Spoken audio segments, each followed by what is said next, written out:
And if you are just joining us this morning, we're continuing to bring you live coverage of a spacewalk outside the International Space Station to install a mounting bracket ahead of upcoming solar array installation. Today's spacewalkers are NASA astronaut Anne McClain, who will be wearing this spacesuit with the red stripes, as well as Nicole Ayers, who will be wearing the unmarked spacesuit. This will be the third spacewalk for McClain and the very first for Ayers.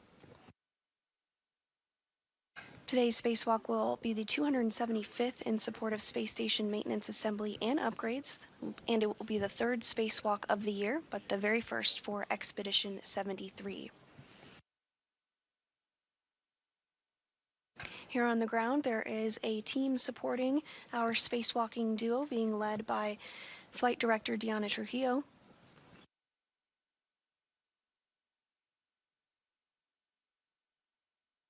At this time, McClain and Ayers are suited up in their spacesuits and are preparing for depressurization here shortly. We are in a brief handover period between our satellites, but we'll get views again of the crew here shortly.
And if you're just joining us, we're continuing to bring you live coverage of today's spacewalk, the 275th, in support of space station maintenance, assembly, and upgrades.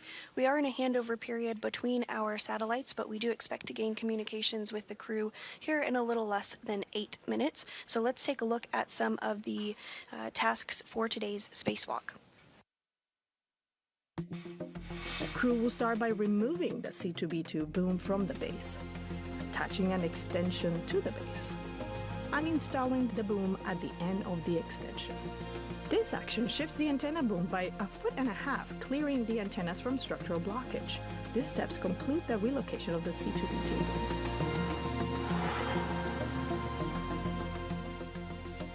Finally, Nicole translates back to the P4 location to pick up the tool bag, while Anne starts her translation back to the airlock.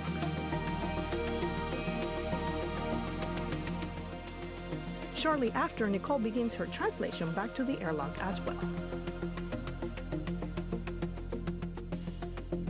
Both crew members will ingress the International Space Station through the airlock, completing their planned 6 hours and 30 minutes spacewalk.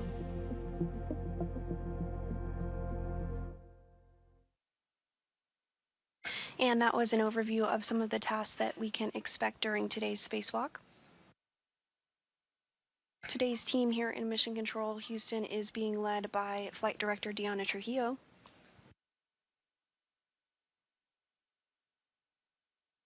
The International Space Station is currently flying 271 statute miles off the west coast of Africa.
Today's spacewalk will be the 275th in support of space station maintenance, assembly, and upgrades. It will be the third spacewalk for NASA astronaut Anne McClain and the very first for NASA astronaut Nicole Ayers. McClain has previously conducted 2 spacewalks, totaling 13 hours and 8 minutes. Today's spacewalk will be the third of 2025 and the first spacewalk for Expedition 73.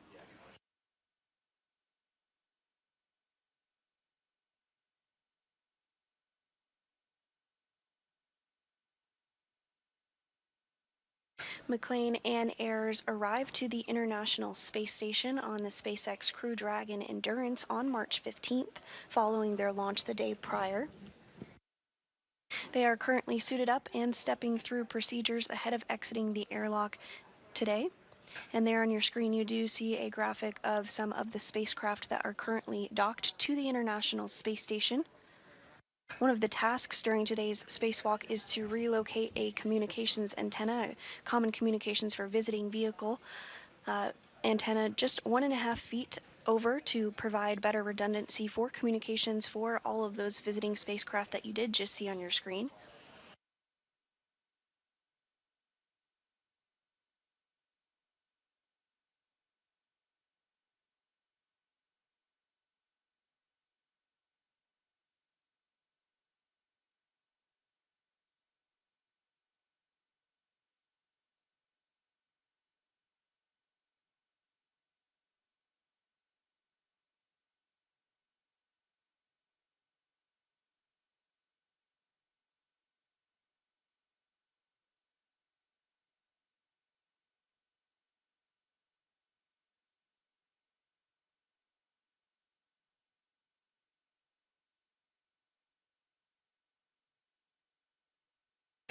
Again, we are in a handover period between our satellites, but we'll regain communication and views of the crew here shortly. And right on cue, we do have a view inside the International Space Station of our spacewalkers today. NASA astronaut Anne McClain is wearing the spacesuit with red stripes, and NASA astronaut Nicole Ayers will be wearing the unmarked spacesuit today.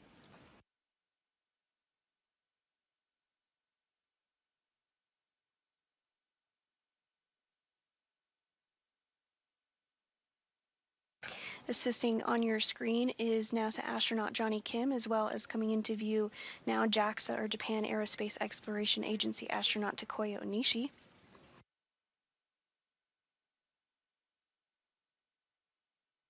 They've helped to get McClain and Ayers suited up and get their SAFERs, or Simplified Aid for EVA Rescue, installed onto their spacesuits, and have performed checks to ensure that everything is as it should be ahead of depressurization.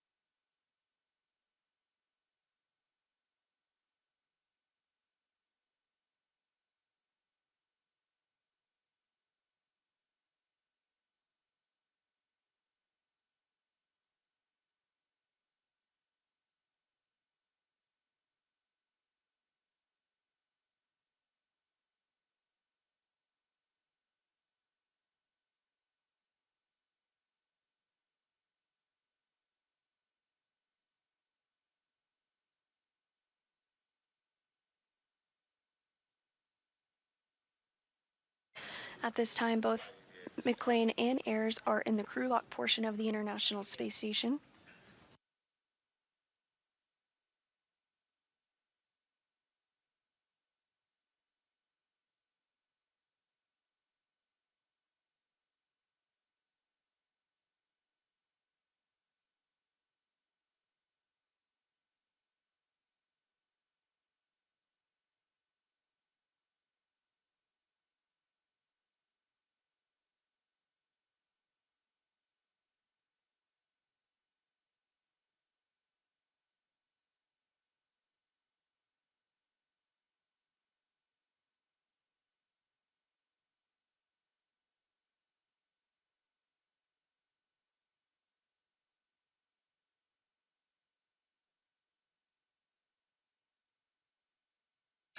And as Onishi and Kim continue to step through procedures ahead of depressurization, the crew is about 25 minutes down on the timeline today, so we are expecting the spacewalk to begin around 7:40 a.m. Central Time this morning.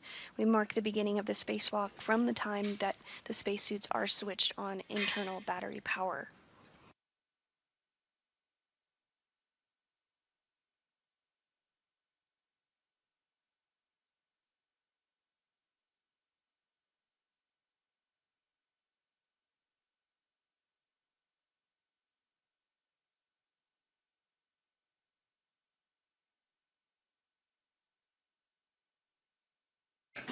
And we are seeing Onishi prepare to close the hatch. Some waves goodbye.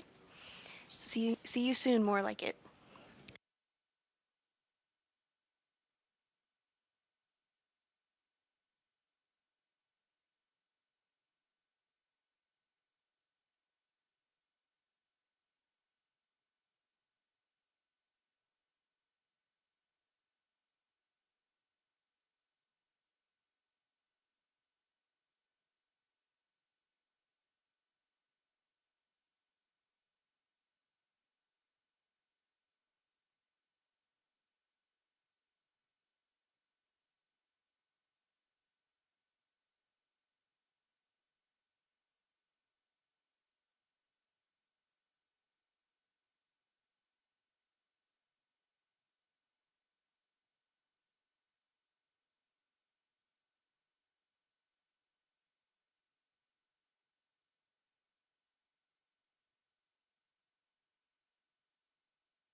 Kim and Onishi are continuing to work to get the hatch closed today.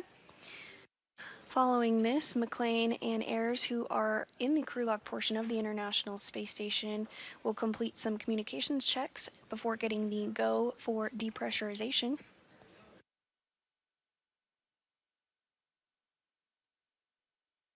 Inside the crew lock, the pressure is about 14.4 pounds per square inch. That eventually needs to get down to vacuum before the hatch outside the International Space Station can be opened and the crew can float out to begin their spacewalk. We are anticipating today's spacewalk to begin around 7:40 a.m.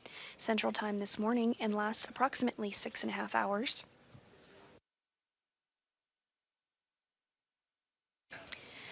The main tasks for today's spacewalk are to install a modification kit in preparation for ongoing solar array upgrades to the space station, as well as relocate a communications antenna for visiting spacecraft to the orbiting lab.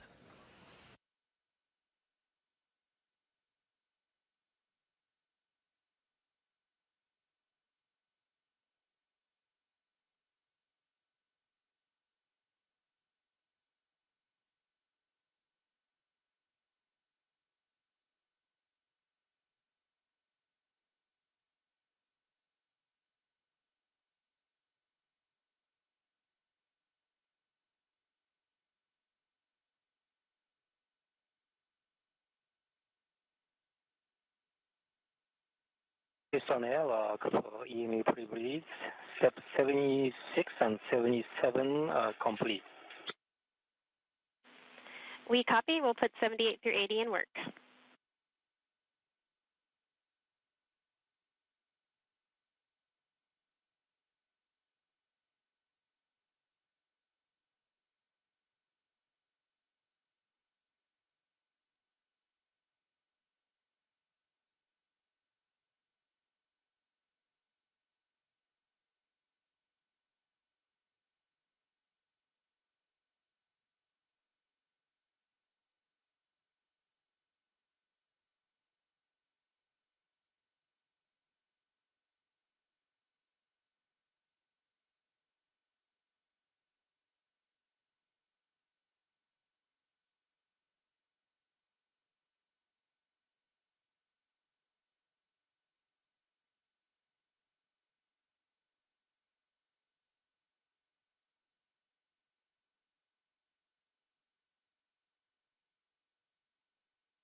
Airlock Houston, EV crew are hot mic'd on space to ground 1.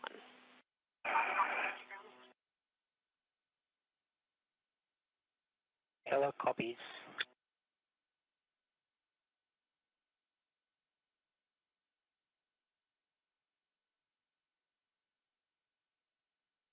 So EV1 and EV2, you guys are now hot mic 2 on SG1, and for EV2 on UIA, check switch depress pump power is off OFF. Depress pump power is off, OFF. Verify depress pump enable LED is on. The enable LED is on. Houston Airlock looking for go for step 84.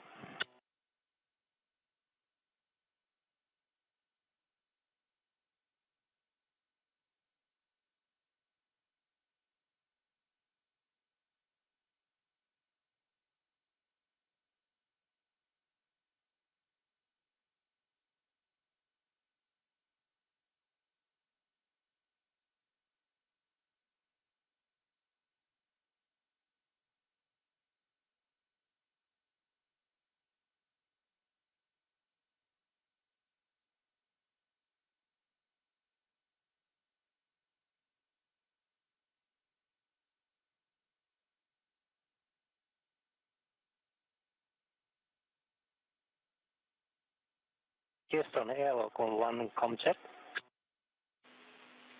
We have you loud and clear. How us talk?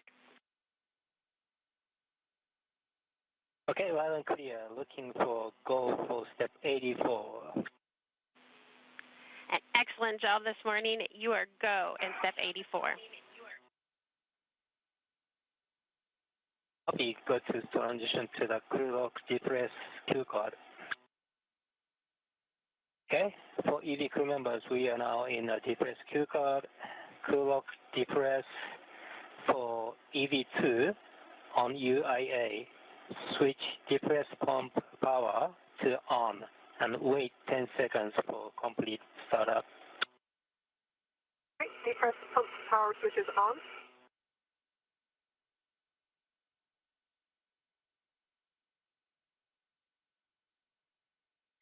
And the Okay, for EV2, you can open depress pump manual isolation valve and EV crew expect alert tone.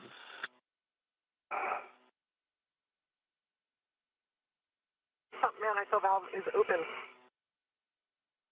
Monitor suit P gauge less than 5.5. DD1 copy. DD2 copy.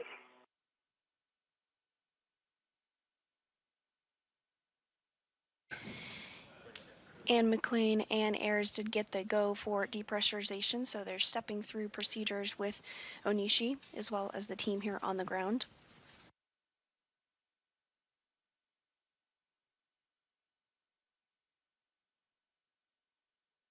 Depressurization is underway.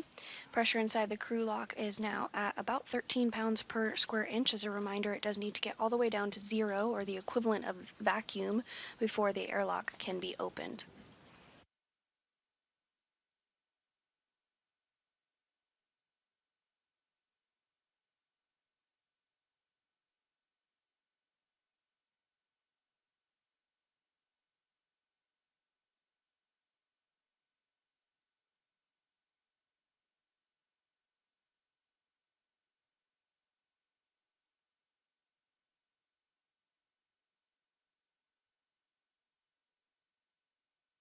Depressurization does take place in a two-stage fashion.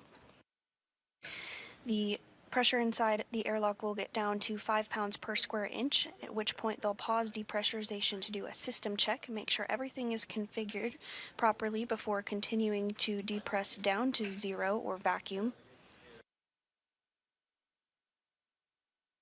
Once it does get to vacuum, McLean and Ayers will conduct another suit and communication check with Mission Control Houston before they put their... Houston on 1, can we read the star block in step 2 of the COORD?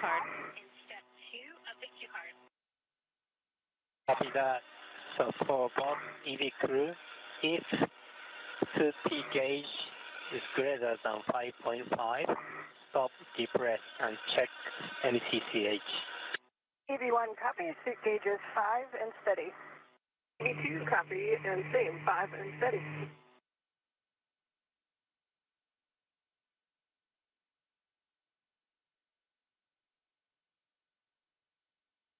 And again, once the suits are switched to internal battery power, that will mark the official start of today's spacewalk.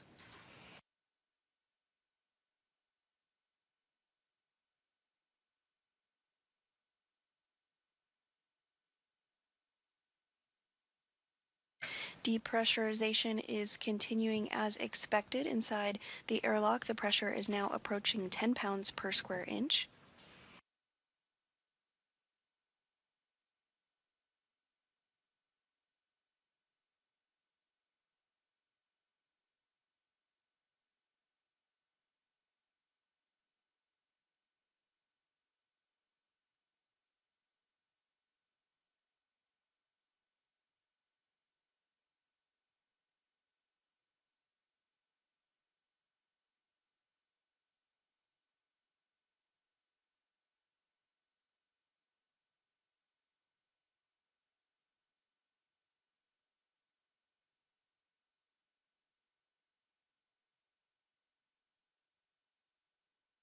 This view on your screen of NASA astronaut Johnny Kim on the left and Japan Aerospace Exploration astronaut Takuya Onishi, who have stepped through procedures to assist McLean and Ayers this morning to get suited up, and now working through depressurization procedures as well.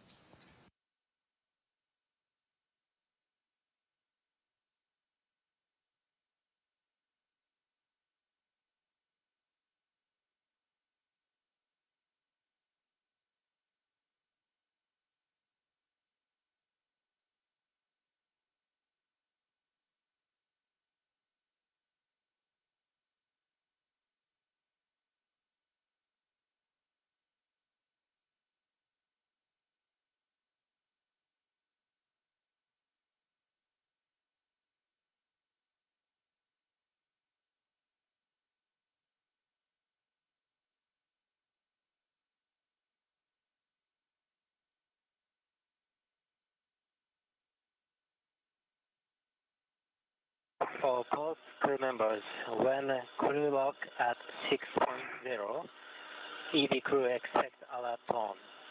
AV1 copy. AV2 copy.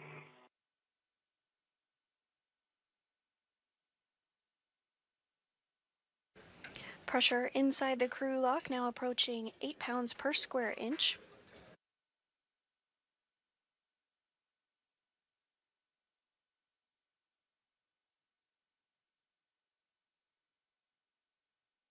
As a reminder, once pressure reaches 5 pounds per square inch, depressurization will pause for some communications and systems checks.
And if you are just joining us this morning, NASA astronauts Anne McLean and Nicole Ayers are in the process of getting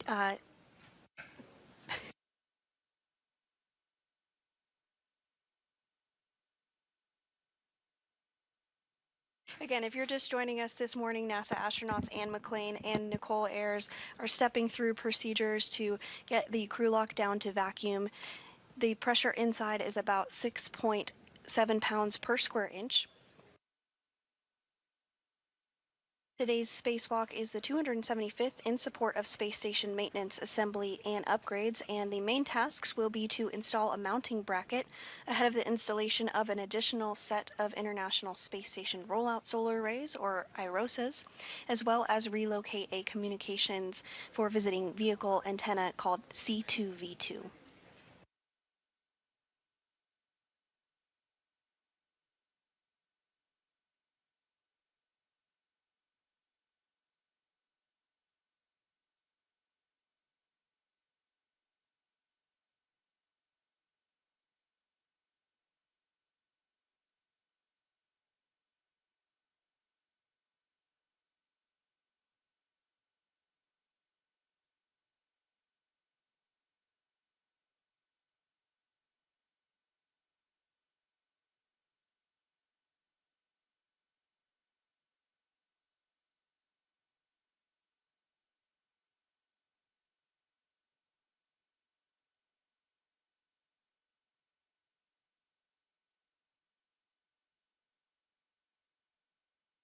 The next step is for EV2. When crew lock pressure is at 5.0, you can close depress pump manual isolation valve and EV expect alert tone.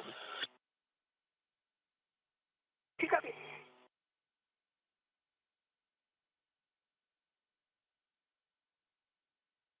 Pressure inside the crew lock now approaching 5 pounds per square inch. As a reminder, once 5 pounds per square inch of pressure is reached, there will be a pause in depressurization for some communications and systems checks.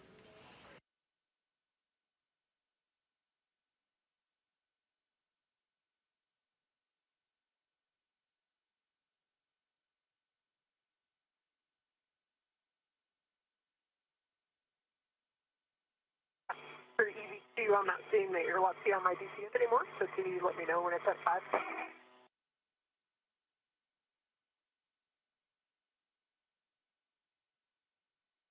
Maybe we can switch status switch. We also have data, so we can tell you this. And to close, we are close. Yep. See it now, it's 5.3. Copy.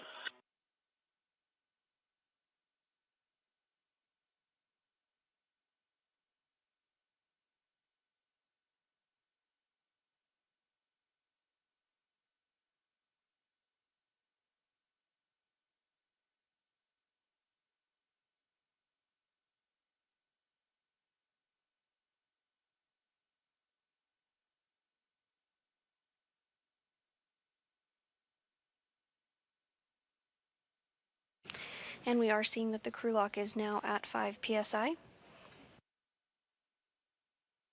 And ISO valve is closed. Copy that. For both crew members on DCM, switch display switch to status until leak check question mark displayed. And hold yes for 2 seconds and follow displayed instructions for leak check. Okay, EV1 is starting leak check. And then leak check wait.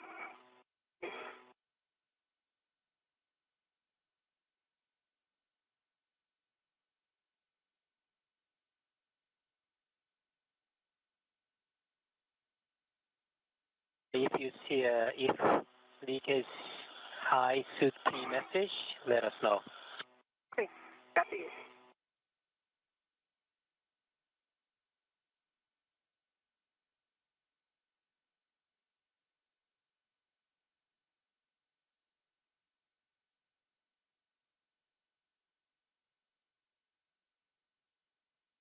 And Ayers and McLean are now working through some procedures to do a leak check ahead of continuing depressurization down to vacuum.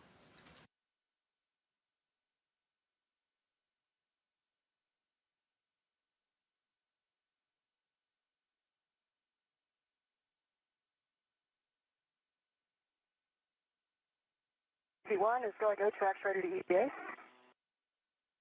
2, same. Good call.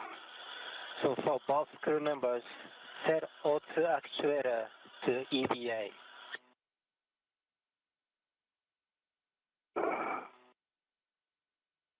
EV1 is in EVA.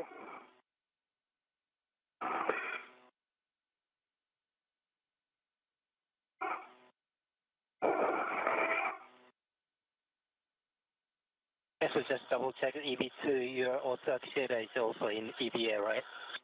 Standby 1, we're in work.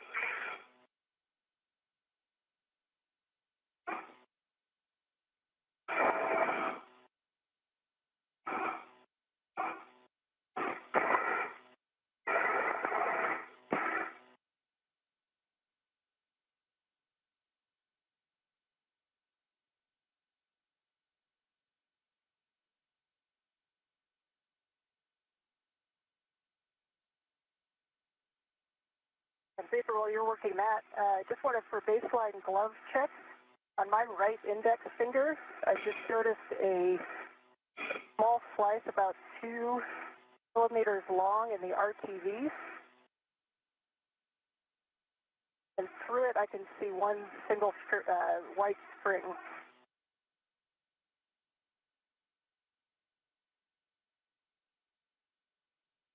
Houston Airlock, did you copy that initial baseline glove report from EV1?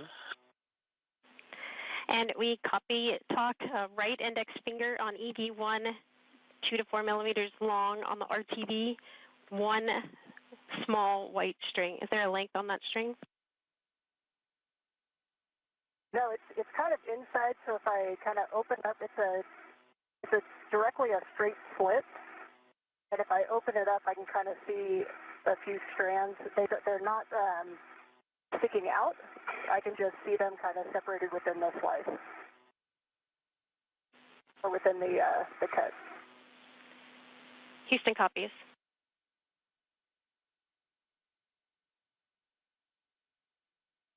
And Susan, yes.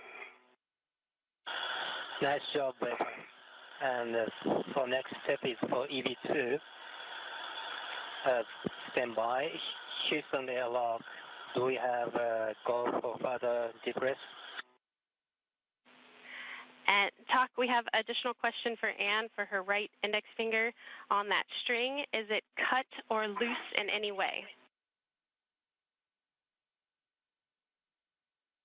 I'm trying to evaluate. It's I can't tell if it's cut. It does not look like as tightly woven as the other white string, if you will. I assume, are you allowed to look at HECA right now?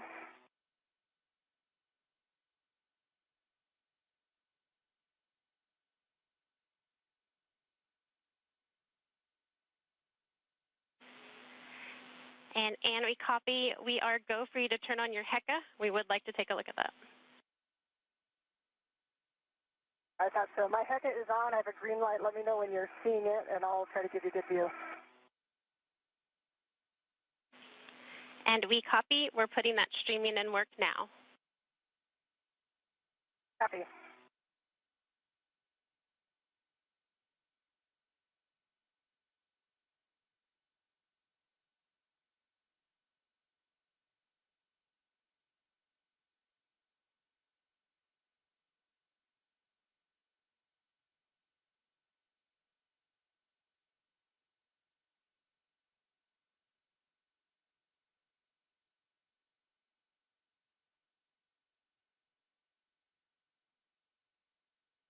And as part of a baseline glove and HAP check, NASA astronaut Anne McLean did report out some wear on one of her gloves.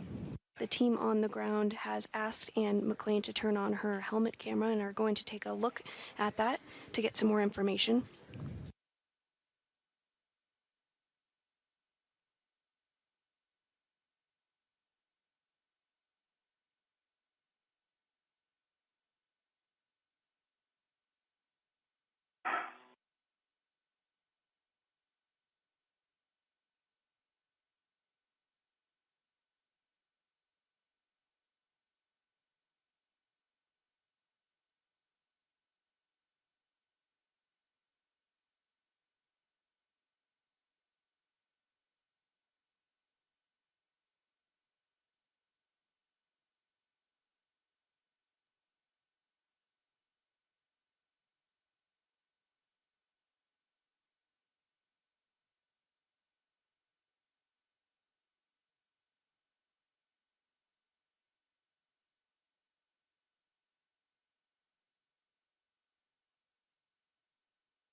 EV1, this is Houston with follow-up question. We're still working on the streaming. It'll be about 3 to 5 minutes. While we wait, we're looking for a more clear location of where that string is. Is it on the middle of your finger or the edge? Okay, if I'm looking at the side of my right index finger, is where the white back of the glove goes to the RTV. It is about half a centimeter below that. If the white is on top and the RTV is on the bottom, it's about half a centimeter below that. And it is not in the very first gap in the RTV toward the fingertip. It's in the next one down. Right on the, kind of on the edge of where the finger bends. We copy, Anne. Thank you.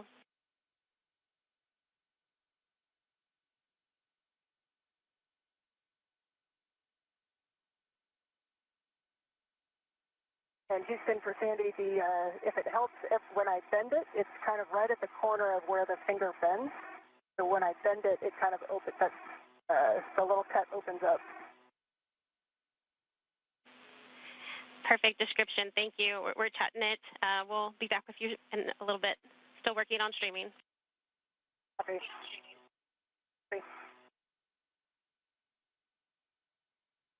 And again, the team here on the ground is working to configure helmet cameras to get a better look after NASA astronaut Anne McClain reported a slice in her right index finger glove. The team on the ground, again, is working to configure those cameras just to get a better look at that.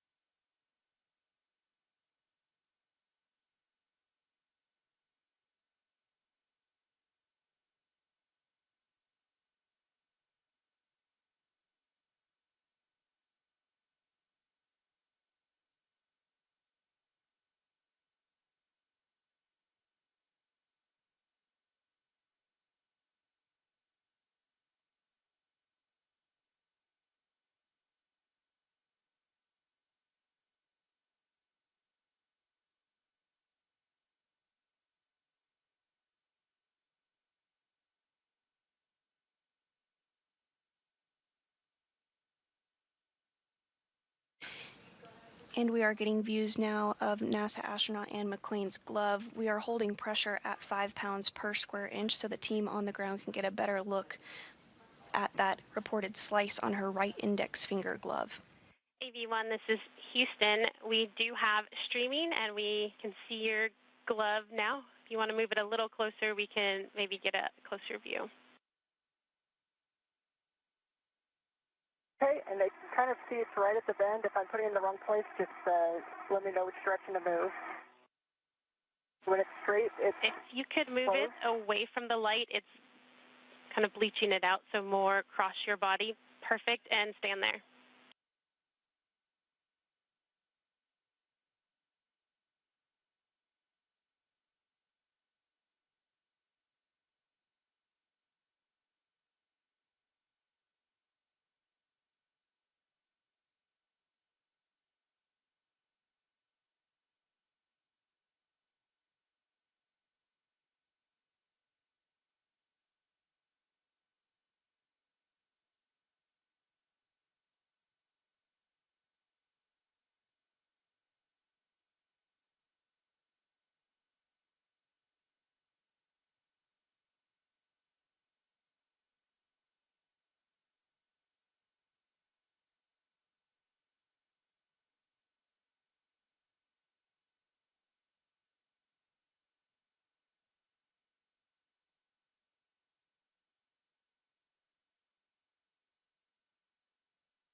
EV1, this is Houston. Thank you so much for your video. We are assessing and discussing it on the grounds.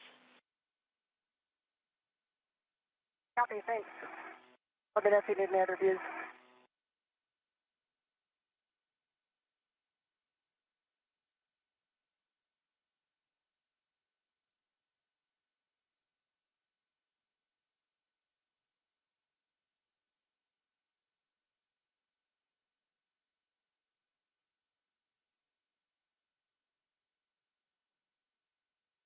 And if you are just joining us this morning, we are holding at 5 pounds per square inch of pressure as the team here on the ground has turned on the helmet camera of NASA astronaut Anne McClain as she reported out a slice on her right index finger glove. The team is continuing to assess on the ground and get some more visual inspection of the glove.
EV1 Houston, back with you. Thank you so much for that video. Taking a look, it is a string from the turtle skin along your finger, along the seam of your finger. So we are going to continue with that being the case. Please check and keep an eye on it during your glove checks, but no additional checks needed other than keep reporting if you see anything more off nominal. When you are ready, we are go for you to turn your HECA off. Thank you. Okay, I will turn that HECA off. Thank you. HECA is off.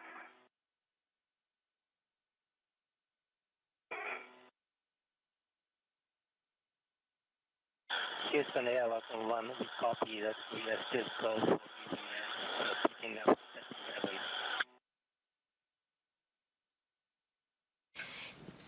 Airlock Houston, we are ready for you to resume the depress. Copy that. So for EV2, you can open depress pump manual isolation valve and EV expect alert pump. Depress pump isolation valve is open. And we will open emergency MCAB open on this side.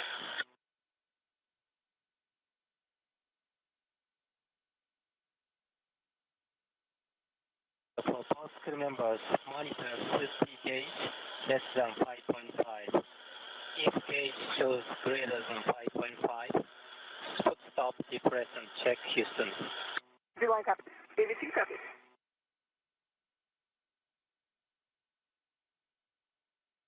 And And following visual inspection using the helmet camera on NASA astronaut Anne McClain's spacesuit, the team on the ground is comfortable with proceeding with today's spacewalk following a slice reported by NASA astronaut Anne McClain on her right glove. Depressurization has continued and is now back underway, pressure approaching 4 pounds per square inch.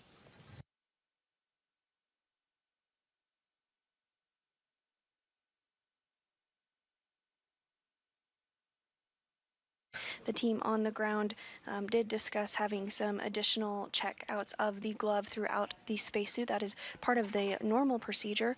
We have glove and what is called HAP, or helmet absorption pad checks, regularly throughout the entire spacewalk.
And the pressure inside the crew lock is now 3 pounds per square inch.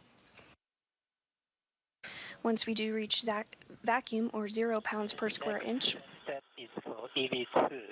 When crew lock at 2.0 psi, you can close depress pump manual isolation valve.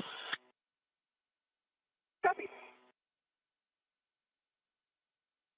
Once vacuum is reached, some additional checks will take place with the ground before the spacesuits are switched onto internal battery power, which will mark the official start of today's spacewalk.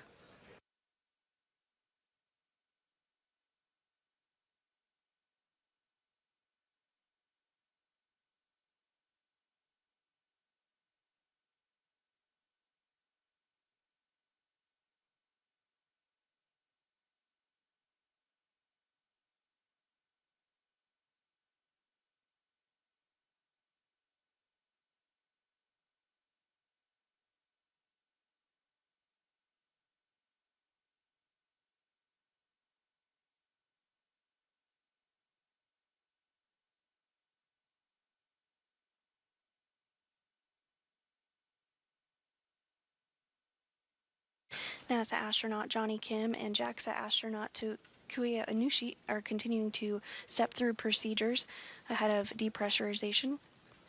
We're nearing 2 pounds per square inch of pressure inside the crew lock at this time.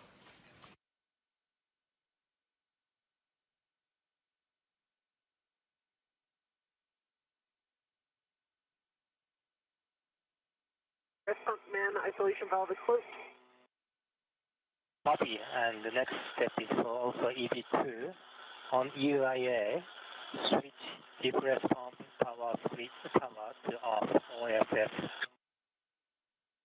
Press pump power is off, OFF. With that, and I will hand you guys over to Marcos on the ground for the Jedi configuration check. Copy. Great job today, Talk and Johnny. Thanks for getting us ready. We'll wait for you guys. Thank you so much. And Yeah, thank you guys. That was awesome. and What a in great morning. vapor, 10 What a great way to seconds start. till I'll hand over. We'll catch you on the other side. See you, Marcus.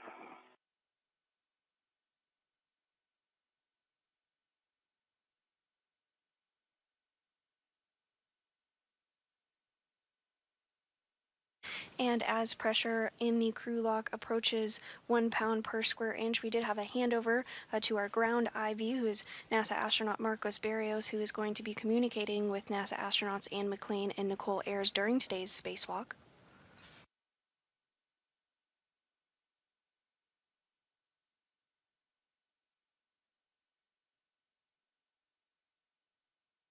Again, the goal of today's spacewalk is to install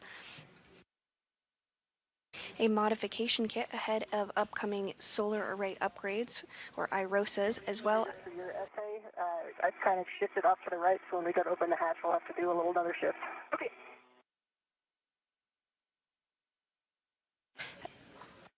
Good morning, Anne and Vapor. The sun is shining outside the airlock right now, and we're ready to continue. So with that, we'll have you report our initial tether configuration. Copy, and good morning, Marcos. This is EV1 Anne. I will start off and then hand off to Vapor. I will start with my right D-ring extender. I have a waist tether, locked, gate closed, slider lock, black on black. That right waist tether is connected to the EV2 safety tether. I see my right waist tether, gate closed, slider lock, black on black. That is hooked to EV2 safety tether anchor hook, gate closed, slider lock, black on black. That goes to her green reel, which is unlocked. See her yellow hook is attached to her green reel, gate closed, slider lock, black on black. The green hook of the green reel goes to her red reel, which is unlocked. Green hook is also unlocked. And then I'll pass that on to her for the rest of that tether or that path, and then I'll give you my left side. Okay. I've got my small red hook on my right ring extender. It closed the clock, black on black. My right waist tether is on my right D-ring extender. It closed the clock, black on black. That goes to the airlock D-ring extender. It is closed the clock, black on black. And then I've got a left waist tether on my left D-ring extender. That gate is closed the clock, black on black. And the large hook of my left waist tether is on my mini workstation. All right, so back to EV1. On my left D-ring extender, I have a waist tether, gate closed, slider lock, black on black. That hook just goes to my mini workstation. And then my safety tether, red hook, is on my left D-ring extender, gate closed, slider lock, black on black. Goes to my red reel, which is unlocked. To my red reel is my green hook, which is unlocked. From my red reel, my yellow hook is gate closed, slider lock, black on black, attached to my green reel, which is unlocked, and the anchor is on my workstation.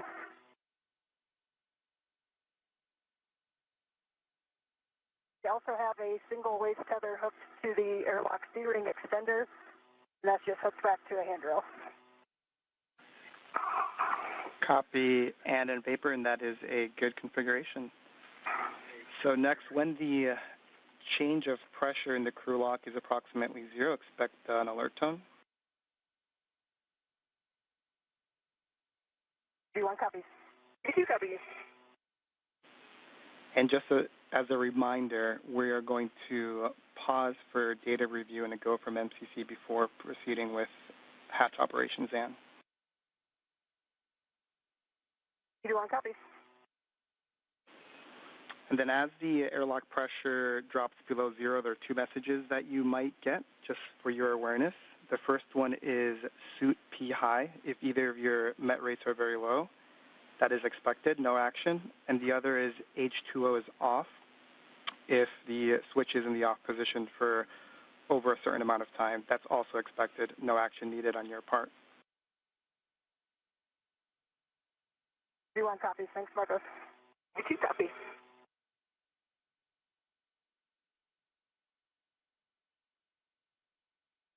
Pressure inside the crew lock now approaching 1 pound per square inch as McLean and Ayers completed some checks here on the ground to make sure that their tethers were all configured properly.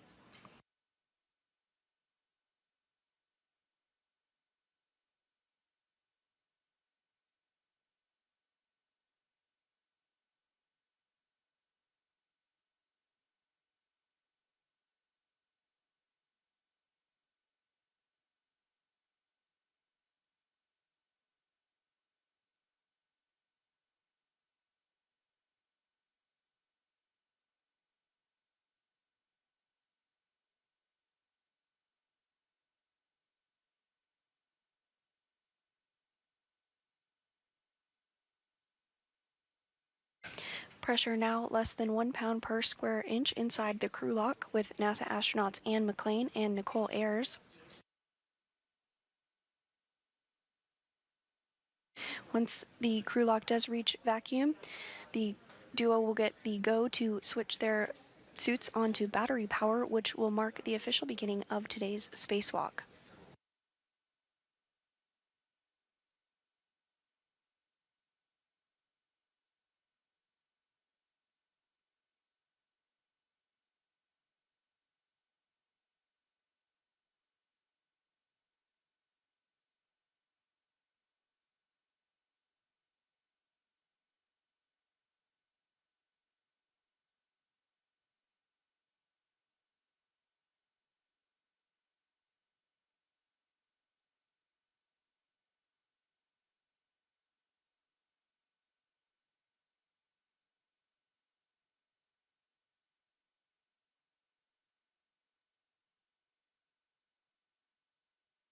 And this view back inside the International Space Station of JAXA astronaut Takuya Onishi, who has been working with McClain and Ayers this morning to get them suited up, ready to go, and inside the crew lock, which is now at 0.86 pounds per square inch of pressure.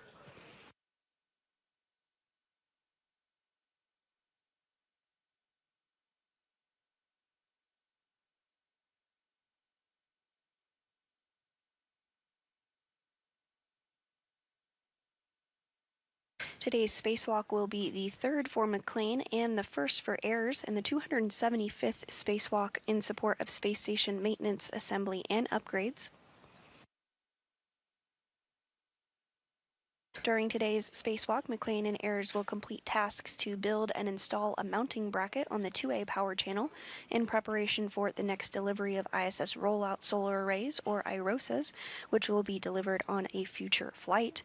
Additionally, they will relocate a communications antenna for visiting spacecraft to the International Space Station.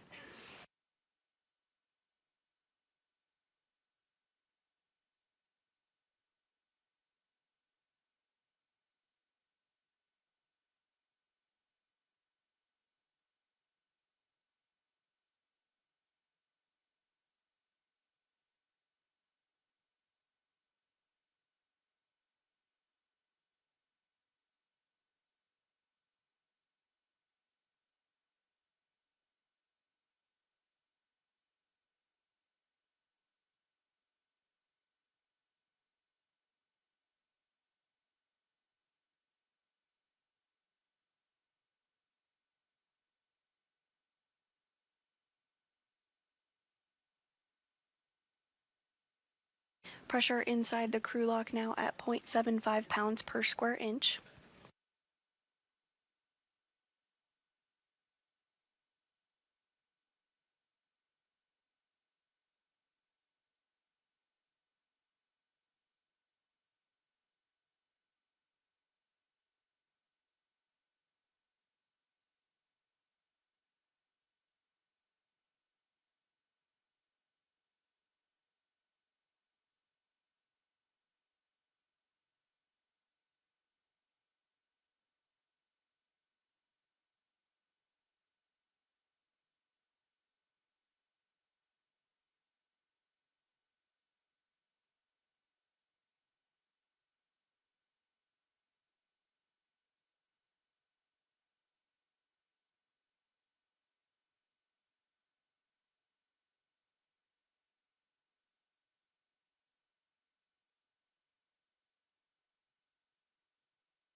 Pressure inside the airlock now at 0.64 pounds per square inch. Once pressure does reach a vacuum, which is 0 pounds per square inch, the crew will be able to turn their spacesuits onto battery power, which will mark the official begin of today's spacewalk.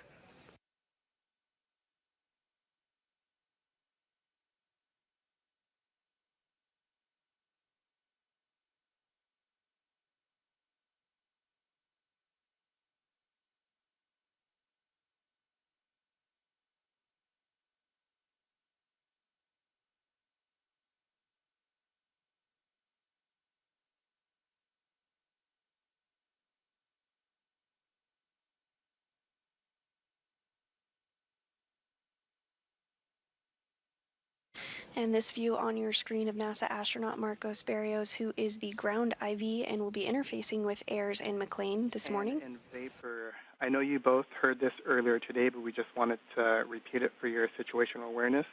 Throughout the EVA, we're going to have 4 prolonged KU band loss of signal. And so the impact there is that we will not have Eureka or station camera views. We will have S-band during that time, so we will be able to talk to you. That first one is coming up in about 30 minutes. Do you want copies? Copy. And Marcos, how long are those expected to last? And anywhere between 20 to 35, 40 minutes. We'll give you a heads up as to how long. The first one will be approximately 20 minutes.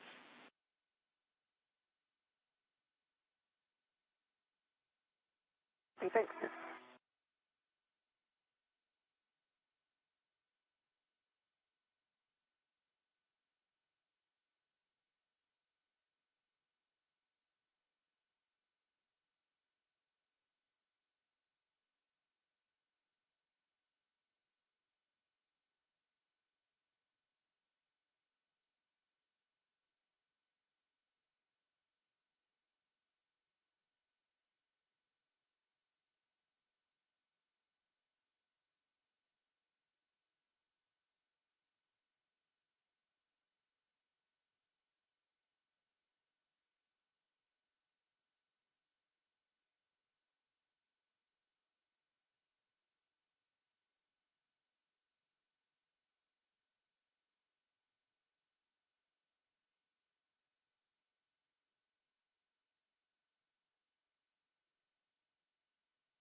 Pressure inside the crew lock now at 0.51 pounds per square inch.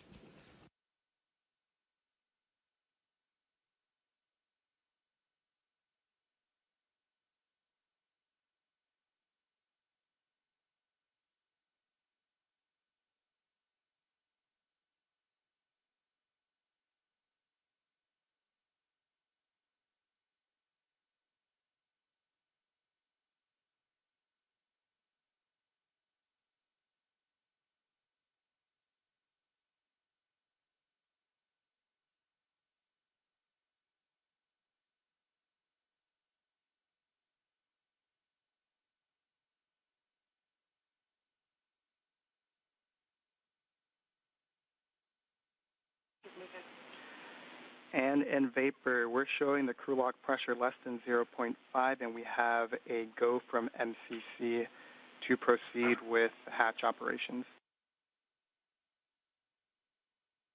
Copy, I see the hatch gauge is reading 0.5. Copy, and hatch gauge is less than 6 psi. You can open the EV hatch and stow it. Copy and work. All right, great. I'm going to shimmy your way a little. Yep, you got room.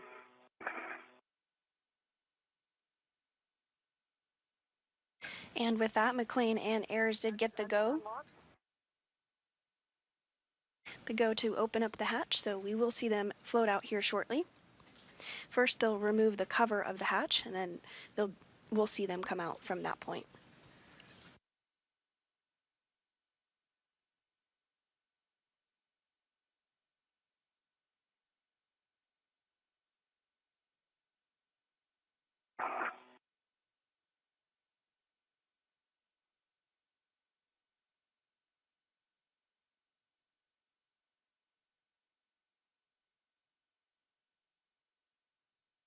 start coming down your way a little more.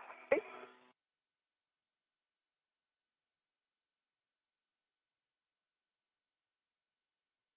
Okay, the EV hatch is open. Hatch is in the hatch key. Copy, and TOC, you can close the emergency MPES.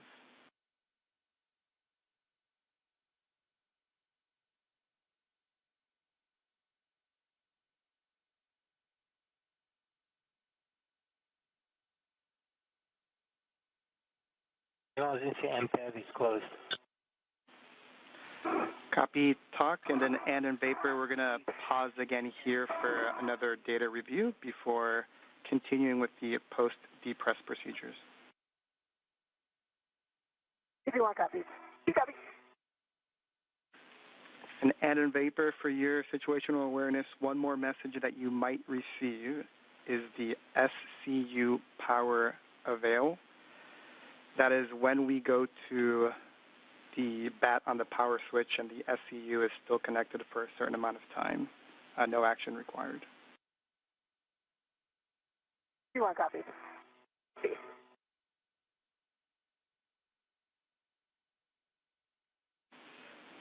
And in Vapor data review is complete. We have to go to continue. So on your DCM, we're going to stagger these switch throws, and you will go first. Take your power switch to bat. Expect a warning tone. Expect a warning tone. Power switch to bat.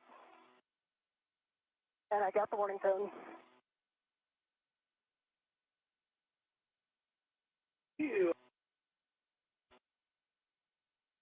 Power is in bat with the warning tone. You can take your display. Marcos, my display is functional. Copy and Vapor, you can take your display switch to Pro. Display functional.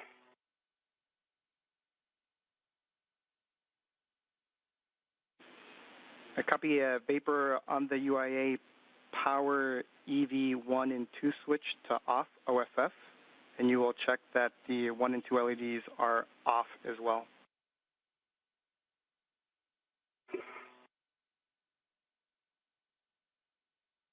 Right, EV1 power is off. LEDs are off and volts are showing 0. There's the H2O is off message for EV1, that's expected. And the power for EV2 is off, LEDs are off, and volts are showing 0. I also got the H2Os off and the CP high. Copy those messages. All right, for the both of you, you can disconnect your SCU from the DCM. You'll install the cover, and you'll stow the SCU in the pouch.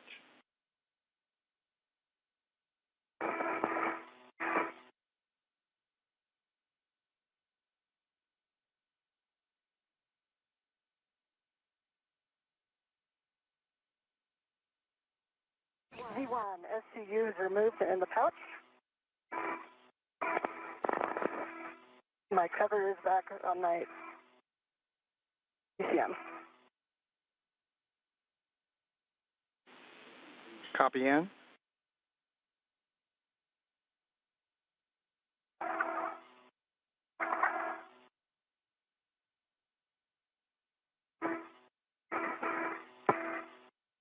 And we are awaiting hatch opening here this morning. But prior to that, NASA astronauts Anne McClain and Nicole Ayers will switch their suits to battery power, which will mark the official begin of today's spacewalk.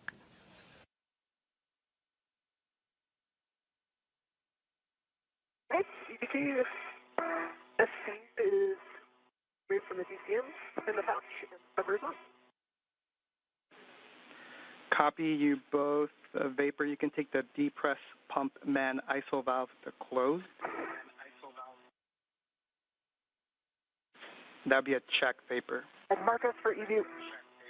Yeah, the depress pump and ISO valve is closed. And for EV1, I have a TCV 6. TCV 6 for you, and copy. Both of you on your DCM, you can take your temperature control valve to max hot.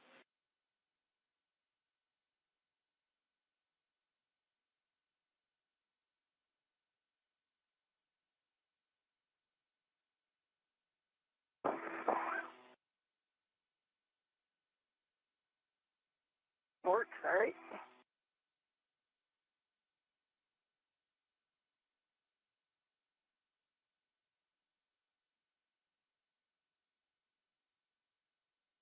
All right, EV1 has temperature control valve and max hot. EV2 safe. Take your water switch to on. EV1, water is on. Water on. Check that your DCM is blank, bites off. DCM is blank for EV1, no bites. Great.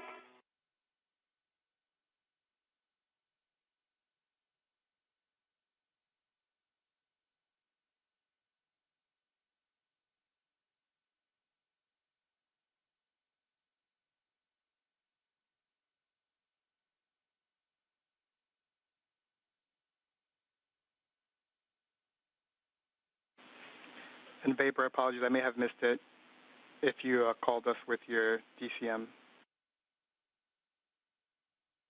I'm sorry, the DCM is blank by lights off.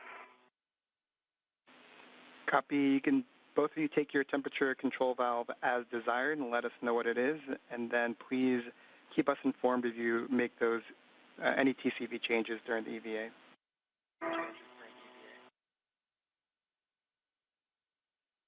Copy, and EV1 is at TCV6. To TCV5. Copy 6 and 5 for EV1, EV2 respectively, and both of you can report your P-suit gauge.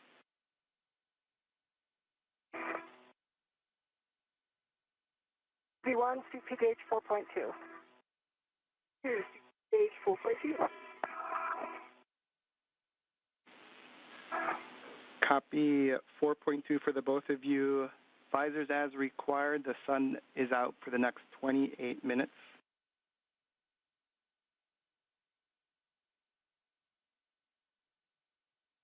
And with suits now on battery power, the official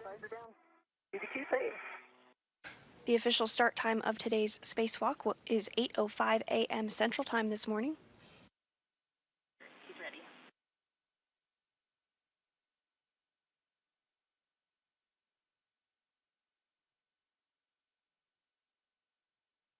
First out of the hatch today will be NASA astronaut Anne McClain. She'll be wearing the spacesuit with red stripes. We are going to be stepping into the procedures. So with that, and your first step is to open the hatch thermal cover. Copy, I'll be opening the thermal cover, and I do see 6 lines visible on the AET. Okay. Copy those. And I'll be spelling it on the ring. Good words. Once the thermal cover is open, you'll egress the airlock and turn your HECA on. Copy.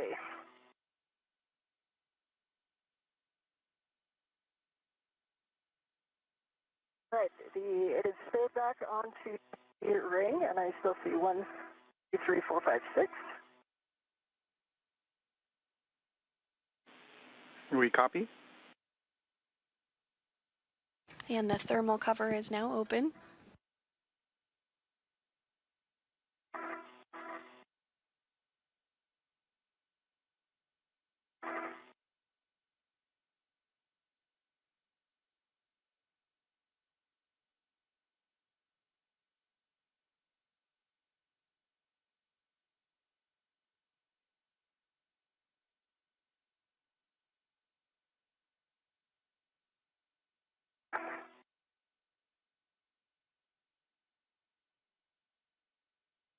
EV1 is partially out of the airlock. HECA is on. Copy, and HECA is on. You're going to start by attaching your anchor hook to the aft airlock external V-ring. Copy, that should work.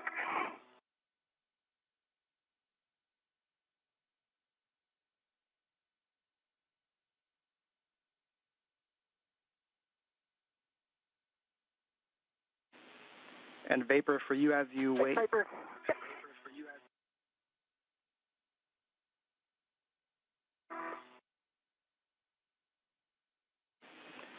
And then once you have your anchor hook, Vapors is going to go on the forward airlock external D-ring. And Vapor, as you wait next for you, is going to be handing out either the cable bag or the strap bag. You just let us know.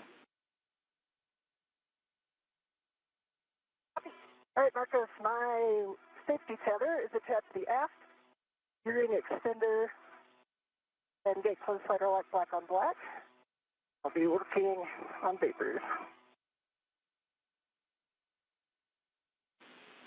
Copy.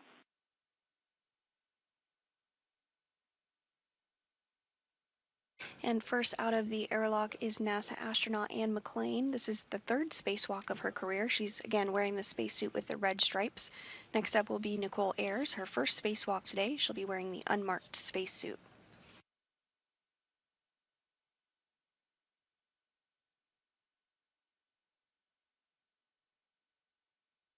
First order of business for our spacewalkers today will be to... Right, DD2, safety tether anchor is on the forward forward airlock D-ring.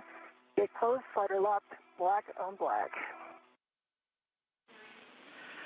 Copy. And you can give Vapor a go to release her waist tether from the airlock D-ring extender when it's applicable, and then next will be to receive the bag from Vapor. Okay.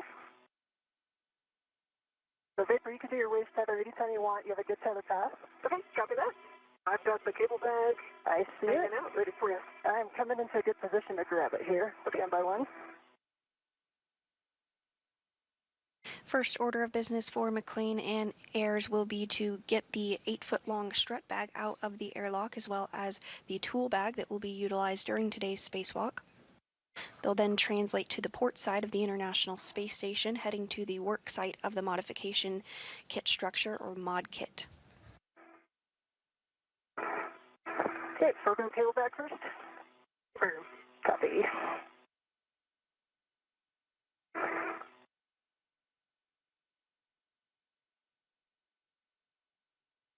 All right, 1 by 1. I'm about to grab it with my BRT rep. Copy.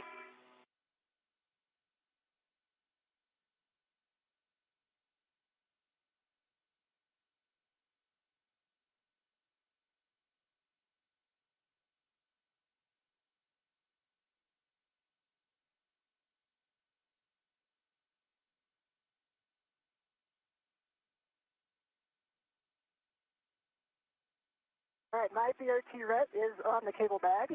You are good to release the airlock, large, small. And I have my BRT on that as well. Okay, the airlock ret is released. Copy. Do this for translation, and then my hand to help you with ED3. And Vapor, you'll put that ret on the airlock D-ring extender.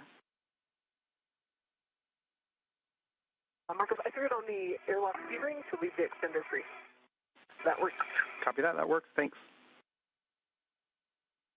And if you're just joining us, we are now 12 minutes into the 275th spacewalk outside the International Space Station. I kind of need back toward you a little bit. Okay. Today's spacewalk began at 8:05 a.m. Central. NASA astronaut Anne McClain is outside of the airlock. She's wearing the spacesuit with the red stripes. Nicole Ayers is working to get out of the airlock as well. She'll be wearing the unmarked spacesuit today.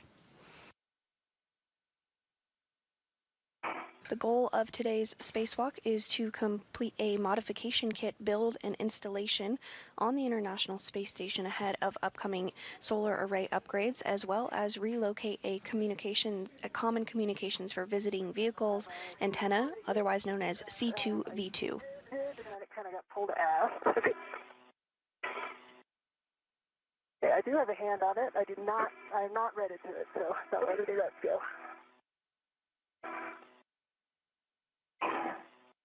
And to help it, hold on it here. At this time, McClain and Ayers are working to remove the strut bag from the crew lock, as well as the tool bag that will be utilized during today's spacewalk. So if you just stabilize visualize it, I can get my ret on it. Okay.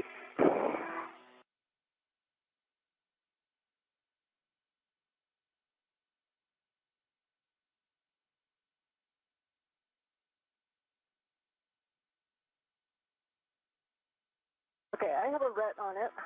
Copy. We'll release the airlock ret. Okay. Okay, the airlock ret is released, and Marcos, I'm just going to let that send back to the handrail. Copy that, Vapor. Should just need one on the way in. Vapor. Right. So I'm going to position myself around to the aft and give you the forward to mount.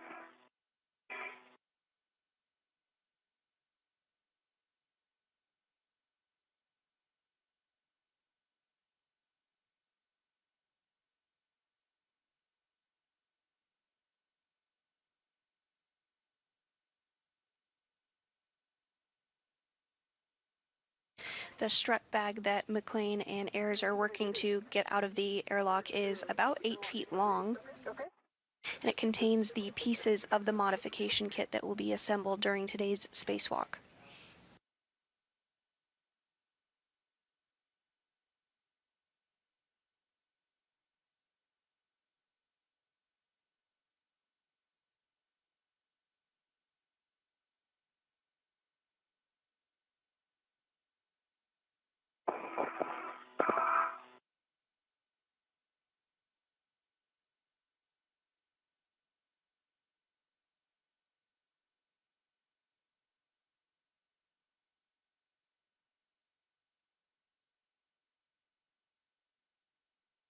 CSC is back in the path. Those are good. Copy. I think you're clear to egress. Got the forward side. And those are good words.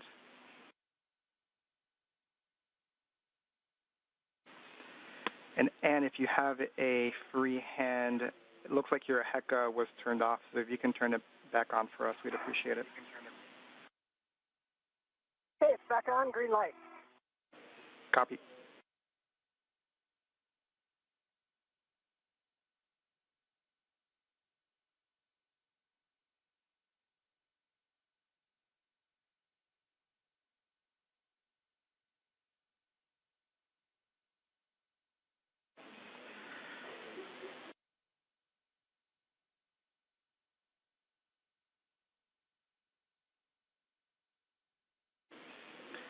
And after you've egress Vapor, next will be to put that strut bag on your BRT, and I'll have more words for you.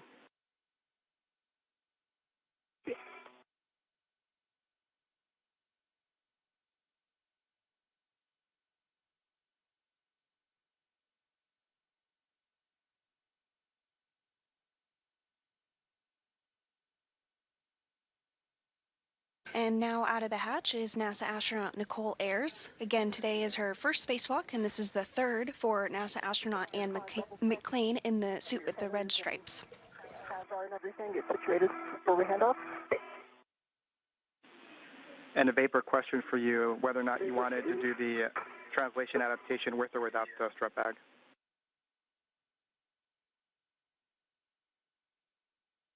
I feel like I did a lot of translation adaptation in my airlock, but Yeah, whatever you feel comfortable is for you. Copy. Everybody's okay with that, yeah. Copy that. Then you can continue with the strut bag. Tape towards your head. Okay. All right, you can kind of GCA me because I can't totally see the handrail. Okay, so the is towards my head. Tape it a little bit. We'll get your ret to the non-taped end of the handrail stanchion, Vapor. Copy.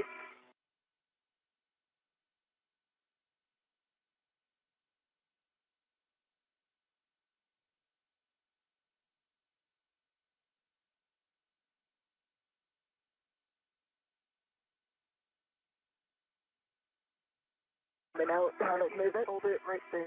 Okay. We're good? Yep.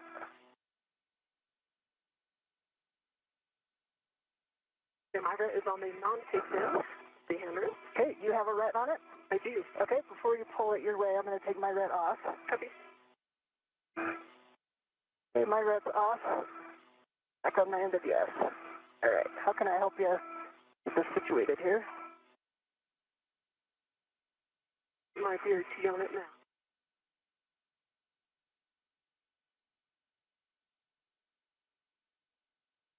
T is on it. Basically, the end that's by my feet is up towards back. I get mine back where it was.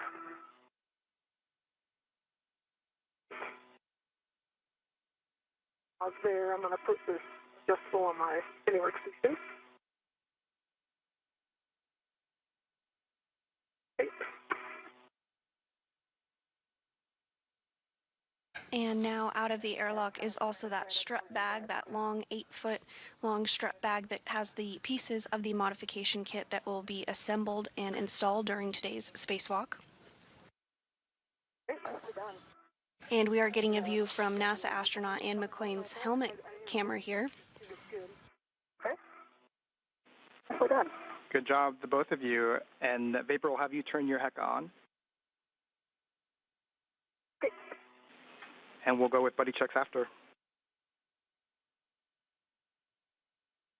Okay.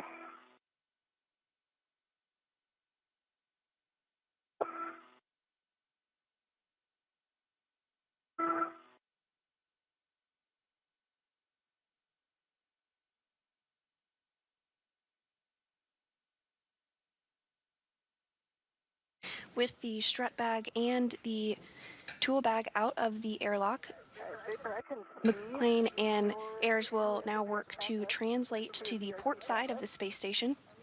I can see your safer handles down. I can see your HEC light.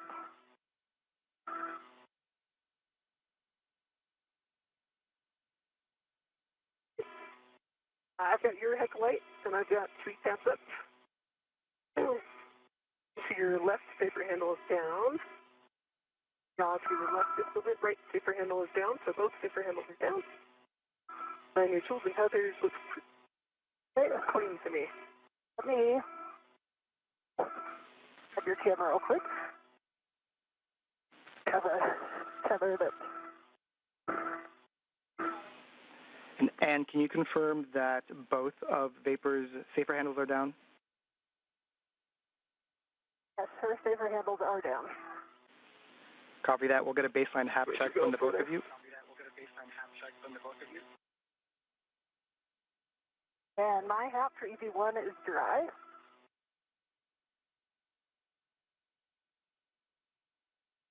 Yep, can you lean forward a little bit?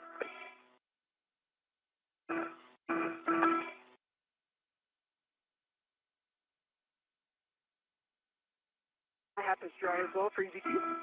All right, back on. Nicely done. Copy that. Nicely done. We can close the thermal cover now, and as that's being closed, I'll read 2 cautions before you start translating. Vapor, for you with a strut bag on, we're going to limit your translation speed, so think very slow, 0.7 feet per second. And then just as a reminder, you've got the tusk cables on phase 1, and nadir and zenith where the CETA rails are. Copy. It's 2 minutes until TDRS handover and also KU handover, so we'll lose video for 16 minutes. 1 copy.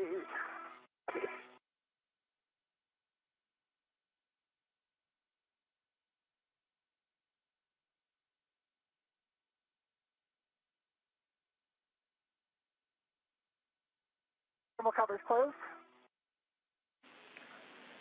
Copy, thermal covers closed. We can start translating port for the both of you. Vapor, you are going to lead. First step is going to be green hook drop off. Okay,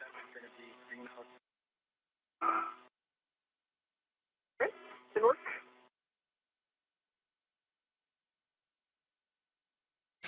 And with the thermal cover now closed, both McClain and Ayers will work to translate to the port side of the International Space Station, which is the work site of the modification kit structure for today.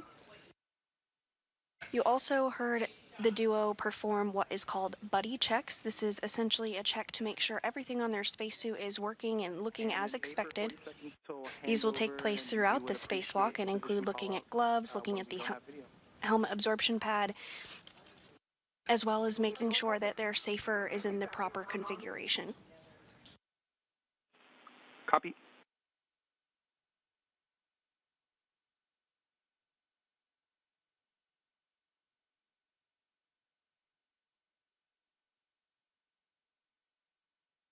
We are approaching a period of time where we will not have visual of the crew during a longer handover period. It will last about 16 minutes. However, we will be able to communicate with them still during this handover period. These handover periods are expected and occur due to handover between satellites.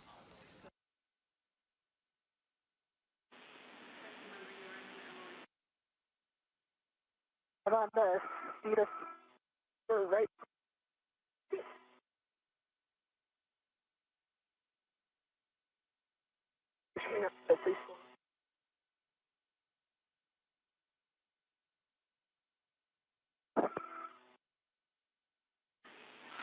And can we have you pause for a second, take a look back at the airlock and see if the thermal cover is still on? We believe it may have popped open.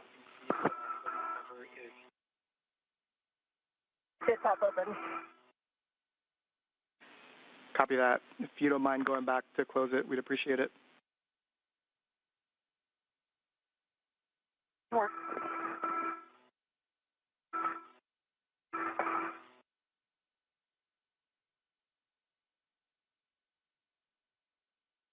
Down on the feed rail, transiting port.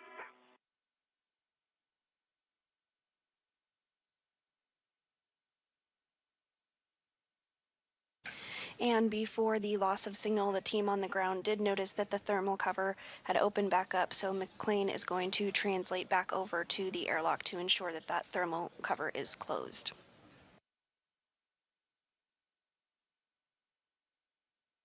Thermal cover is back closed. Copy, yeah, appreciate it.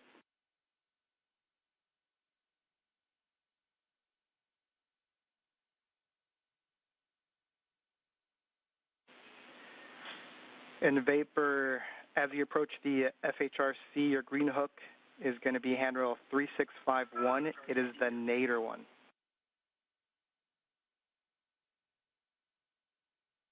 Nadir handrail at the FHRC.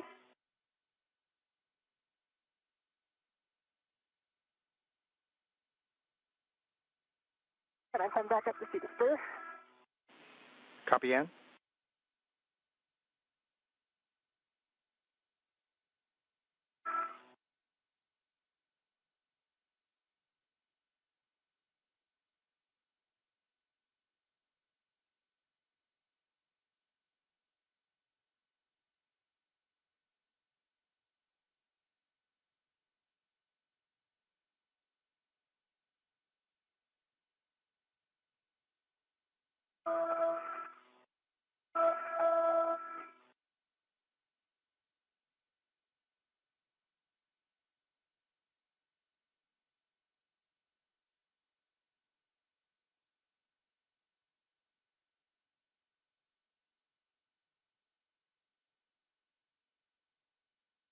EV1's on phase 1. Copy, Ann. You'll continue port to your green hook location. It'll be the Zenith handrail 3652. Copy.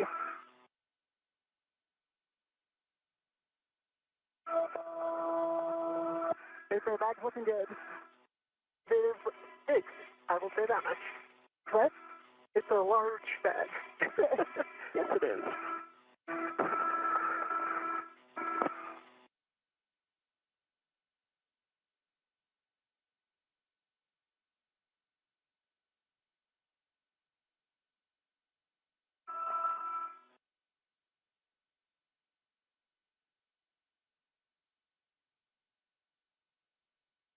And if you're just joining us today, we are in the midst of a spacewalk. We are now 28 minutes into today's spacewalk to complete a modification kit installation on the 2A location of the International Space Station shown there on your screen. Previously, we have installed other International Space Station rollout solar arrays, or IROSAs, on the other locations that you see. At this time, NASA astronauts Anne McClain and Nicole Ayers, who are doing their third and first spacewalk respectively, are translating to the 2A location, where they will begin to build the modification kit and attach it to that location that you see on your screen.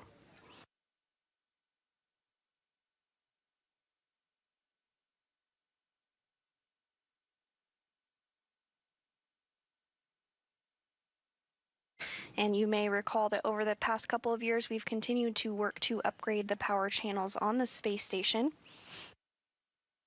Today's mounting bracket installation on 2A sets us up to have that array installed at a later date. The current solar arrays are functioning well, but have begun to show signs of degradation as expected, as they were designed for a 15-year service life. And this year we are celebrating 25 years of continuous human presence on board the International Space Station.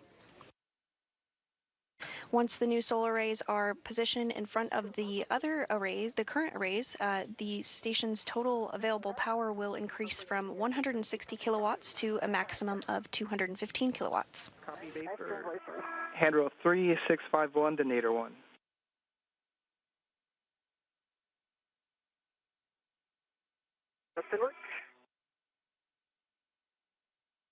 Additionally, during today's spacewalk, McClain and Ayers will work to relocate a common communications for visiting vehicle antenna, or C2V2, 1.5 feet over, to provide better redundancy for visiting spacecraft at the International Space Station.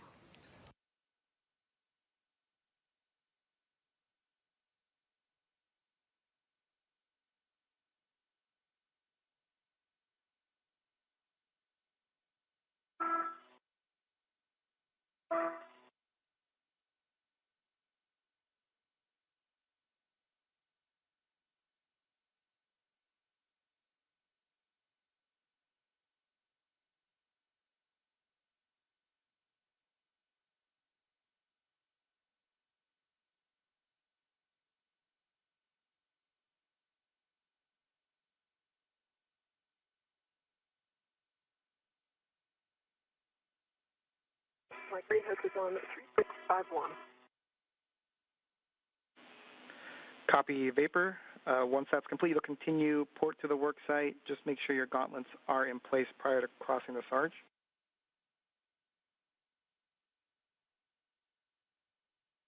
Gauntlets are in place. Copy vapor, and then 2 cautions at the work site. Do not touch the radiator or the flex hoses, and do not translate on that PVR base handrail.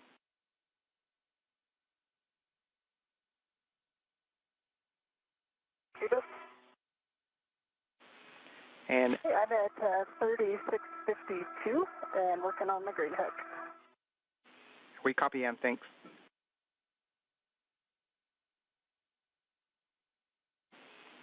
And the vapor, you're going to be going nadir at the Sarge to your work site, and you will be fair leading along the inboard non-radiator corner of the IEA before dropping the strut bag.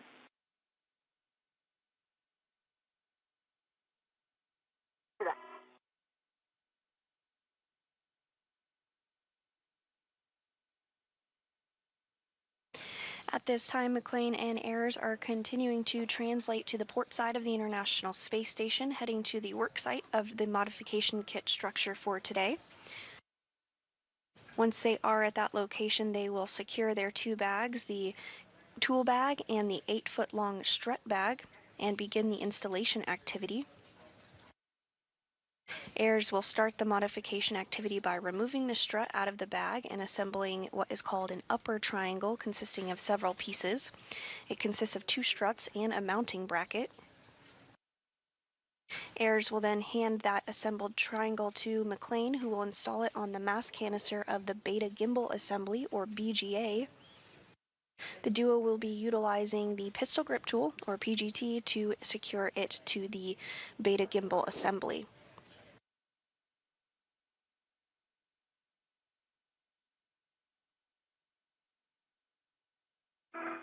The method charge gauntlets is still down. Say again for ground IV. ET's method charge gauntlets still down. And D1's got green hook on 3652. Copy, and just ensure that your gauntlets are down and do not touch the radiator or flick hoses or the base handrail.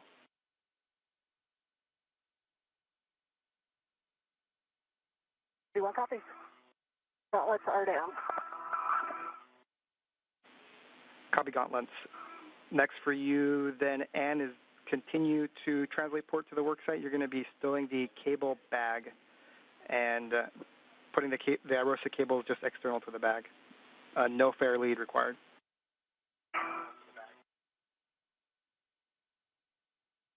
DB1 copy. Visiting aft on the IEA. Copy.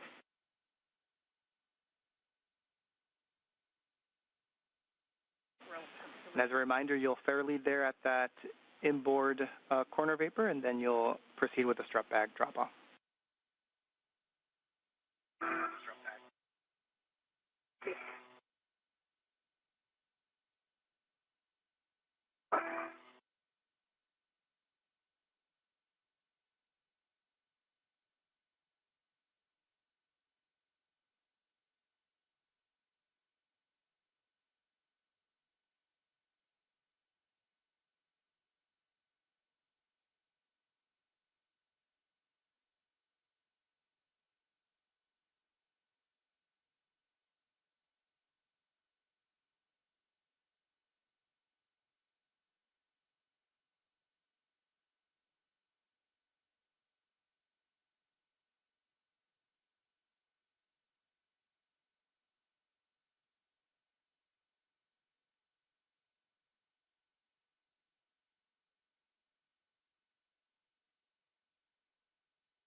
And I'm at the start. Gauntlets are in place. Copy, and you'll go nadir to your worksite. Nadir.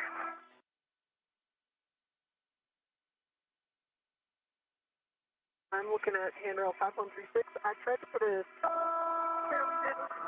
and you'll have to take a look at it when you get there. Make sure it's not in your way. Okay. Sounds good.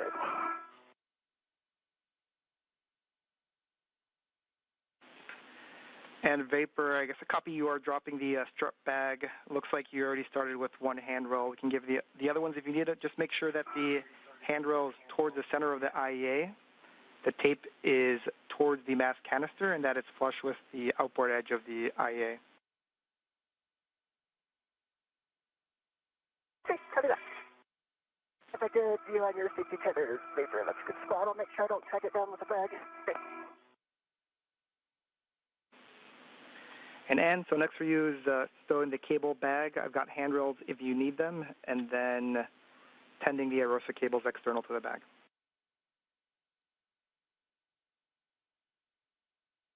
See.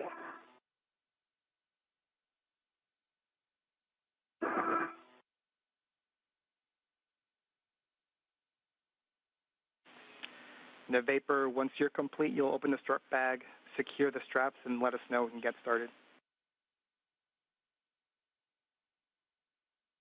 See that?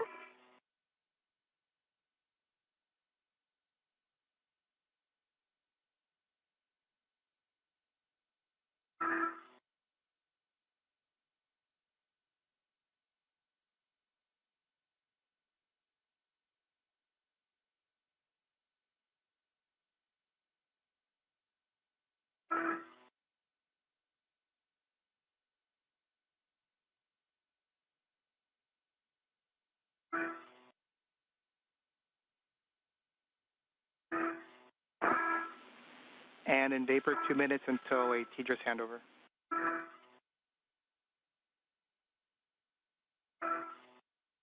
B1 copy. Copy. I've got the bag tied down at 5126 and 5136 on the platform. Copy that, vapor.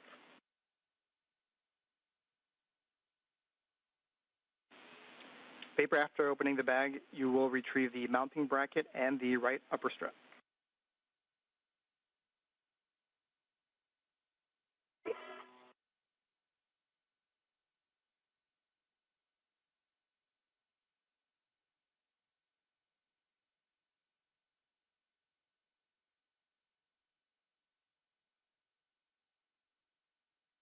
All right, I have one corner of the cable bag on 5117. Copy.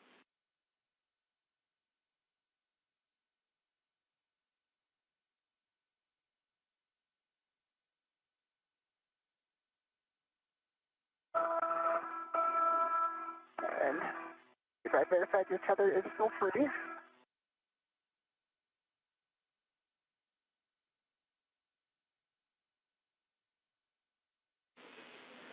"40 seconds until TDRS handover, and once you're complete putting the IROSA cables outside of the bag, you're translating starboard to the feeder cart.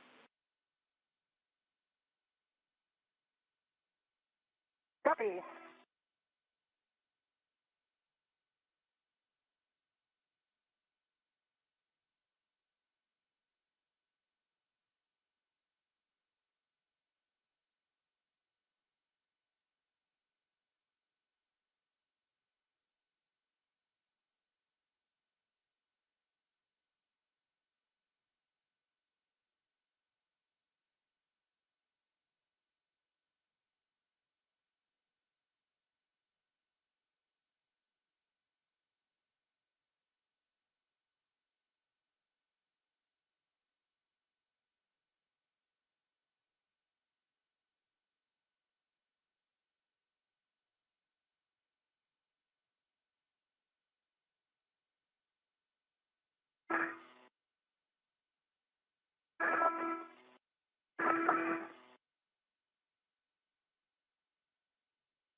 Is that back going? Okay, I just cinched down the tie downs just to hold it a little bit better. Okay. I'm just getting a second tie down here on the cable bed. And in vapor, we're back with you. And we have your HECA views. Awesome.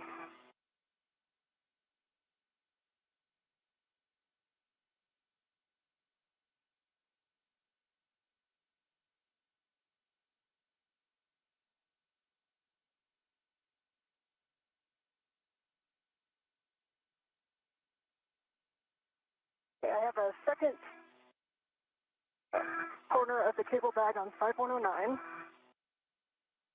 Get the cables out here. And again, vapor your tether is free. Okay.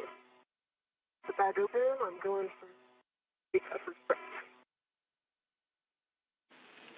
Copy, and after the cables are outside the bag, you'll translate starboard to pick up your green hook prior to going to the starboard feeder cart. Copy.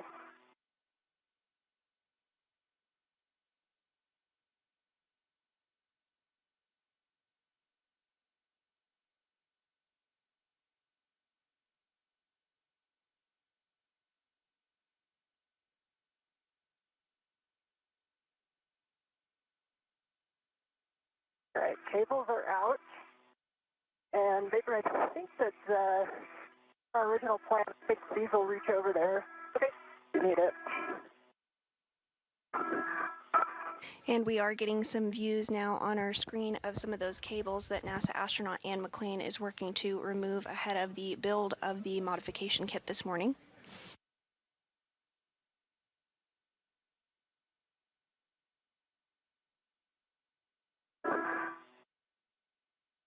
We are 43 minutes into today's spacewalk, which began officially at 8:05 a.m. Central Time. Today is the 275th spacewalk in support of space station maintenance, assembly, and upgrades.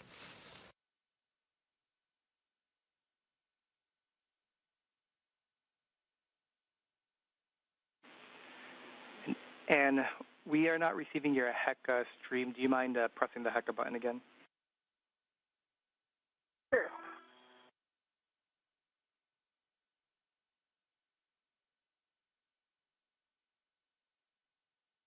Hey, let me know if you see it. Copy.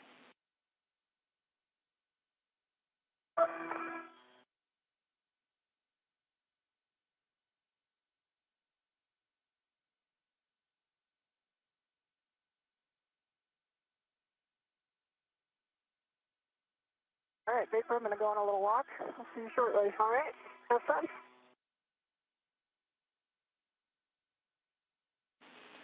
And we copy, and you'll translate starboard, pick up green hook.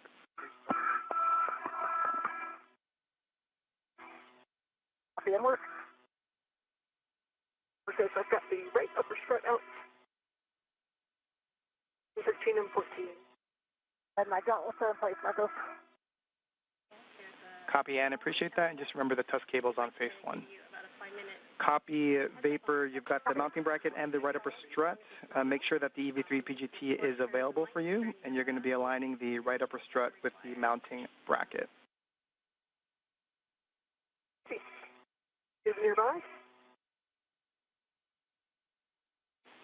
And Vapor, there should be a groove on the mounting bracket where the alignment tab is going into, and then on the side of the mounting bracket, you'll have black lines to let you know that you're aligned.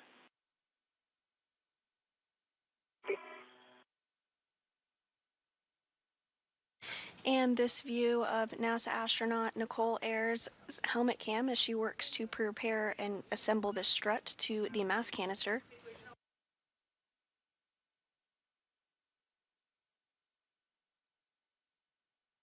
The upper triangle consists of 2 struts and a mounting bracket. Ayers will use the pistol grip tool, or PGT, to secure these pieces together before installing it onto the mod kit structure.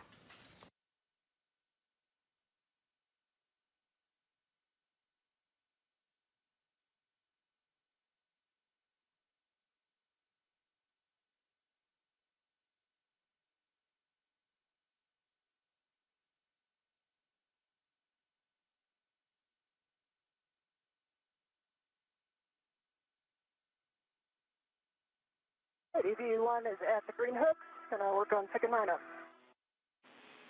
Copy, Ann. After you'll go to the starboard cedar cart to pick up the bundle. It's WIF 1. It's inboard and nadir, down and right. Copy, thank you.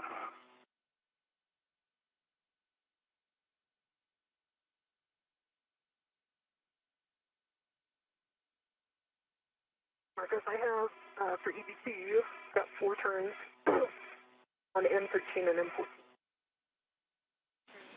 Copy, good turns, M13, M14. Next, you'll grab your PGT, and I'll have settings when you're ready.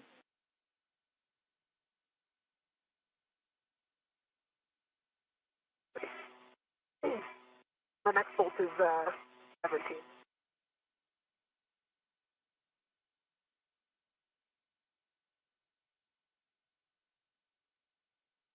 And a good view inside of the bag there with the remaining pieces that will be assembled today. You can actually continue and retrieve the left upper strut.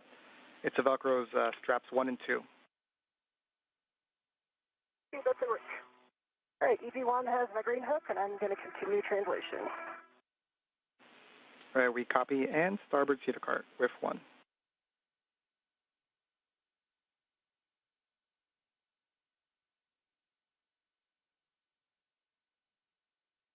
While Ayers is working on assembly of the modification kit, NASA astronaut Anne McLean is translating to pick up an APFR, or articulating portable foot restraint, that will be utilized during later portions of today's spacewalk to help secure the assembled triangle to the modification kit.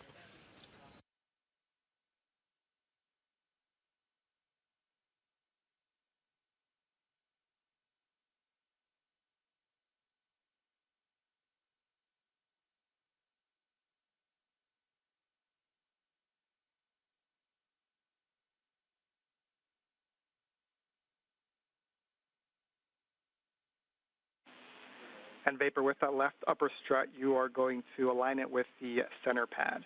And you'll check that the pit pin lanyard is free of the clevis before we do PGT ops.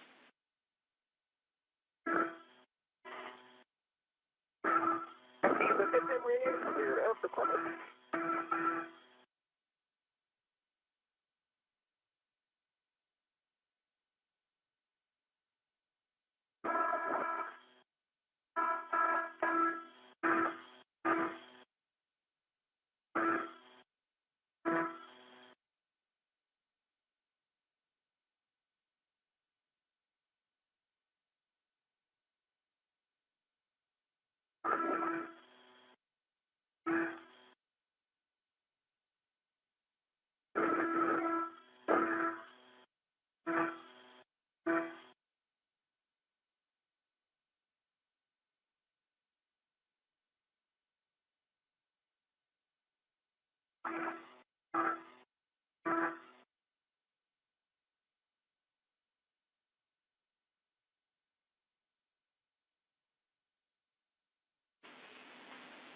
And we have your heck of view again. Sorry, I didn't tell you.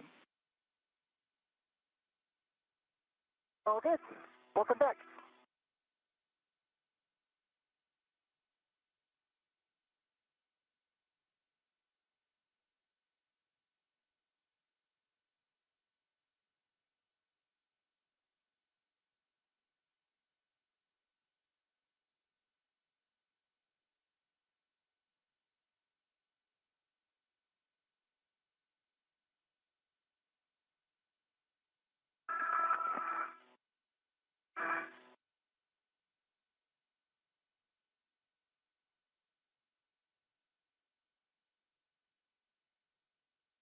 Just passing the seat of spur.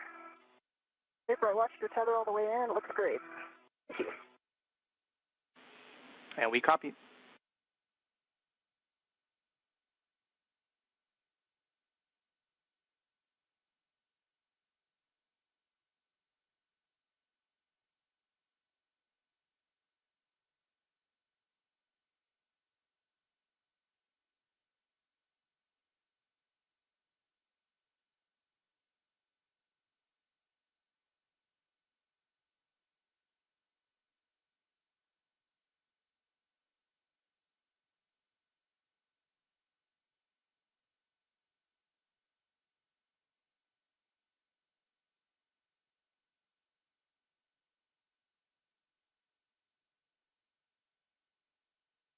Passing the port seat cart.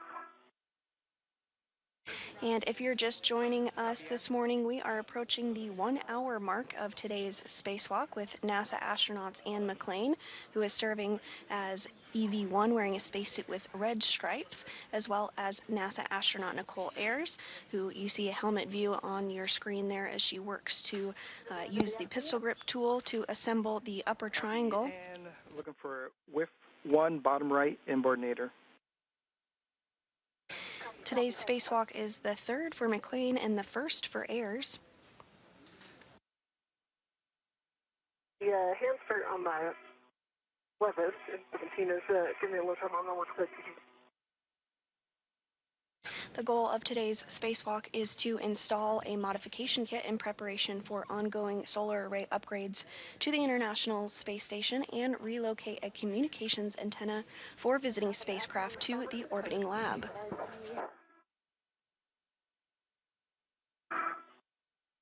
A whiff extender and an APFR. That is the one, and you're going to put that on your BRT. Once that's complete, you'll head starboard, but first you'll do the brake release. Copy.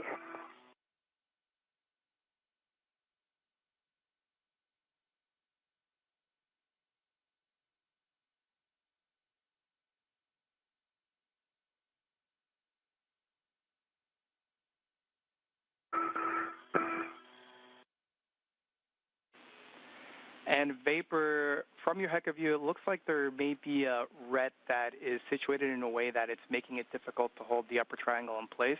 So a recommendation is for you to lock the ret if you think it's necessary. And on the screen here now, we see views of both NASA astronaut Anne McClain and Nicole Ayers' helmet cameras. AIRS is continuing to, on the right of your screen, is continuing to assemble the upper triangle portion of the modification kit. Meanwhile, NASA astronaut Anne McLean on the left of your screen is working to translate to a CETA cart, where she will install the articulating portable foot restraint that she picked up previously. Copy that, Anne.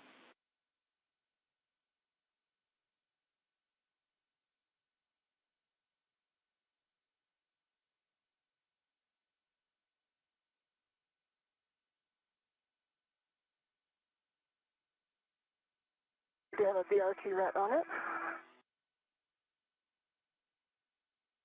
And getting a good view now as Nicole Ayers works to assemble that upper triangle, you can really see it start to take shape.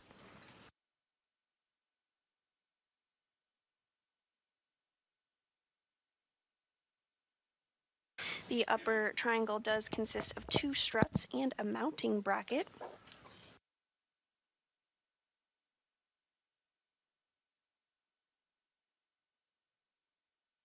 Once McLean joins Ayers, Ayers will hand that upper triangle to McLean, who will install it on the mass canister of the Beta Gimbly Assembly, or BGA structure. Say again, Vapor. So EVT has 2 turns started on the Vapor, we heard 2 turns started on M17. Looks like you have your PGT settings are Bravo 1 clockwise 2.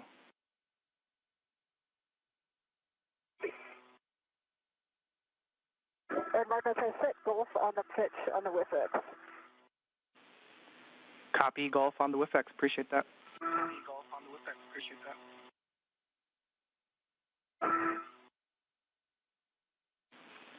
And again, Ann, once that's complete, you'll be headed back to your work site. Green hook, but first CETA brakes.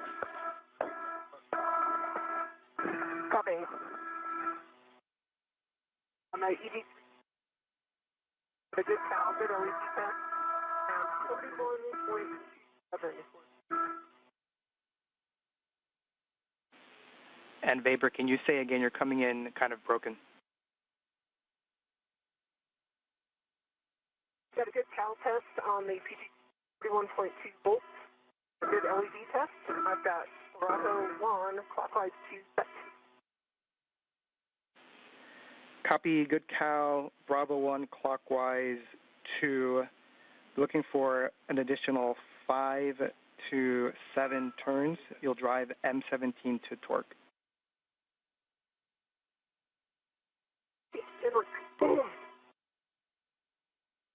Marcos, I have 2 good pumps on the port CETA cart. Direction starboard. Copy that, and next will be the port CETA cart.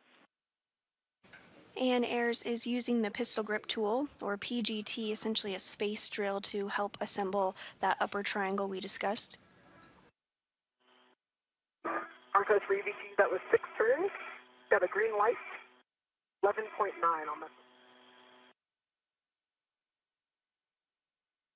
Under the MT. Copy, Vapor. If you can confirm that the black line is flush. Black line is flush.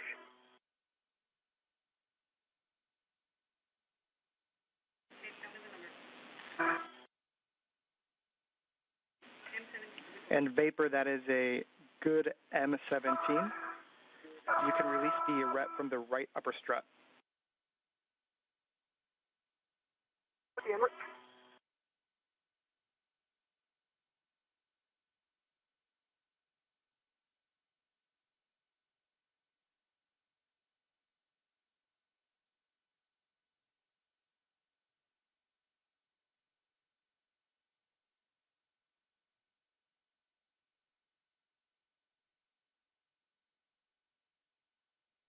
Because I have 2 good full pumps on the port CETA cart, because you know what they say, pumps a day keeps the murder away. Oh, we agree with that statement. Good job, And next will be to continue translating port to your green hook location, just nadir of the FHRC. Same place as previous. Okay, copy. I'm going to pause here and get this APFR in a little bit of a different config. Just wanting to jump around a little more than I expected. And we copy. And this is a view of NASA astronaut Anne McClain. She is serving as EV1 during her third spacewalk today, as you can tell by the spacesuit she's wearing with the red stripes.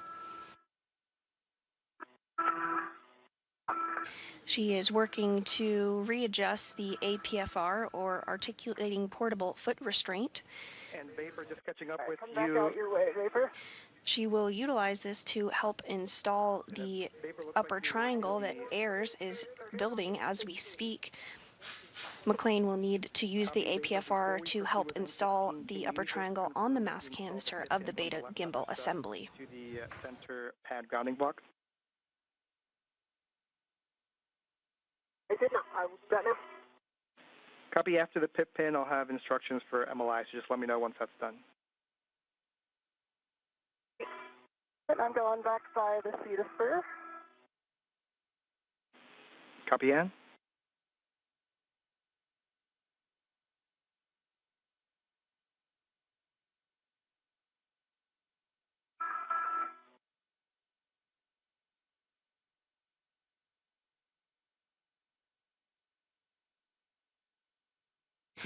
And as we get this pan of the International Space Station truss structure, you're getting a good view of the handrails, which is what the crew utilizes when they translate or move from one location of the International Space Station to the other.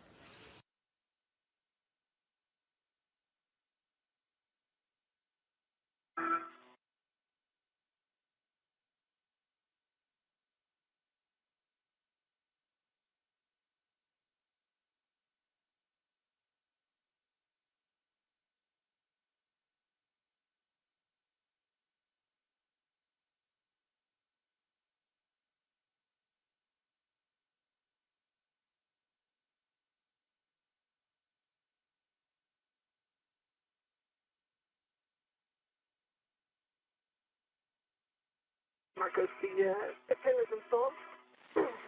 Copy, Vapor. Can you verify that the pip pin for the right upper strut is still installed? Yes. Sweet. And then you can install the left upper strut MLI on the center pad covering the L2 clevis, as well as the right upper strut MLI. What?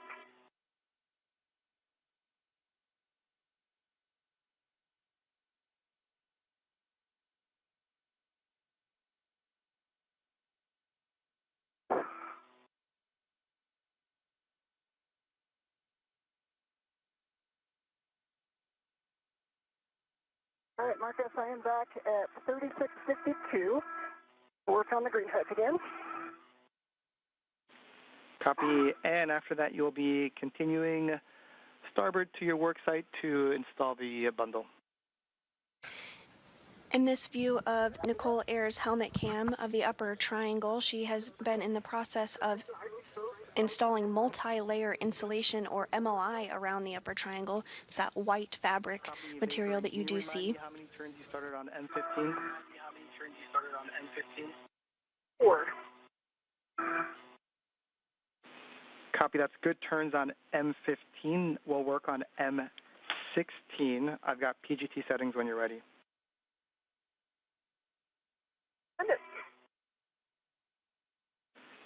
Bravo 3 clockwise 2 on EV3 PGT. Yeah,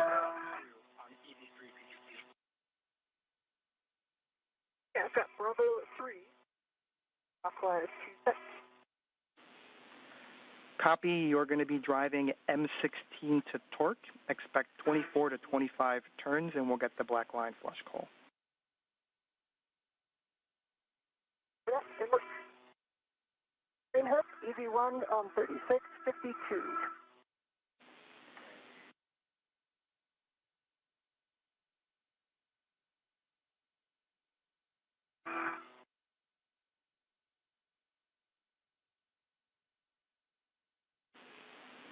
And I copied your last, and just ensure that your gauntlets are down prior to crossing the Sarge. Copy, will do.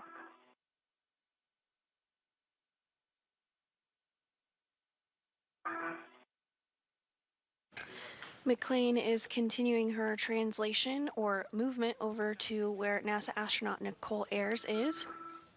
Once there, she will assist her in finishing up the build of the upper triangle portion before they work together to install it on the mass canister.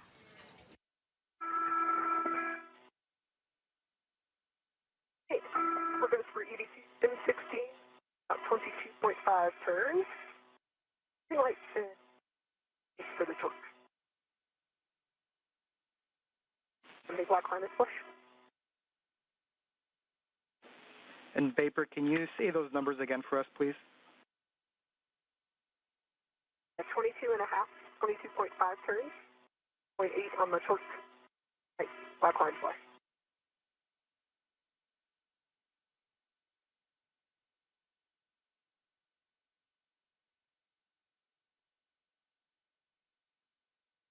For EV1, my gauntlets are in place. I'm switching to Sarge. And Vapor, we're talking here on the ground real quick, and copy your gauntlets are down. You're proceeding to the work site. Just note you've got the radiator and the PVR handrail. Do not touch, and you'll be dropping off the bundle on with 25.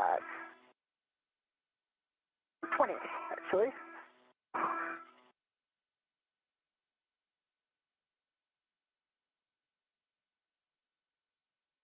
And we are approaching a day pass here, as you can tell on your screen as it is getting brighter. Slowly. We're just having a hard time reading you. It's coming in a little broken. The International Space Station is currently flying 262 statute miles over the North Pacific Ocean off the coast of Alaska. Green light, black line, big flush.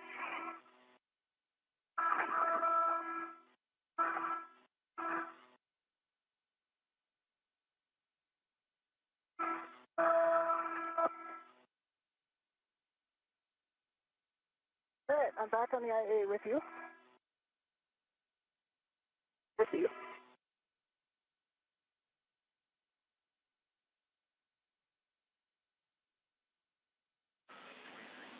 And we're discussing Vapor.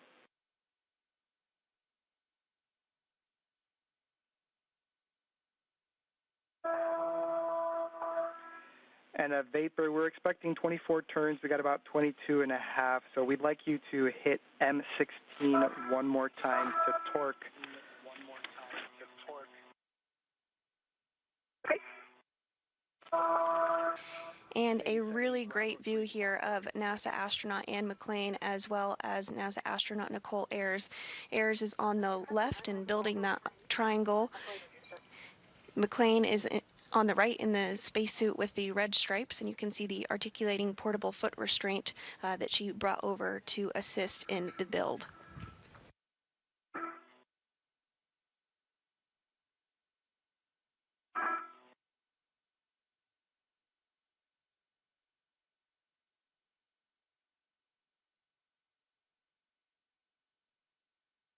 Our work site, we're going to get kind of close together, so let me know if I'm in your way. Okay.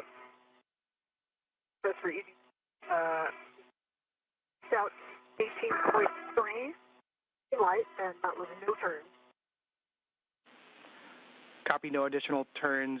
We'll discuss.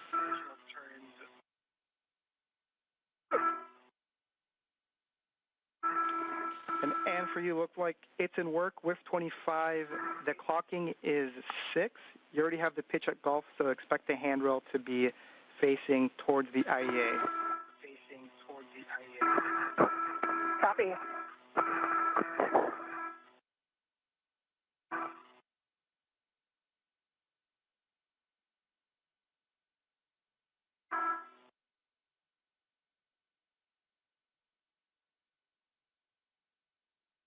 I'm stopping at 5145 to get a rich man's fair lead in. And we copy, Ann. Thanks.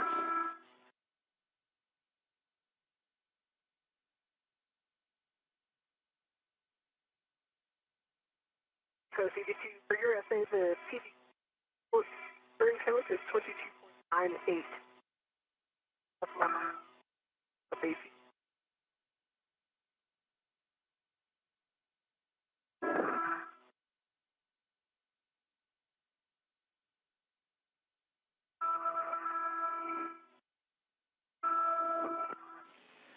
And in Vapor, we're going to proceed driving M15 to torque. So expect an additional 20 turns. It is Bravo 3 clockwise 2. Okay. I have Bravo 3 clockwise 2 set as 15 on 5. Copy.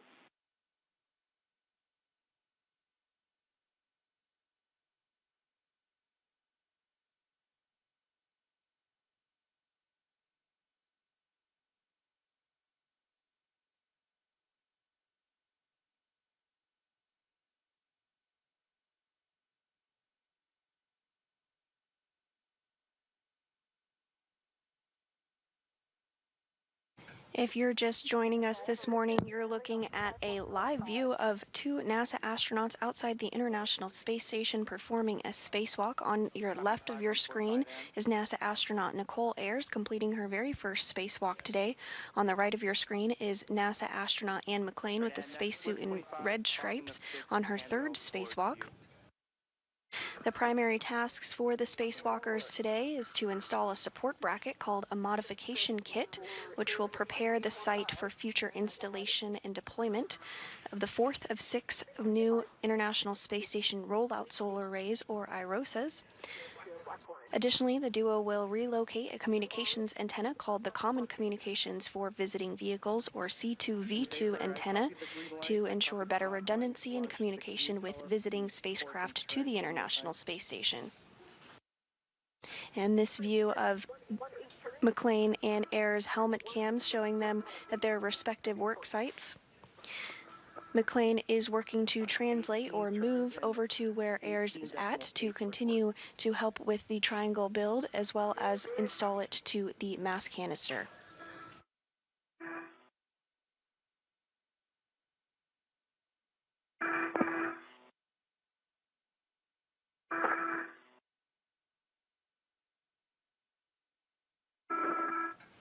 And through McClain's helmet camera on the left of your screen, you do see the Earth as the International Space Station flies 262 statute miles overhead.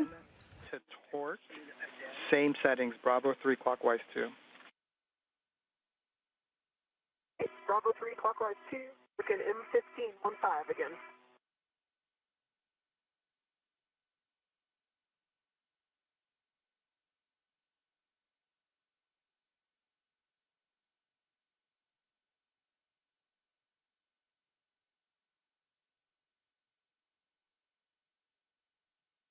Goes for M15 15. Had a green light already up, but I had a green light with 18.4 on the torque and no additional turns. Copy, no additional turns, Vapor, we're discussing.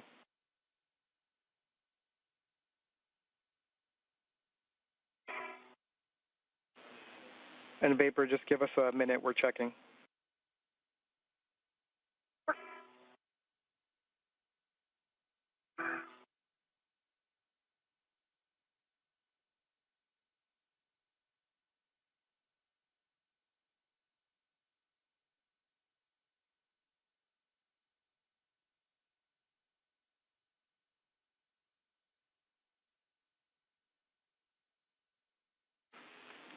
And Vapor, we have a troubleshooting step for you. Can you look at the interface of the struts and just make sure that nothing is caught in between, no MLI, and that it is flush?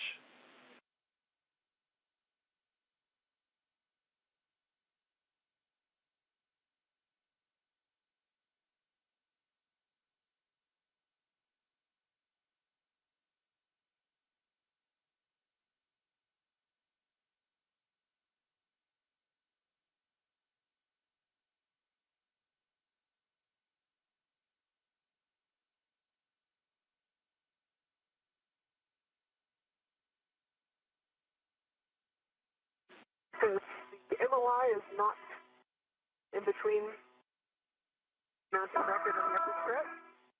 These black lines are aligned. Oh, it's flush. We copy all vapor, and the reason we're asking, we're just expecting one more turn on each of those bolts, so we're discussing.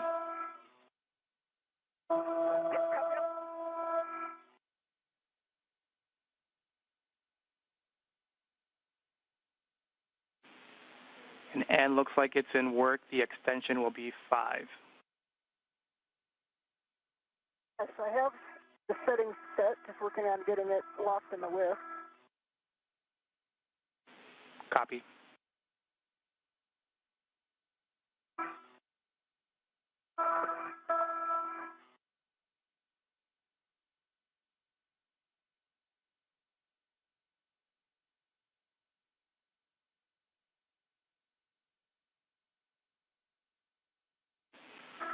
Now, vapor, good news. We are calling both of those bolts, M15 and M16, good. We will proceed. We'll have you release the ret from the left upper strut. Okay. See, good bolts and all right, Marcos, I have 6 set on the whiff extender, good pull and twist test. Got a golf on the pitch and a 5 on the extension. And I've got 12 Tango Tango Fox 12 on the APFR. We copy, and I may have missed it, but can you confirm that the pitch knob of the APFR can be depressed? Yes, I will go do that now. And this view from Air's helmet camera as she works to continue the build of the upper triangle.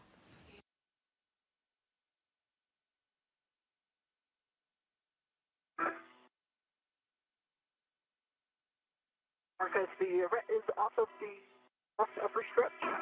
That's the MOI over the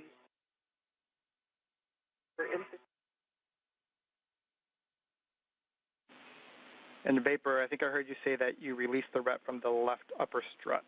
And this view from Ann McLean's helmet camera, we're getting a really breathtaking view of Earth. The International Space Station just flew over Grants Pass, Oregon. It's flying 261 statute miles overhead.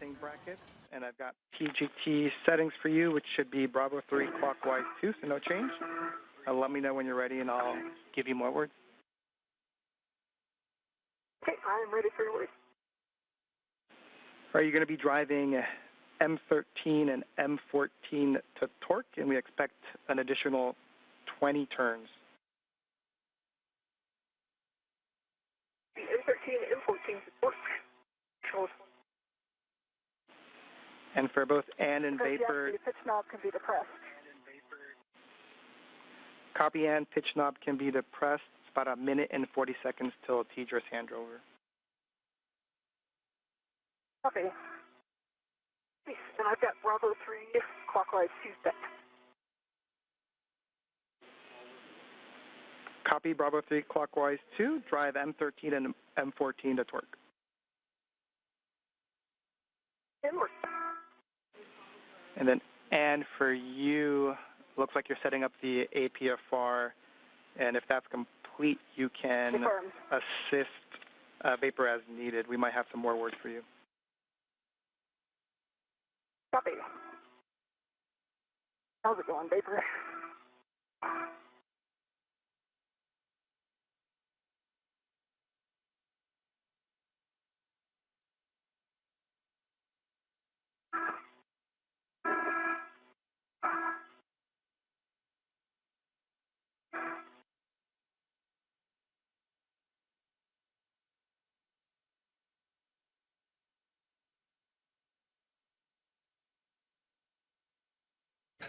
And we are seeing that upper triangle that NASA astronaut Nicole Ayers has been working to build. She's wrapping up that task as we speak.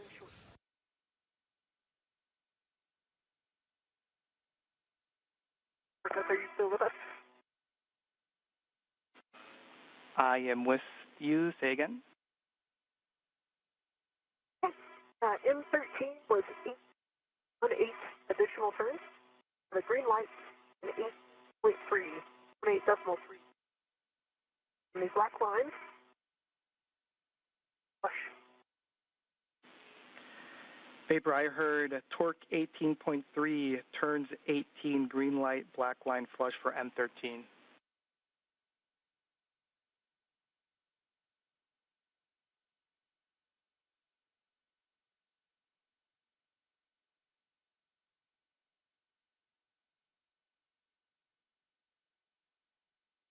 And we are in a brief handover period between our satellites, but we'll regain views here shortly.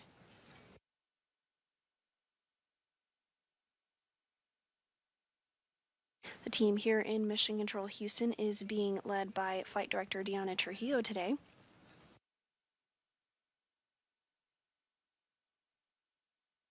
You see a view of her there on your screen, as well as the ground IV, NASA astronaut Marcos Barrios.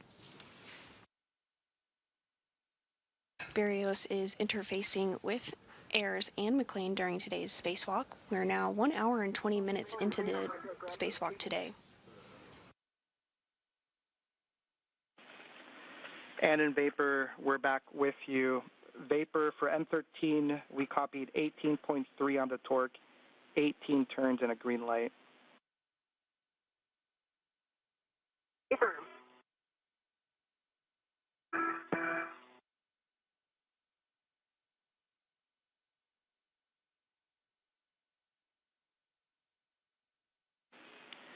And Vapor, that's a turn short, but we're going to press to M14. So you can drive M14. It should be an additional 20 turns. Okay, copy that. I've got Bravo 3, flight 2 set for M14. Copy. And once we pick back up with you, I think I heard you say you're going to be working the ROSA cable. Negative. Vapor went to grab those. I can assist where you need it, Vapor. And we copy. Thanks. Stand by 1 second.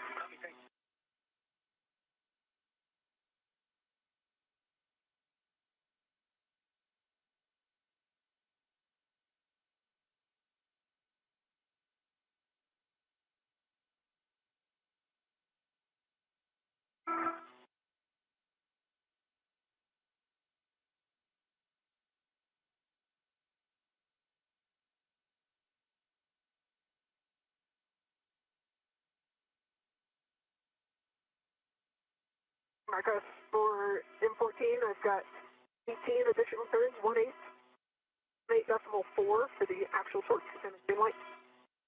The black line is flush. 18.4 on torque, 18 turns, green light, black line is flush. I've rebased this off the width extender.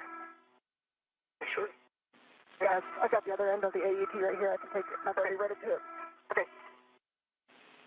And a Vapor, we are assessing. That's also turn short. And just in the meantime, we're trying to figure out good and bad times when we have comm with you. And so that last call was good comms. And so we don't know if when you rotate your head, the mic might get snagged with anything inside the helmet or the airflow. But we'll tell you when we have good comms, just so you can gauge what position that is. Okay. Yeah, that sounds good. While you guys discuss the bolts, I'm going to pick up the cable. Copy.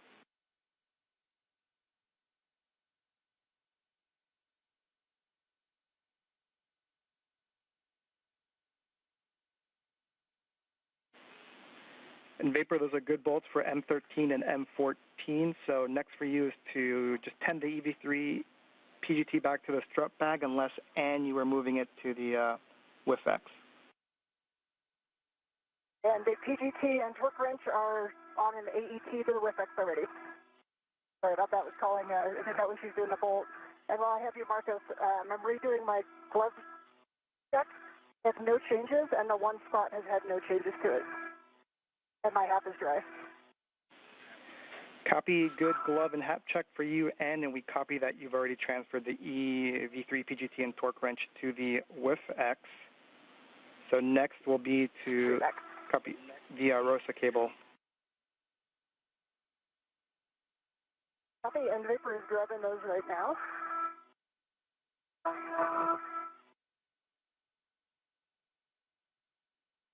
After the completion of the upper triangle build by AIRS, she's now working to remove some of the cables that will be installed. You see her on the left of your screen there, gathering those cables. Okay, come this triangle back to her first. And a bit of a better view there of those cables, specifically from AIRS helmet cam. Cables on the mounting bracket, there's an oval cutout that has a adjustable free hook, and that's going to go on the D-ring on the adjustable that's on your cable. Copy that.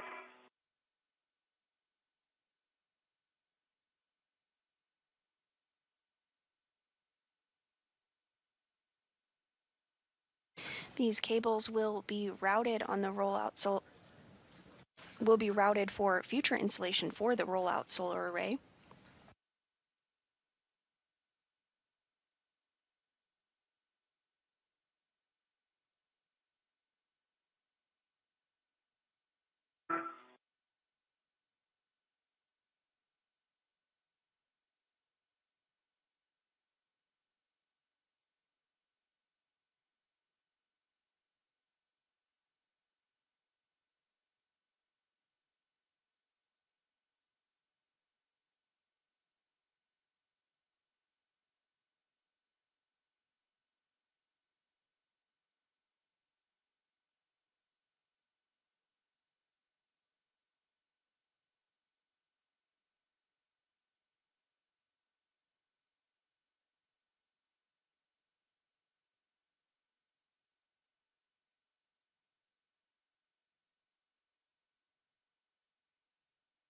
Okay, the cables are on the adjustable, that's on the oval hole. Copy, Vapor, and if you can, you can get. And we were just getting a view of the solar arrays that the IROSA will eventually be placed over, so we'll stand by and potentially get another good look of that solar array location.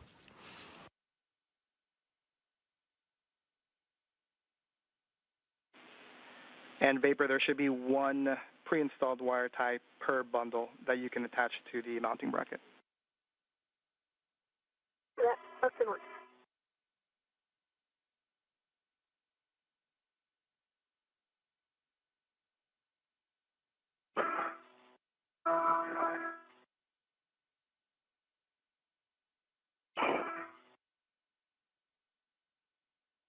And there we are getting a bit of context there of the solar arrays that are currently installed on board the International Space Station. The ISS rollout solar arrays are quite a bit smaller, but will actually provide more power for the orbiting laboratory once fully installed. And Today's spacewalk is occurring on the P4 truss of the International Space Station. Yeah, I just moved. I'm going to put my safety tether, or waist tether rather, somewhere else so it doesn't do that again. Once the modification kit is wrapped up and installed, the duo will translate to the P3 truss to complete the relocation of the Common Communication for Visiting Vehicles antenna, or C2V2 antenna, to ensure better redundancy for visiting spacecraft to the International Space Station.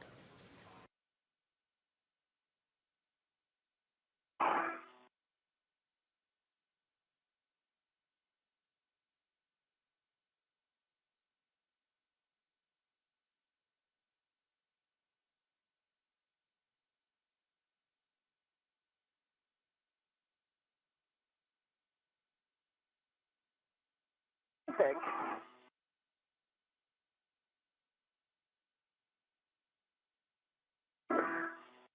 And you do see there in the center of your screen NASA astronaut Anne McLean. She is at the location where the triangle and mounting bracket that has been built will be installed. That's the mass canister of the Beta Gimbal Assembly, or BGA structure.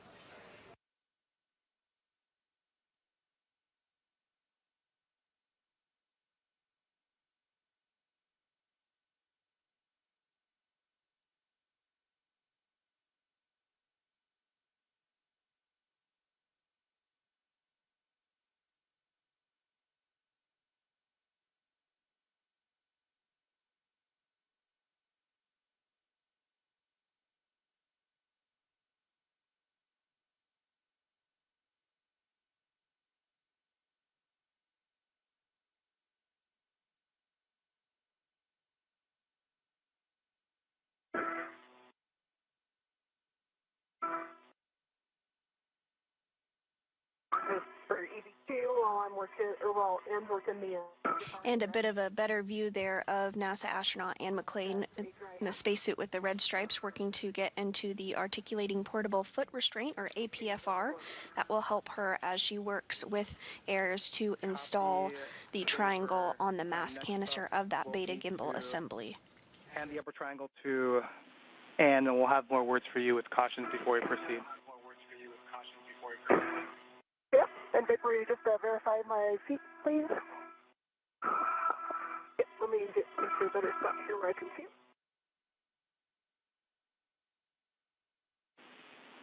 And Ann, let us know when you have ingress. We have some more words for enhanced glove check. Copy, and I'm just having Vapor verify my feet. I believe I'm in. Yeah, they both look good from touch to see your left heel, but your right heel is in. I'm sorry? Your left heel is touch to see, but your right heel is in. And I'm sorry, one more time on the left heel. Touch to see? Oh, touch to see. I see. Okay.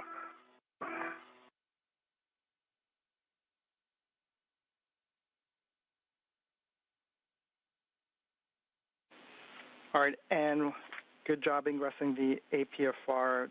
Just make sure that the ingress 8 is tucked in towards you so it doesn't get in the way with the upper triangle. And once that's complete, let me know and I'll have words. Yes, definitely. It's tucked right now, but don't hesitate to remind me over and over again. That thing has a way of moving around. Copy, will do. So, Ann, for you, so right now what we would like you to do on your gloves, we'd like you to take your right glove palm up. We want you to flex your right index finger away, so overextend it, and provide that view to us via the HECA camera. Okay, let me know, is that a good view in the HECA? That is a good view at the HECA. Okay, and you can see the spot. Now I can see it even when I'm not moving it. When I was in the airlock, it was only when I was moving it, but there's flex down, flex back. Copy, Ann. If you could maybe bring it closer to the HECA camera. It's a good relative position, just closer. How's that? That's a good view.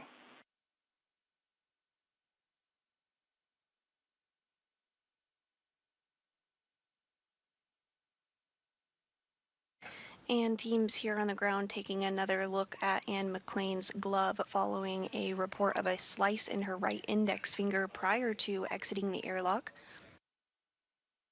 The team on the ground. Copy, Ann. We appreciate that view. We are good with that glove inspection. We do ask that you perform the same type of inspection every time you do your glove check, but you do not need to show us on the HECA. You can just perform it yourself. Understand, thanks. I'll let you know if there's any changes. Copy that. Okay, Vapor. And the team on the ground reports that the glove is looking good. McClain is in the articulating portable foot restraint and will receive the triangle from AIRS next. Very slow, so slower than when you were translating with a strap bag on the BGA.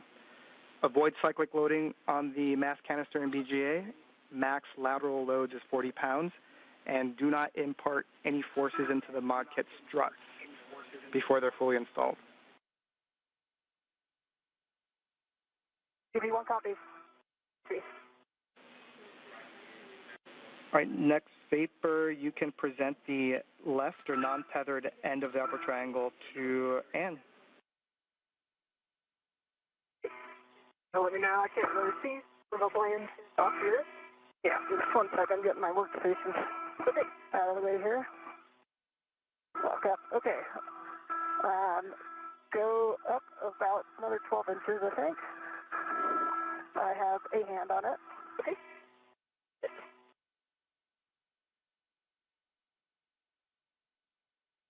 All right. This isn't small, is it?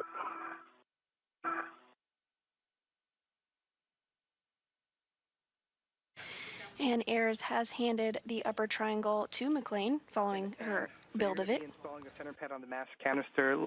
arrow up.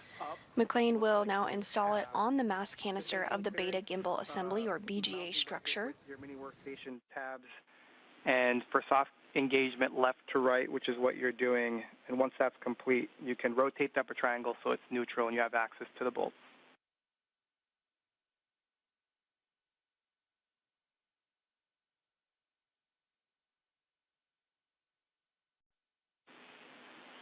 And Vapor, since the EV3 PGT and torque wrench is already on the AET, we can have you go to the right saw bracket and get a visual alignment of the bearing. And just as an FYI, we've got that RET series from the bag to the mounting bracket that we want to keep eyes on as you go away and to the strut bag. Center pad is soft docked. I'm going for my PGT, I believe 2 turns on each. It'll be Alpha 2 clockwise 2 and is exactly. And this view of Ann McLean's helmet camera as she positions the upper triangle on the Beta Gimbal Assembly. All right, for the Fairchild fasteners. If you're just tuning in with us this morning, we are 1 hour and 35 minutes into the 275th spacewalk in support of space station maintenance, assembly, and upgrades. This morning, the spacewalking duo, which consists of NASA astronaut Ann McLean and Nicole Ayers, worked to build the upper triangle portion that you do see on your screen there. That is going to be installed on the mass canister of the Beta Gimbal Assembly.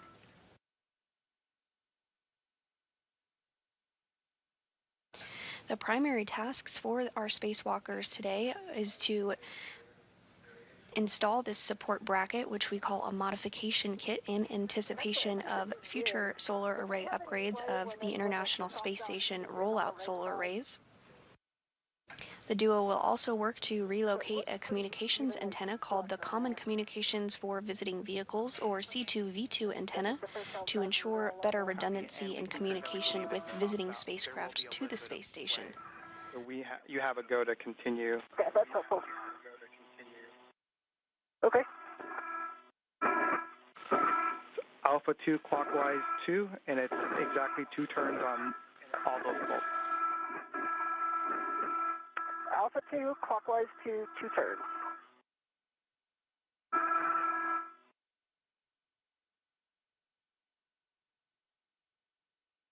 Because for EV2, the right stop bearing looks pretty thin. So it's at and parallel with.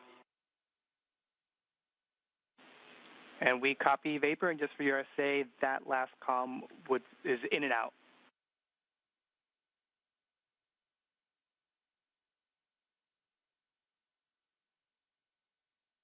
Marcus, I have Alpha 2 clockwise 2 set, and for 2 turns on each. Good words.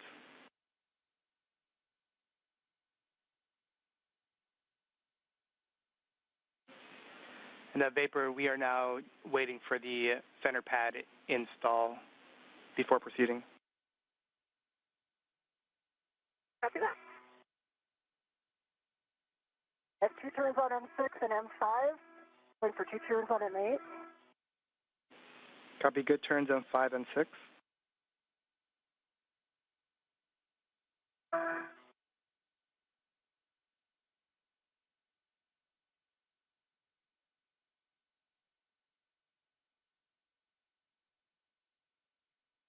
McLean now using the PGT, or pistol grip tool, to install the upper triangle to the mass canister. Settings on the WIFX and the APFR.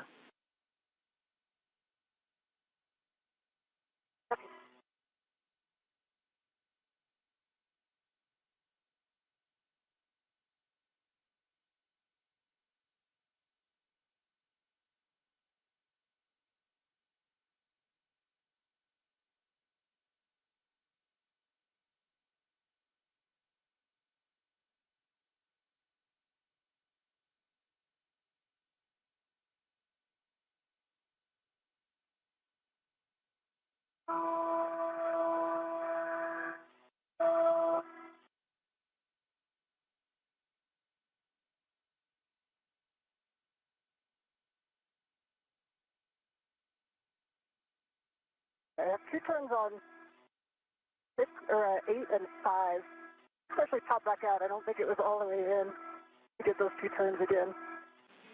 And we concur, Ann. Thanks.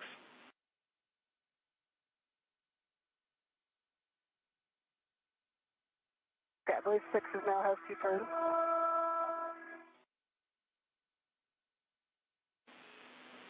And copy, Ann. We're following. All right, 7 has 2 turns. I believe now it's torquing alpha 2 clockwise 2.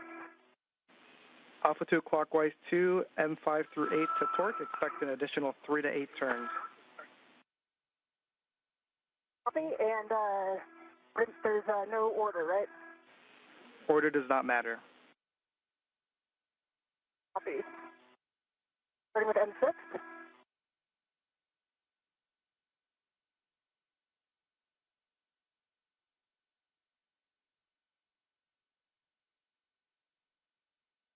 Okay, M6 got 5 turns, 3.6 torque green light.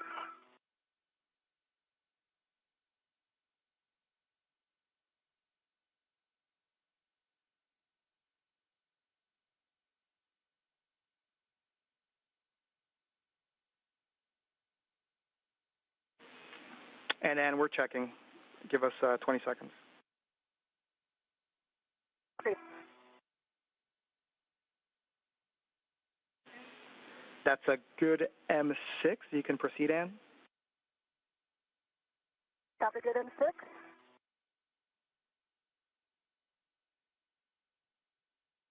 And Marcos, I have 3.7 torque green light and 5 turns on M5.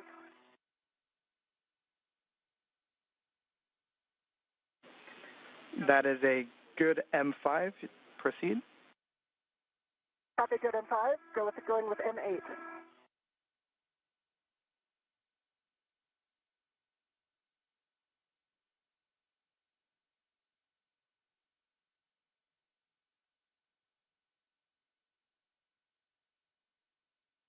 There's 4.5 turns on M8, green light, 3.6 torque.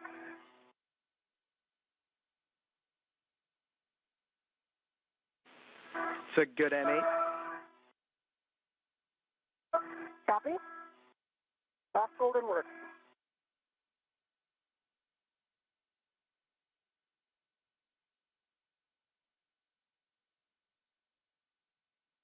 Okay, got exactly 4 turns on M7, 3.8 torque, green light.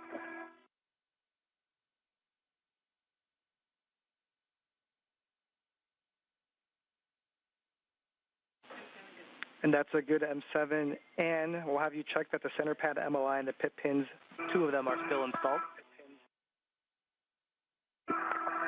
Copy, in work. All right, I see 2 pit pins in.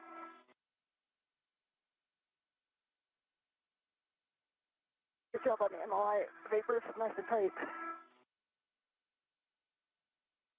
And with those 4 bolts being driven by NASA astronaut Ann McClain on the mass canister, the next steps will be to install the left and right lower and upper struts to continue to attach the triangle to the mass canister.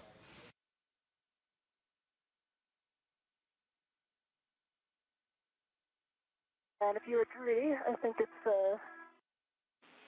And that's a good upper triangle install. And yep, you're going to get out of the APFR, and you will be changing the WIFX and APFR settings. First, WIFX is going to be shortened to an extension of 1. Copy. Nicely done. There's no workout at the gym that prepares you for that twist.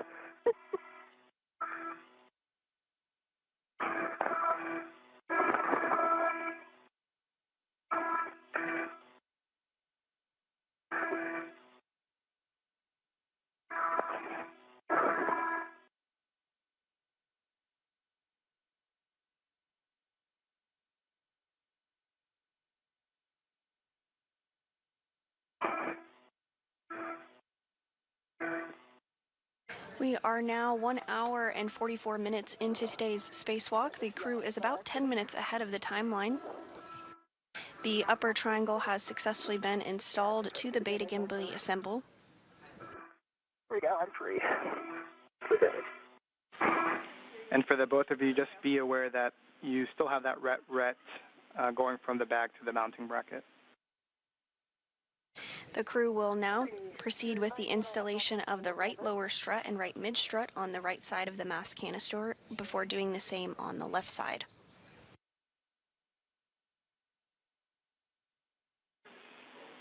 And just for your awareness, we turned your HECA off.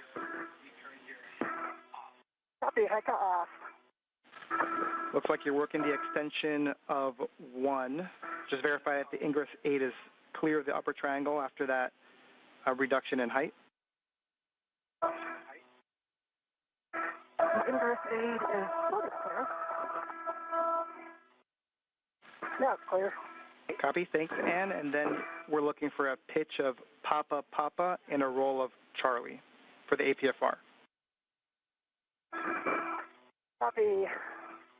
6 is at 1. Remind me, is the yaw still 6? Or 12, rather? The yaw should still be 12, correct. Okay.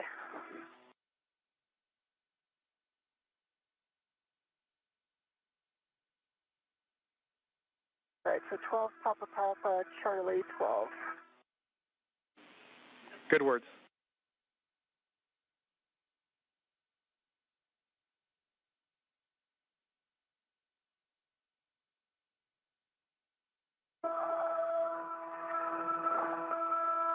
There's Charlie 12. And you can see the... And this view from Nicole Ayer's helmet camera as she works to get the right lower strut out of the bag. Papa Papa. There is a right lower strut and a right mid strut which will be attached on the right side of the mast canister to further secure the upper triangle that has previously been installed.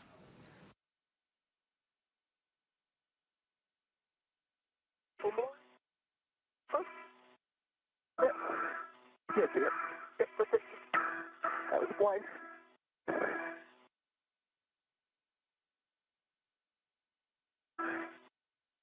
All right, Papa Papa is set on the pitch on the APFR, and the button can be depressed. Copy, those are good settings. And in Vapor, appreciate that. And next for you is going to be a socket swap. You're going to swap to the 5/8 by 2 inch, which is in your trash bag. Copy that. And then Vapor, we are going to wait until Ann does that socket swap. She's going to ingress the APFR, and then we're going to verify access to certain locations on the mounting bracket before proceeding with the mid-strut and lower strut handoff. Okay.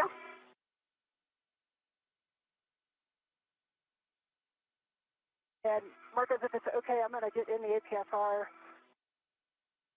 and then do the socket swap while I have two hands. Sounds like a great plan, Ann. And just another reminder on the ingress 8 and the upper triangle. Copy that.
So for EV2, it on the gloves. I've got a smudge on my right index finger. It looks like the shirt mark at the badge. And I've got several other black smudges on the tips of several fingers. And Vapor, I think I heard you have several smudges, black smudges, on your gloves that you think came from the strap bag. Is that accurate? Paper, mostly black and one red. One black and one red. All right, we'll discuss you on the ground. Marcus, it's several black smudges, not just one. Copy. Several black smudges, and if you don't mind, if you can, one hand at a time, just put it over your heka.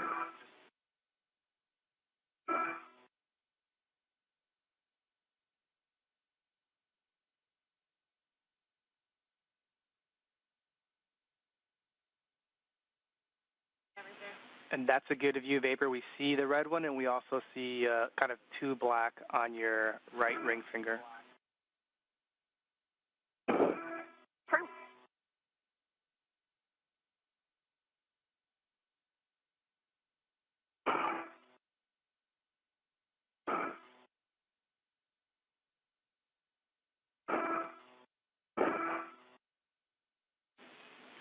And Vapor, appreciate those views. We are good to press.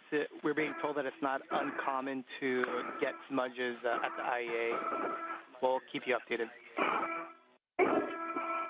After that, thank you.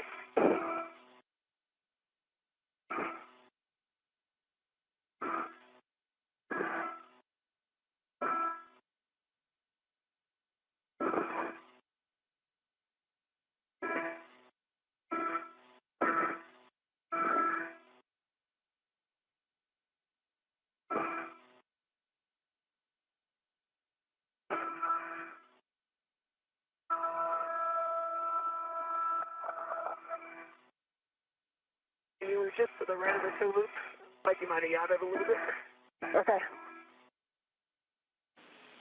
And Vapor, just as a reminder for you, we're just waiting on the ingress and socket swap, but if you have the bandwidth, you can help Ann with the ingress. Copy. Work. There we go. The ret series is clear. And did you say you think it yawed? I think it did, yeah. And Ann, we're seeing that your met rates are high, so we would like you to take a break. We'll let you know for how long. Okay. Not surprised. And the yaw's the same. Yeah, it's back at 12. Right? Yeah, it's at 12. Okay. And Vapor, looks like you're already doing it, but while Ann's taking a break, you can redo the APFR settings. So if you need those, I'll let you know. Copy. I think the APFR is set correctly. I think so, Chief. Disregard. Now approaching the 2-hour mark of today's spacewalk. NASA astronauts Nicole Ayers and Ann McLean are working to install the right lower strut and right mid strut on the right side of the mass canister. Ayers has completed the build of the upper triangle and McLean installed it following her build.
And Ann, We're going to hold you still for approximately 5 minutes. We'll let you know. Okay, I understand. 5 minutes. Is there anything useful I can do during that time?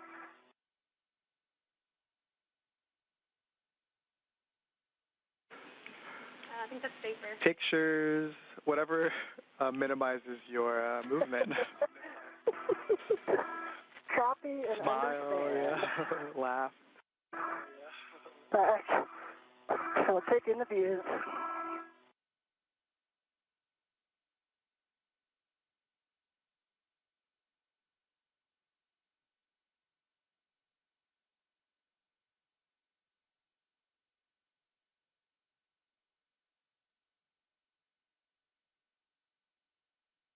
And McLean getting the opportunity to enjoy the views for a minute, as well as take some photos.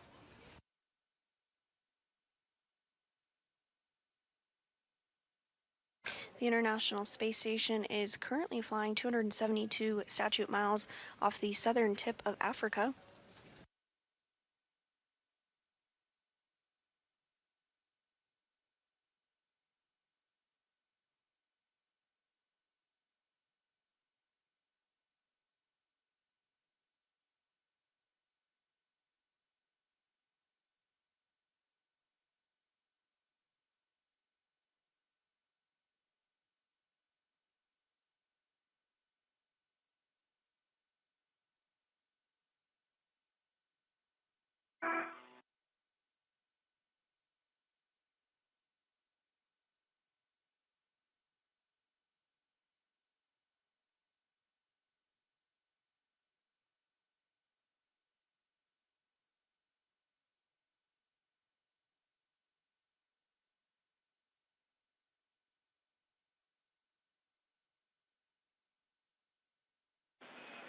And in Vapor, we have a couple recommendations for you for the APFR ingress for you two to work together.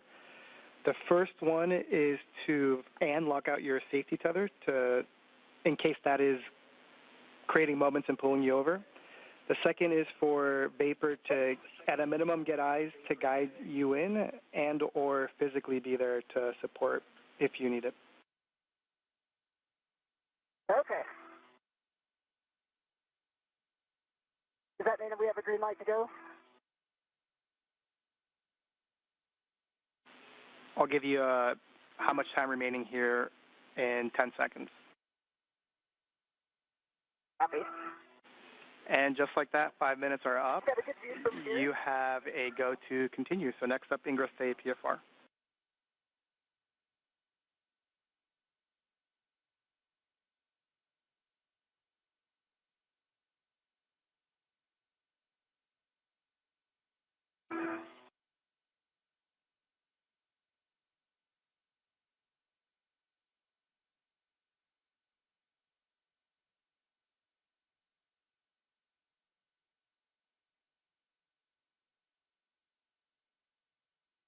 NASA astronaut Anne McLean now going to work to get back into the APFR, or articulating portable foot restraint, there in the center of your screen.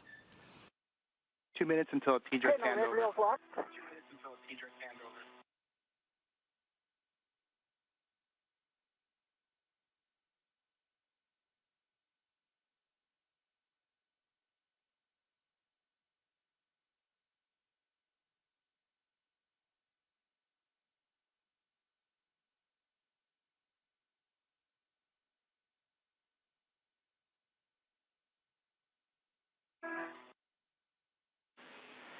And Anne and Vapor, for your awareness. I think that must have rolled because it's back in the center.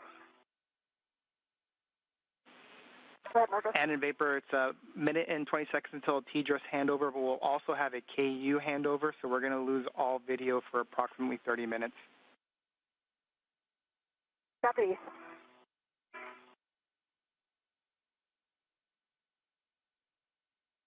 Tethers look clear on my legs.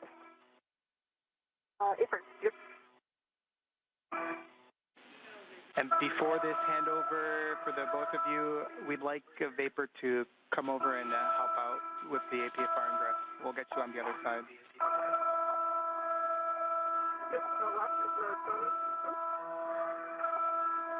Move your left foot to the right a little bit. Your right foot is in the middle.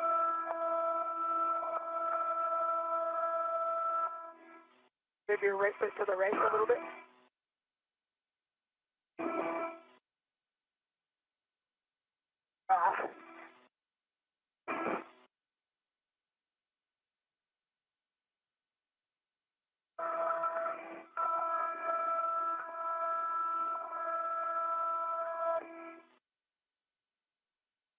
Are you able to hear me fairly clearly? You come in a little broken. It kind of like takes a minute for your voice to break. Okay. I'll try yelling.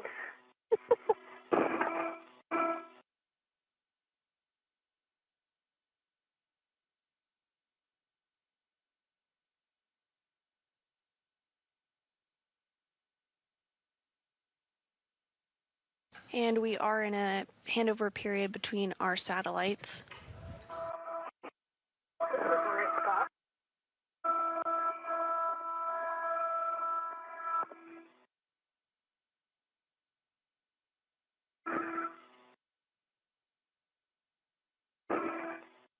The team here in Mission Control Houston today is being led by Flight Director Deanna Trujillo. We are now 2 hours into today's spacewalk, the 275th in support of space station maintenance, repairs, and upgrades. Right foot in. Right foot in.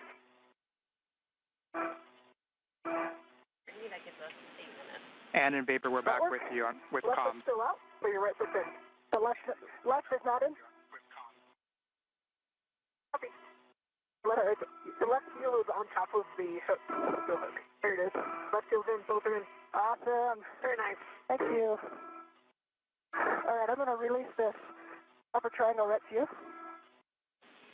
Actually, before doing that, and we'd like to do access checks. Okay. All right, and so I can access the L6. Sorry, go ahead. yeah, we're looking for you to be able to access the RET, which looks like you were about to do. The on the mounting bracket, you've got a clevis where the lower strut is, access to that, as well as the grounding block, as well as the mid-strut clevis that goes on the upper strut. Yes, I can touch all four of those. I see the L6, L7, bolts 20 and 24 where those go, and I see the fit-in and the red. Copy, that's great. And you can perform the socket swap as well as release the mounting bracket ret. Okay, it's for the ret. Ready. It's coming back.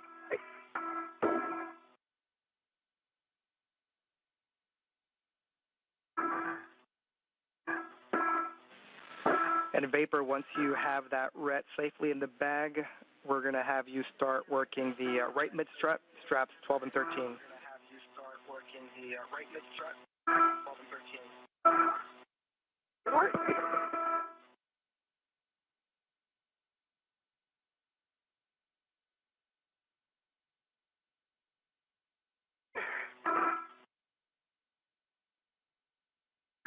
Are you working the socket swap right now? And during this handover period between our satellites, we will have communications with the crew. However, we will not have visuals of them. This loss of signal period has about 40 minutes left in it until we have visual of the crew again.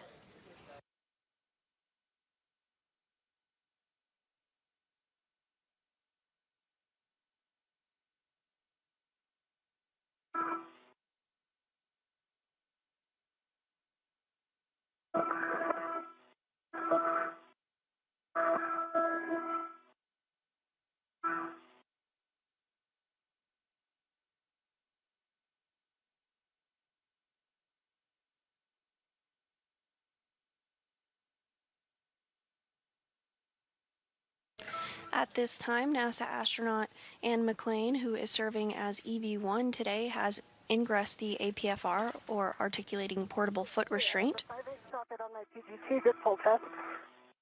They will now work alongside each other to retrieve the right mid struts from the bag and install them.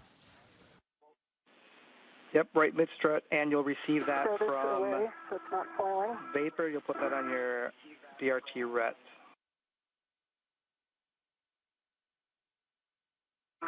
Copy. And that'll be to the handrail stanchion that's closest to the side Getting pad. cleaned up in the socket top. Copy that, Ann.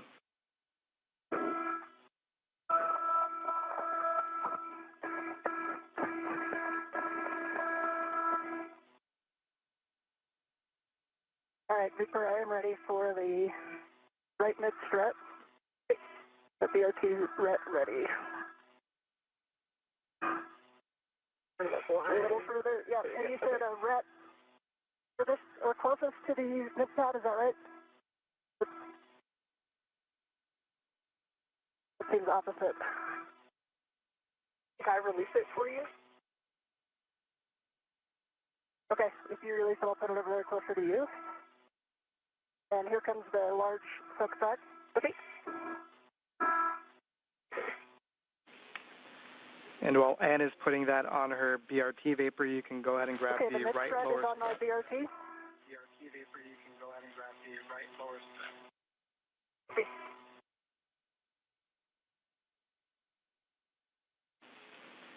And you're going to receive the right lower strut, and you're going to leave the strut bag ret attached. Okay, strut bag ret attached.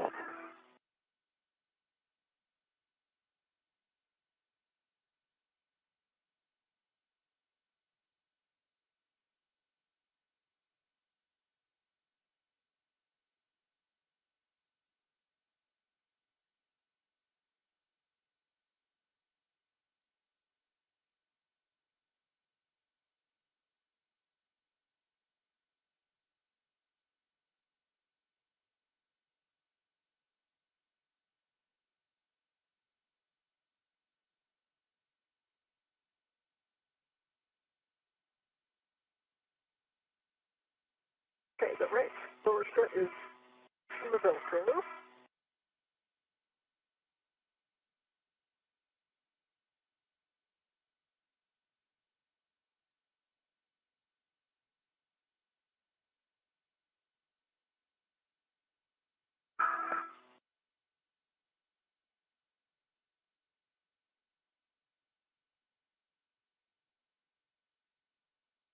Now pivot the,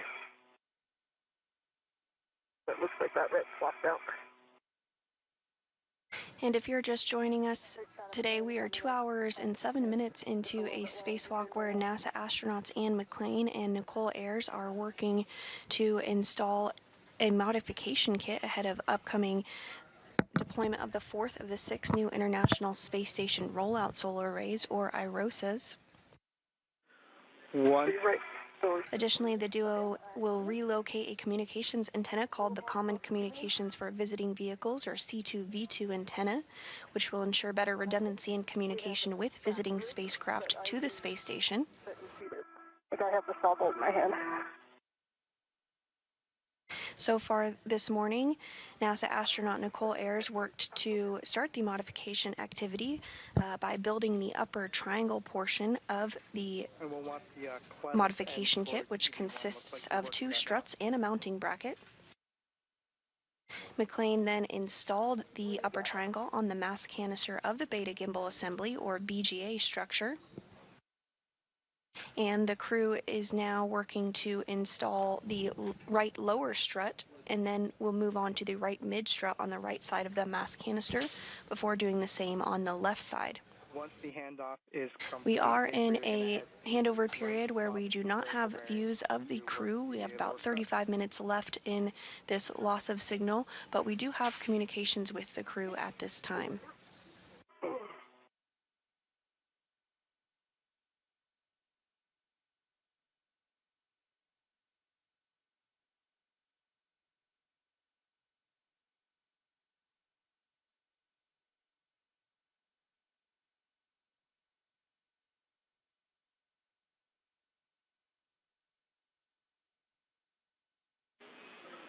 And for you, right now we're just waiting for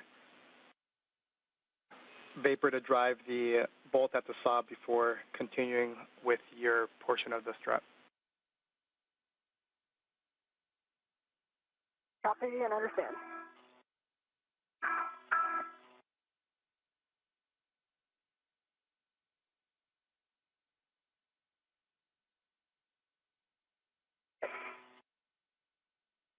Stop here.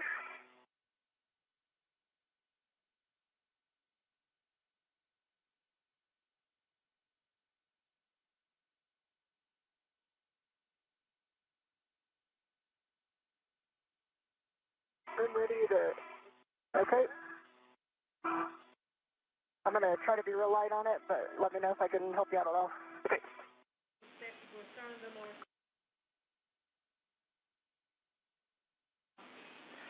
And Tilt it towards the bolt for me. Tilt it toward the bolt. Yeah, it's like 3 feet from the bolt right now. Yeah, thank you. I don't know how much you can down here. Can when I lean back. But here we go. Here we go.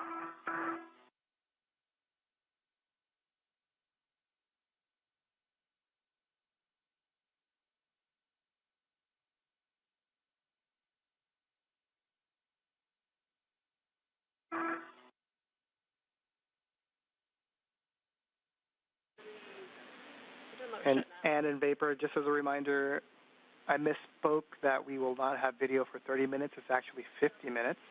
And so we won't have any video for the next about 30 minutes. Okay. Vapor's working the sob right now. Copy that. I'll have a warning to read before we start doing any bolt operations. Okay, we're ready for the warning. Copy. So it's a pinch point warning, vapor. You want make sure you keep your fingers clear of that interface, strut, and BGA.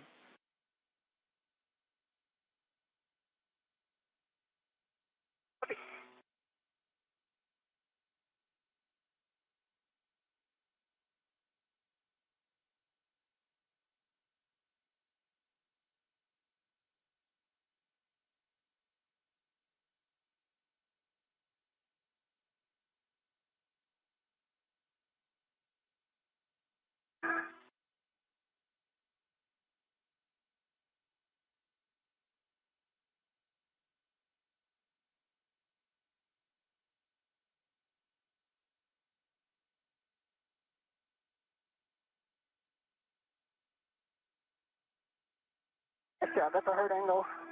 Yeah.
You don't mind, can you just hold it up towards the bolt a little bit? The ret is pulling it back? Yeah, the block for the ret is right next to your left, right next to your heca if you want to lock it.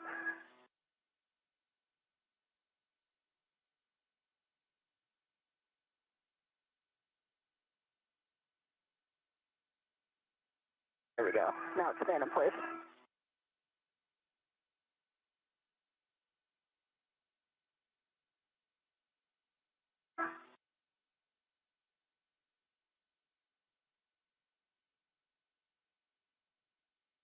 Your end effector on that handrail may also provide you some leverage. It's for the just getting it turned without it popping out. I see. If you're just joining us today, we are 2 hours and 14 minutes into the 275th spacewalk in support of space station maintenance, assembly, and upgrades. This is the third spacewalk of the year, and also the third spacewalk for NASA astronaut Anne McClain, and the very first for Nicole Ayers. This is the first spacewalk of Expedition 73. The primary tasks for the spacewalkers today is to install a support bracket called a modification kit, which will prepare for future installation and deployment of the fourth of 6 new solar arrays called IROSAs. The crew will also work to relocate a communications antenna called the Common Communications for Visiting Vehicles, which will provide better redundancy in communication with visiting spacecraft to the International Space Station. Once Vapor is done finishing with the turns, you'll be driving M20 exactly 2 turns. Copy, exactly 2 turns on M20 until 6. So far this morning, the duo has worked to build and install a upper triangle portion of the modification kit and are now working to install the right lower strut and the right mid strut on the right side of the mass canister. 2 additional turns.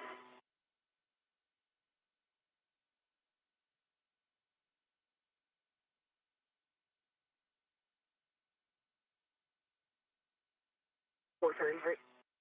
Yeah, 4 turns total? Yeah. Marcus, did you copy her question?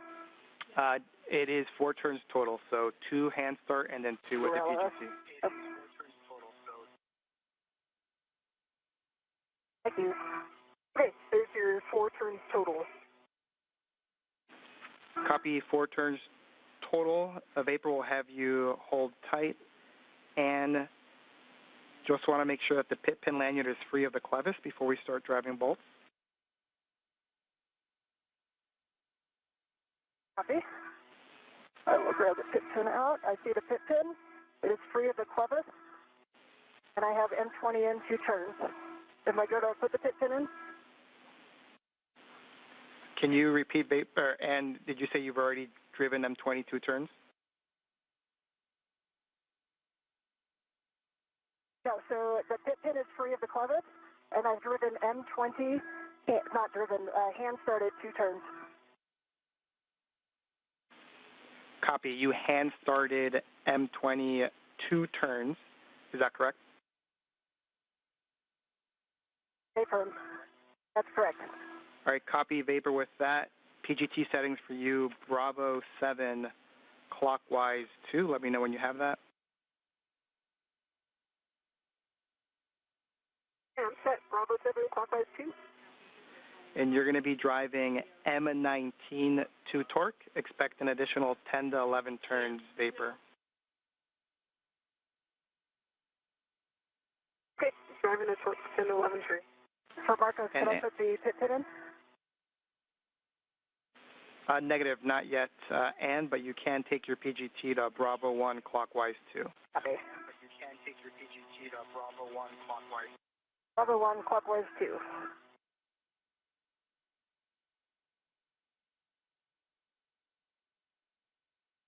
Okay, that was 8 additional turns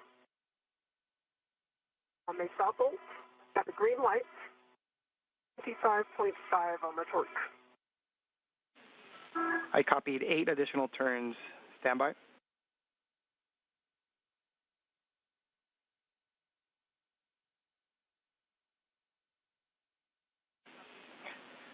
Vapor, that's a good PGT. We'll go for the torque wrench. And those words from the ground IV there in the center of your screen, NASA astronaut Marcos Barrios, relaying up to Nicole Ayers, who is working to install the right lower struts. Last check, I've got a torque wrench. Ayers is using the PGT or pistol grip tool to secure the strut. And I'm ready to drive when you guys are. Copy. Thanks, Ann. We'll wait until we're done with Vapor's bolts and we've done all the checks.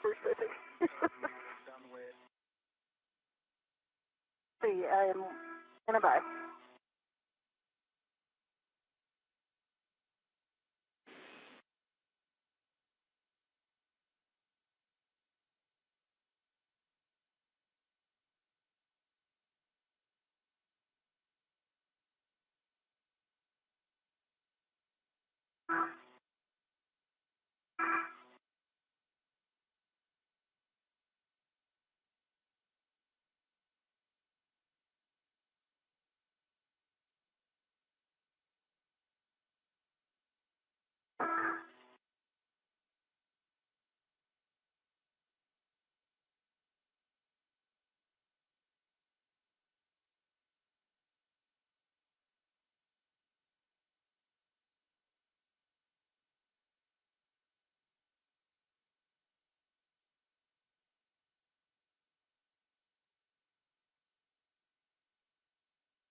Marcos, that was 2 breakovers, like a quarter turn.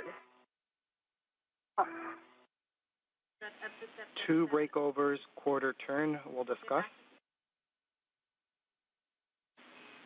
And for the both of you, just for our latest consumables check, limiting consumable is Medox for EV1 with a PET of 622.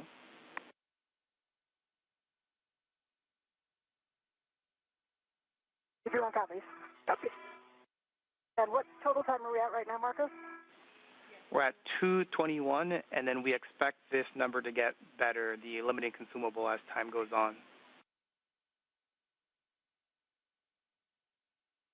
Copy.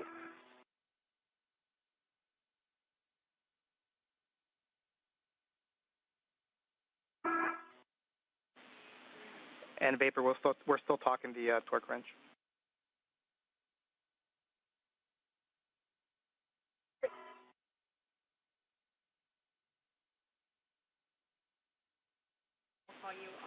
In Vapor, we're going to do the additional checks before calling it good. We're expecting 2 more turns. So with that, just let me know and we can go through some checks.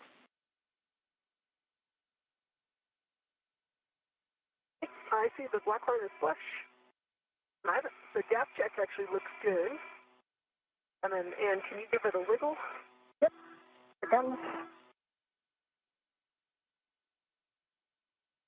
Yeah, and the wiggle test is good too. Copy black line, no gap, good wiggle test, just looking for the lower strut MLIs covering the strut pad.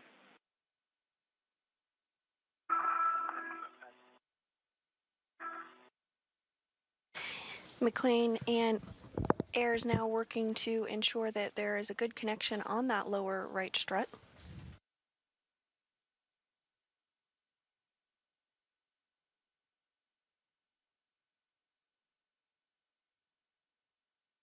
Okay, the lower MLI is covering the strut pad. Copy about the MLI, and we were just told that that is a good M19, and so, and you have a go to drive M20 to torque. Expect an additional 5 to 7 turns. Bravo 1 clockwise 2. Copy, Bravo 1 clockwise 2 set M20.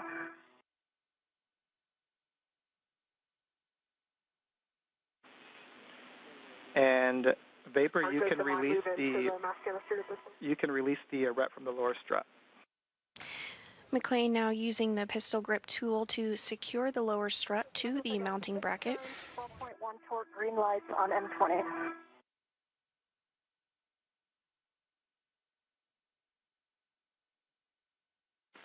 And we copy Ann and we're checking. And Ann, can you confirm that the black line is flush?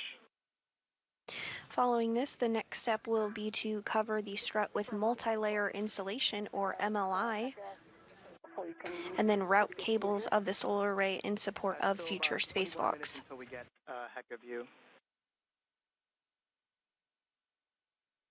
It is black line is flush. Copy, that's a good M20, and you can stow your PGT, and then you now have to go to install that pit pin to the grounding block. Copy and work. Marcus is released from the lower right strut. Copy, Vapor. You can go ahead and translate to the right side pad location for the mid strut.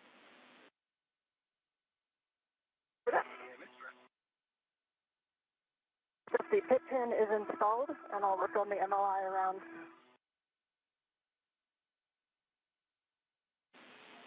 Copy, and just let us know.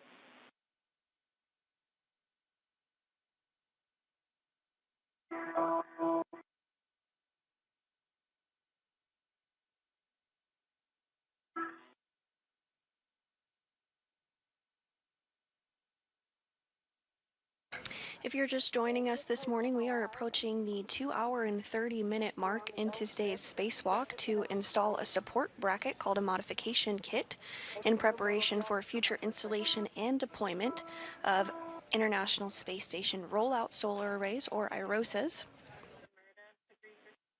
NASA astronauts Anne McLean and Nicole Ayers are working to install lower struts on a mass canister that they have already built on the upper triangle of the modification kit. And it's up to 40 pounds. 15 inches from the outer. We do not currently have views of Ayers and McLean, but expect to regain views of them in about 18 minutes from now.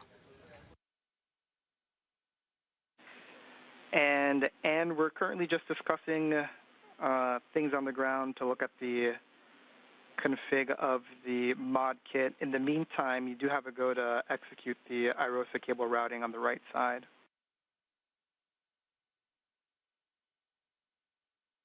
Copy. And Vapor once. And I do have the IROSAs wire tied with 3 wire ties. Go ahead. Nope, just going to give Vapor more words that once she's on that right kind of mid-strut location, just to hold still.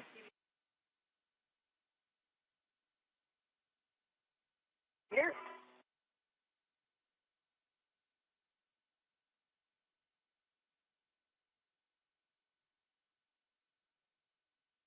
Marcus, the wires, IROSA wires, released 1 coil turn. So the black mark is now wire tied with 3 twists and set to low profile on the LR handrail at the lower strut. That's great, Ann. Appreciate it.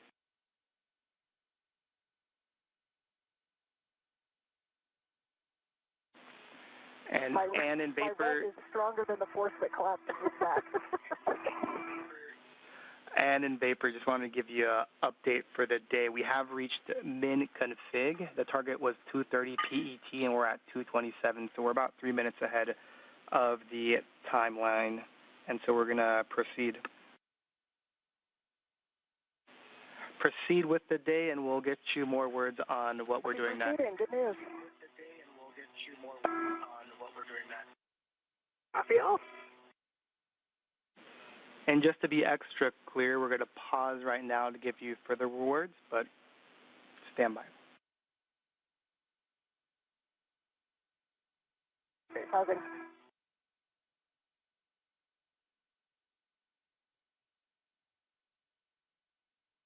NASA astronaut Anne McLean has successfully routed cables on the right IROSA strut.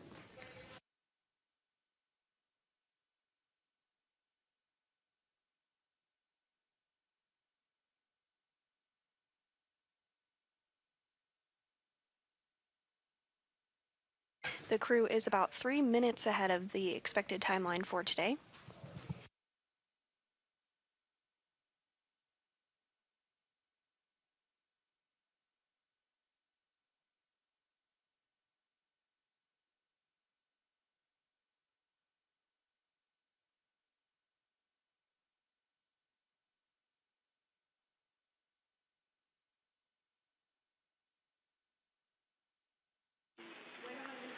And in Vapor, we're still discussing what our going ahead plan is.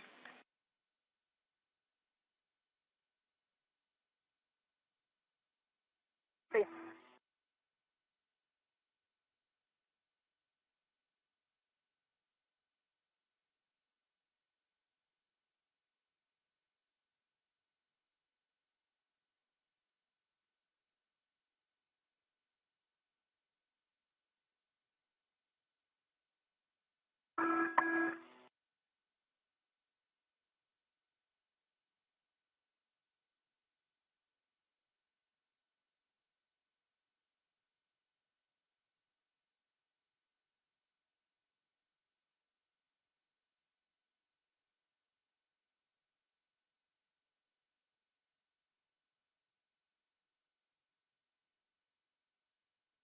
Look this way.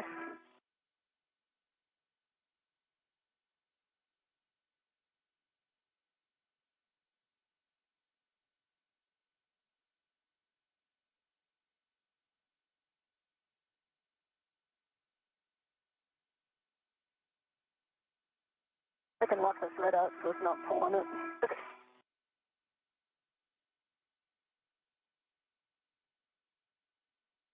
All right. Go.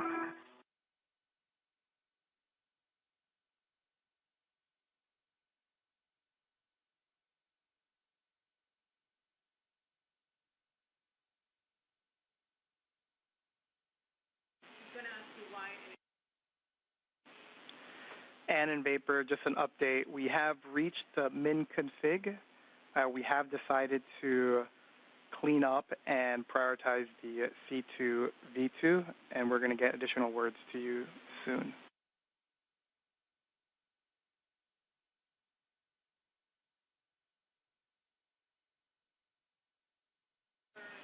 And in Vapor, the rationale behind that is current limiting consumable is MEDOX for EV1, which is right now at a 630.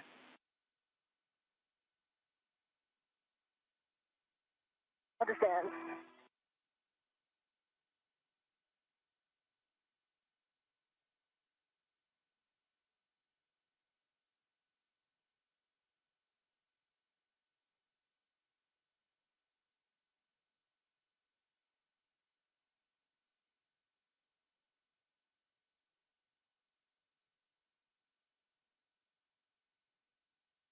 My way back down the chemistry. We are now 2 hours and 31 minutes into the 275th spacewalk outside the International Space Station.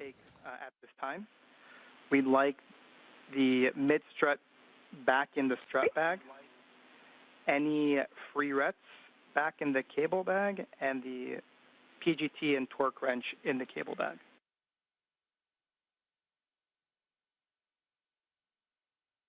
Okay, copy. So mid-strut is going back to the bag, and then the wrench going cable back. And I've got the mid-strut when you want it cut off your right hand. Okay. Good words, Vapor.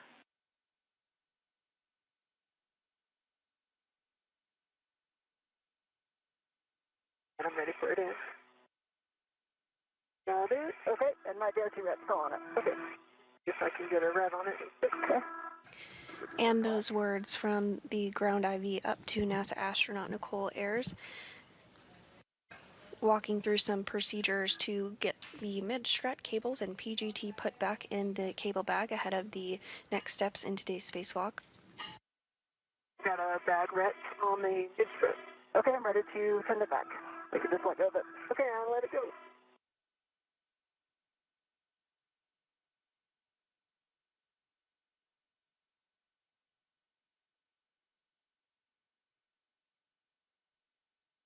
Because the mid-strut is ready to the bag, I'm not sure I'm going to be able to feed this Velcro through the D-rings in a specific glove hand.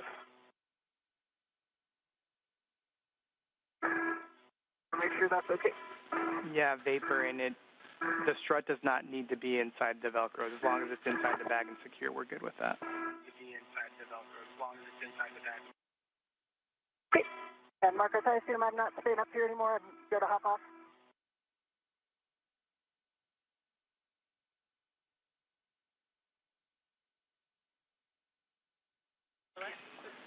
Stand down, Vapor, or correction, stand down. And you can go ahead and get out of the APFR. Copy, I'm pausing. Copy.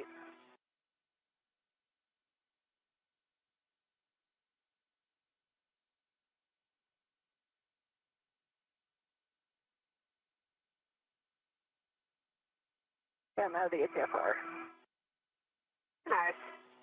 Only took 1 calorie to get out.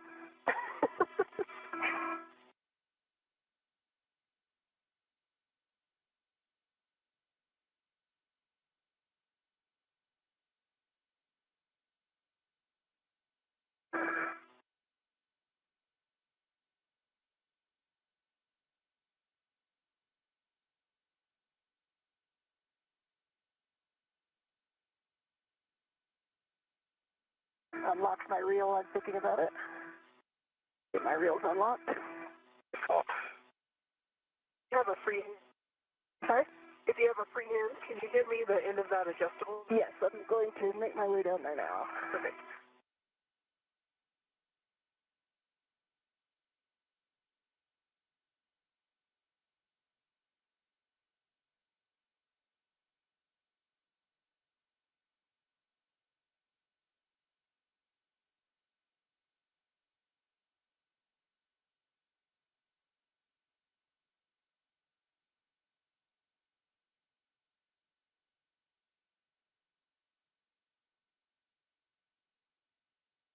All right, here it comes.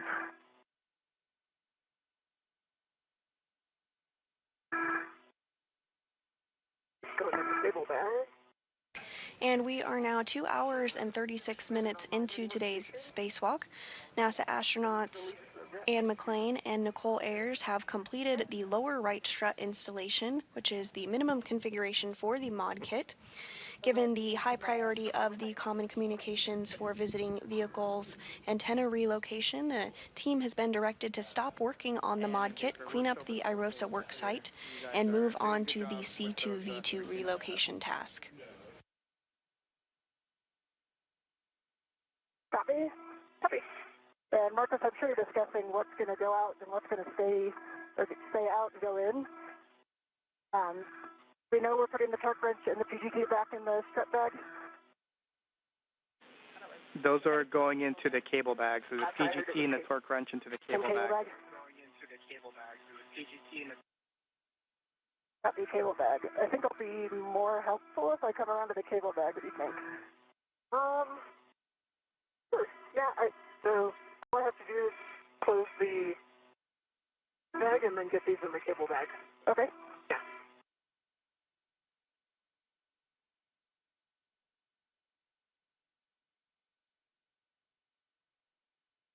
Probably be taking this HFR and with extended S. Yeah, I think that actually might be more. I don't know if I need to ever hear about a cable bag necessarily.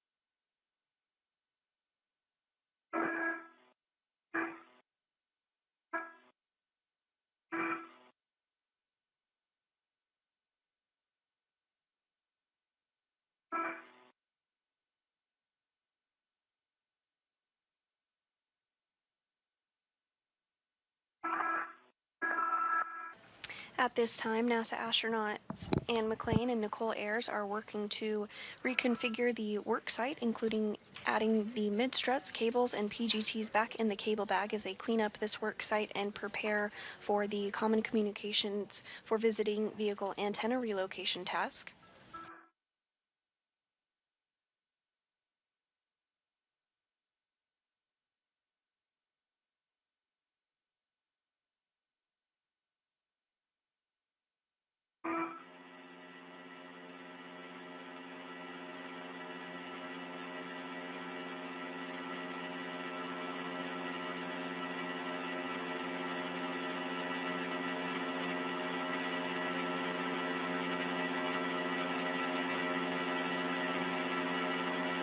Okay, I've got the PGT and my torque wrench in the cable bag. Copy.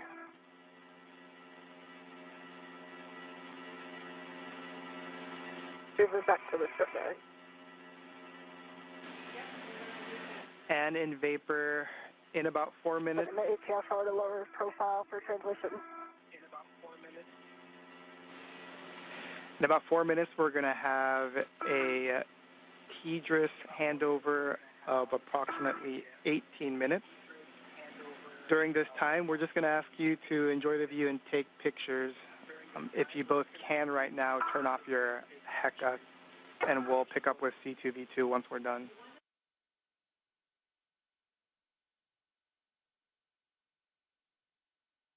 Okay, do I understand 18 minutes? 18, 1-8, different.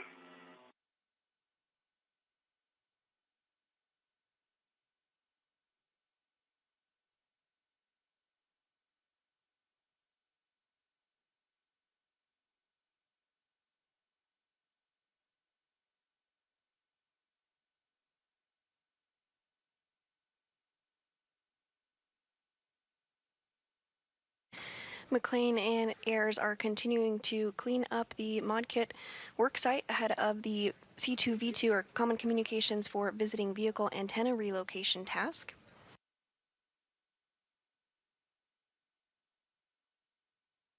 Given the higher priority of the C2V2 relocation task, the team has been directed to stop the work on the modification kit, clean up the IROSA worksite, and move on to the C2V2 relocation task. Tighten it down.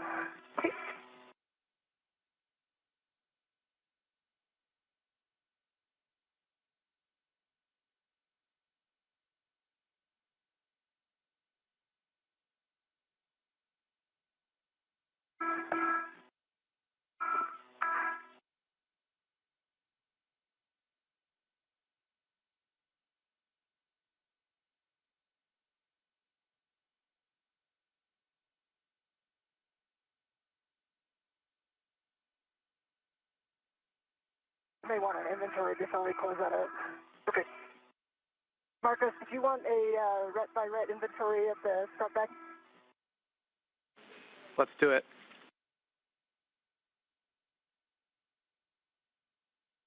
All right, I'll sit on this end.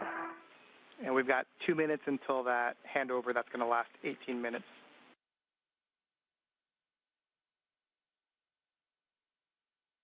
Okay, and just understand this is KU. Negative, this will be S-band. We'll lose comms with you for 18 minutes, and so we're just going to have you pause, take pictures, and enjoy the view.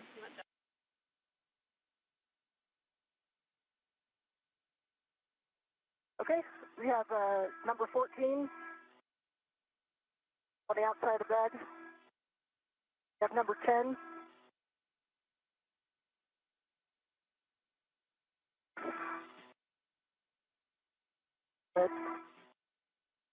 Number 4.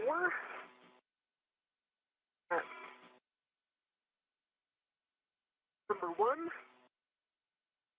Number 2.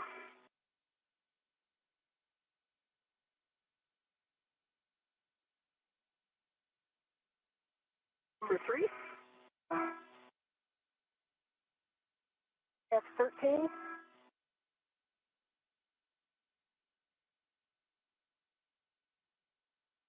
Get this guy number 7. Number 11.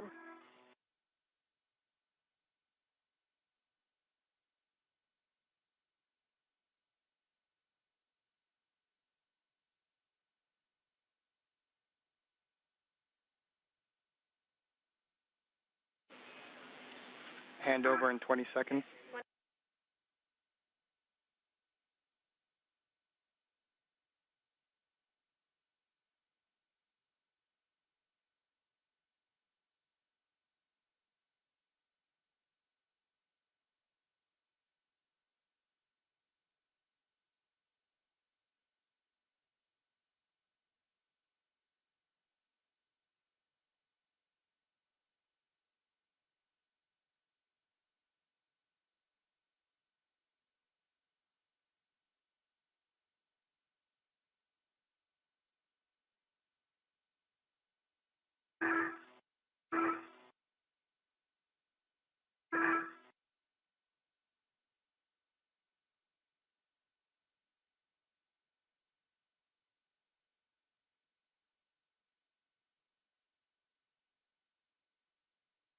And at this time, we do have a approximately 18-minute long time period where we do not have communications or views of the crew due to a handover period between our satellites.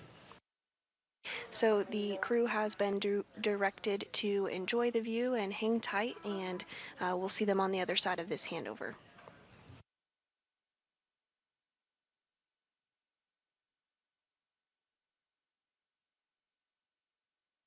If you are just joining us, we are 2 hours and 45 minutes into today's spacewalk. NASA astronauts Anne McClain and Nicole Ayers worked to install a support bracket called a modification kit on the International Space Station. As part of this, they installed and built the upper triangle and attached it to the mass canister and installed the right lower struts and upper struts as well.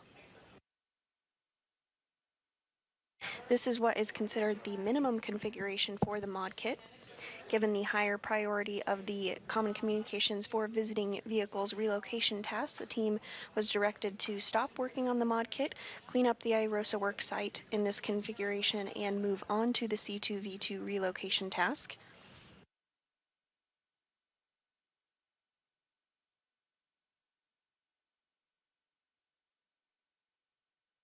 Today's spacewalk is the 275th in support of space station maintenance, assemblies, and upgrades. It's the third spacewalk for NASA astronaut Anne McClain, who previously has conducted 2 spacewalks totaling 13 hours and 8 minutes. Today's spacewalk is the very first for Nicole Ayers, and this is the 3rd spacewalk of the year and the very first of Expedition 73. Sorry? 18 minutes is a long time. It's a really long time. Right? My airport's really cool right now.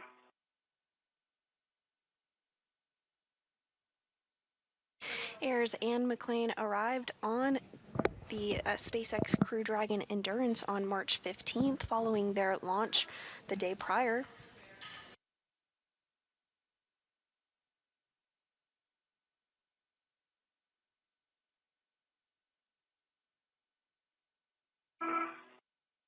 Are doing it with your visor up?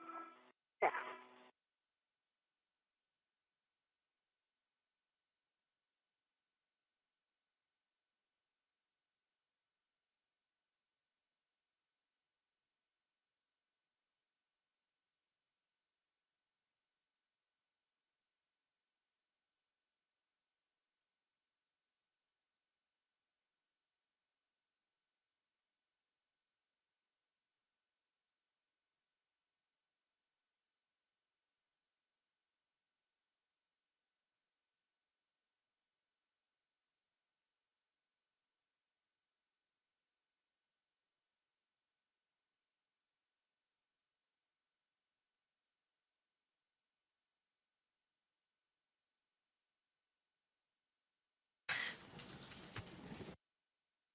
They're not too close, are they?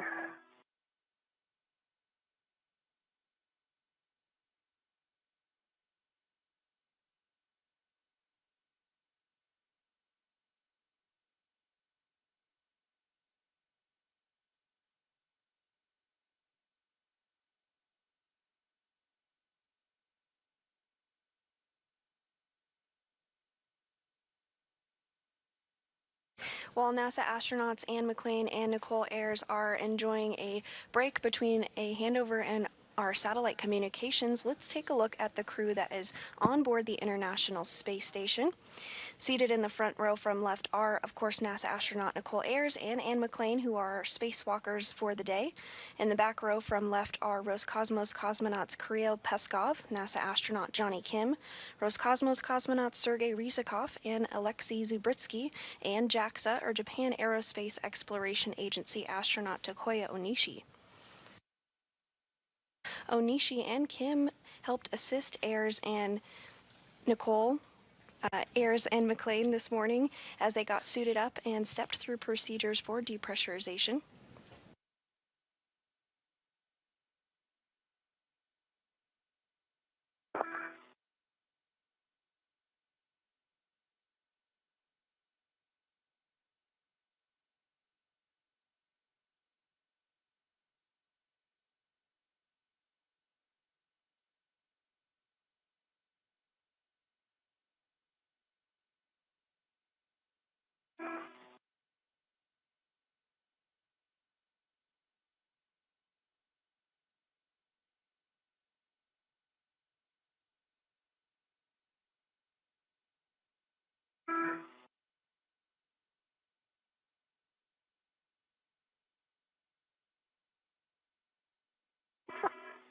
That's a little bit.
Go to the back. Okay. Go to the back. I did. Yeah, you did one? Yeah. Okay. I think, well, as long as you get picked them up, but.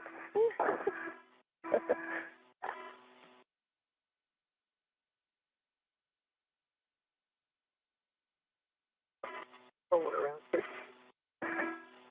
that easy to do?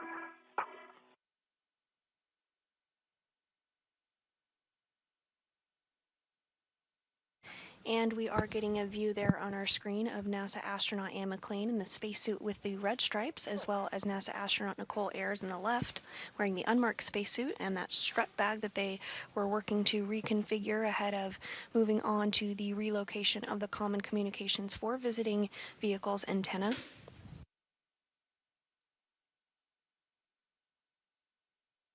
Towards the lower portion of your screen, you do see that upper triangle that Ayers built earlier this morning that is attached to the mass canister, as well as the lower strut that was successfully installed.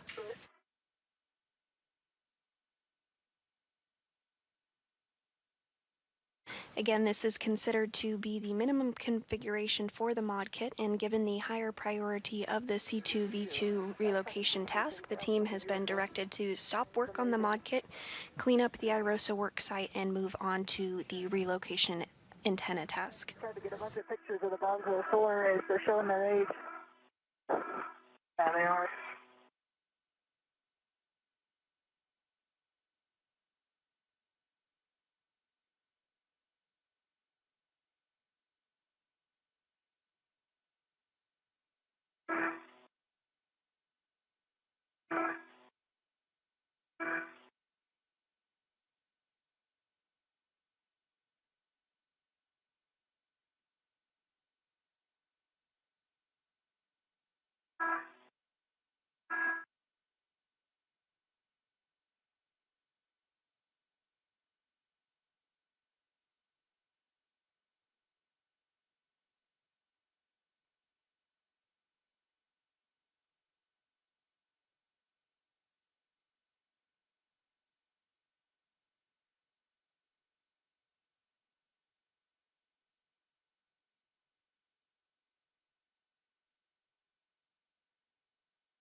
I think it's going to be impossible to get a selfie with two of us.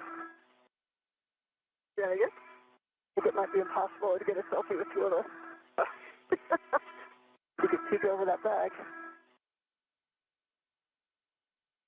Oh, maybe not.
And as we have mentioned, Anne and Nicole have completed the lower right strut installation, which is the minimum configuration for the mod kit today. And given the higher priority of the Common Communications for Visiting Vehicles relocation task, the team has been directed to stop the work on the mod kit, clean up the IROSA work site, and move on to the C2V2 relocation task.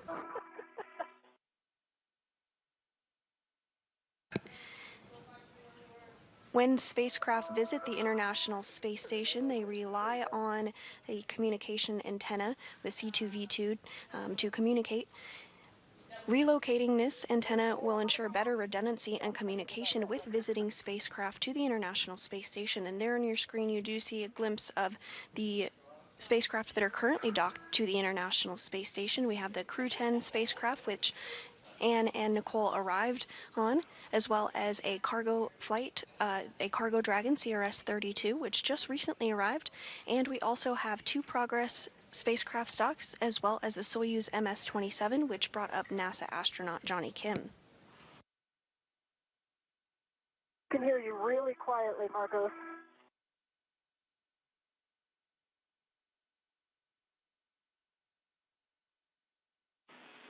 And in Vapor, this is Marcos, radio check.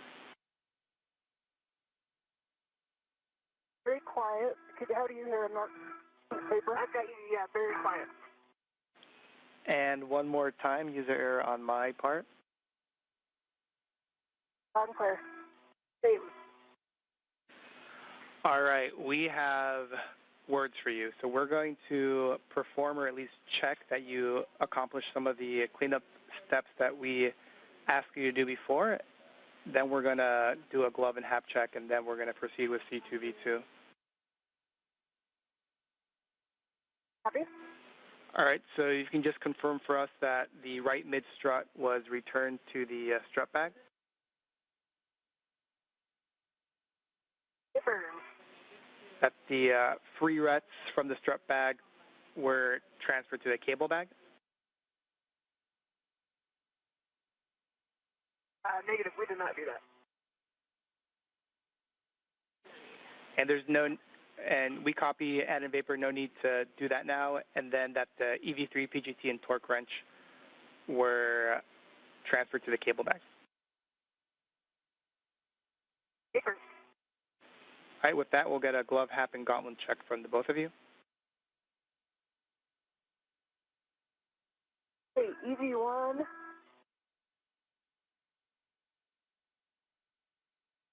No change to the glove, and I did the extra check on that finger spot, and no change to it. And my gauntlets are in place. And half is dry. No change to the glove. Half is dry. Gauntlets are down. Copy that from the both of you, and we're going to have you retrieve the APFR and put it on your BRT, and then you're going to be translating inboard. And Vapor, we're going to have you retrieve the WIFX after the APFR is off and stow that on your BRT.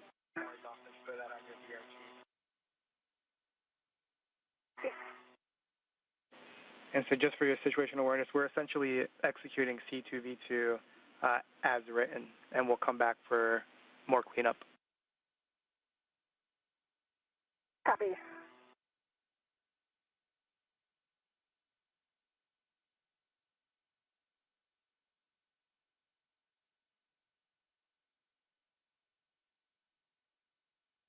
And those words up to the crew, letting them know the plan forward.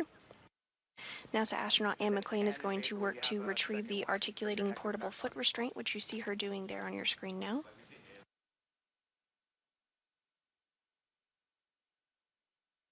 Meanwhile, AIRS is reconfiguring the tool bag and ensuring things are in a good place before they move on to the C2V2 antenna relocation.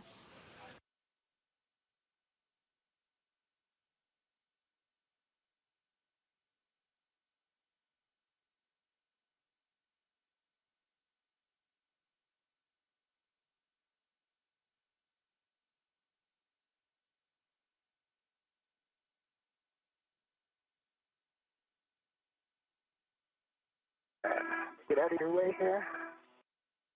HFR set.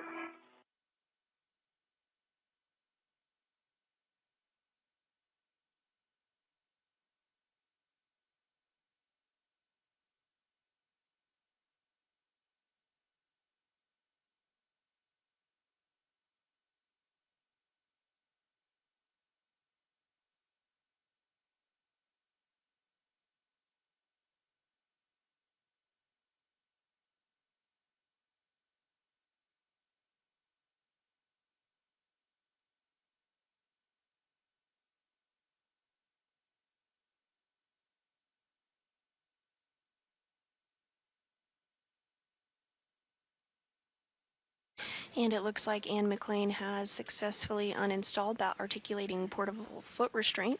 She now has it tethered to her. You see it floating just behind her. We are now 3 hours and 2 minutes into today's spacewalk. Today's spacewalk is the 275th in support of space station maintenance, assembly, and upgrades.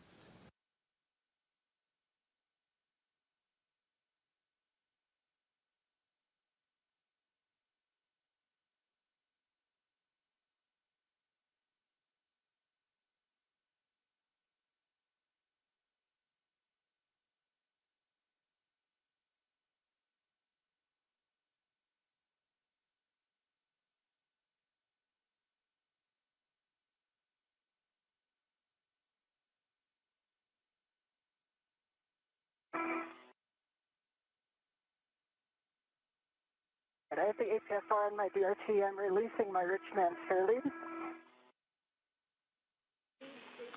Copy, Ann. I've got the WIFX on my DRT. And we copy Vapor.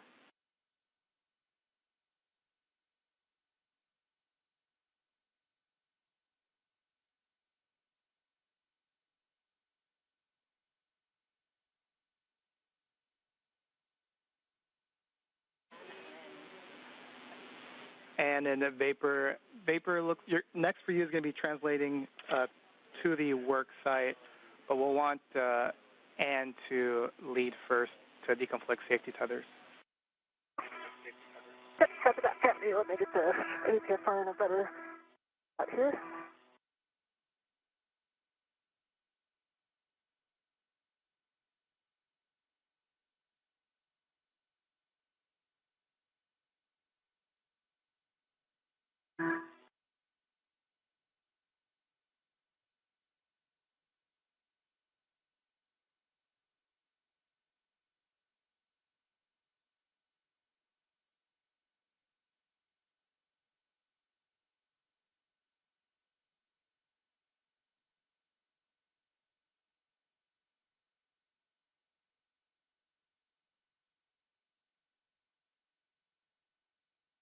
Your legs are just under a table, so you have to go. Oh, okay. Body up first.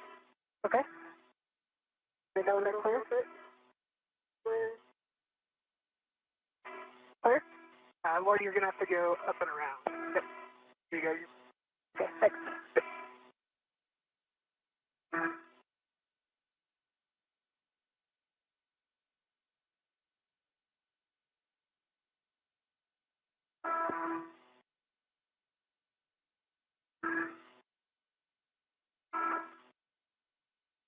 I like how my safety tethers are on the HFR standby one. And at this point, NASA astronauts Anne McLean and Nicole Ayers are just working on completing the cleanup tasks ahead of moving into the Common Communications for Visiting Vehicle Antenna Relocation task.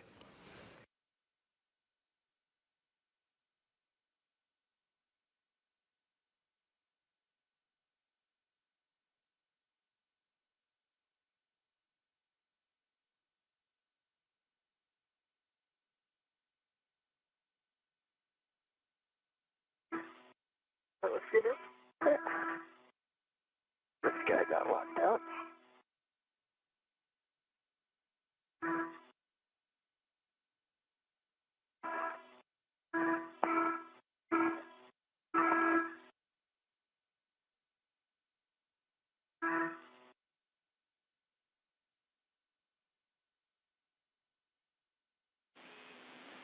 Good job, Anne. With that complete, you'll be headed inboard. You're going to be going back to phase 1 before going zenith and dropping off that APFR on with 10. Copy with 10.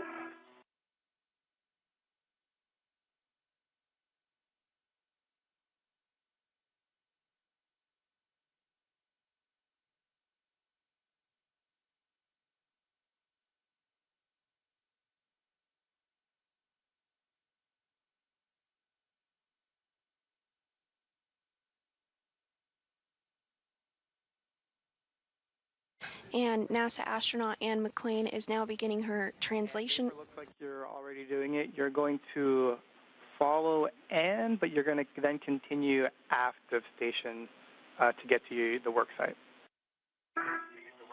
Copy. Yeah, I've got the CC antenna in sight. Anne McLean is continuing her translation process to install the articulating portable foot restraint at the new location. Meanwhile, NASA astronaut Nicole Ayers is also beginning her translation process.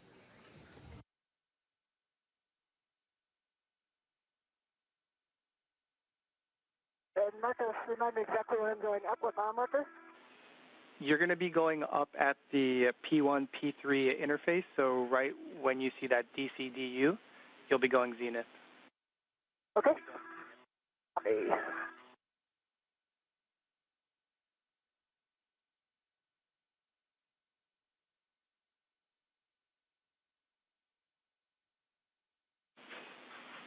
Vapor, looks like you're making your way to the work site. Just real quick for you, since it's on your way, do not translate on the CAS, the Common Attachment System. That should be just outboard of the C2V2.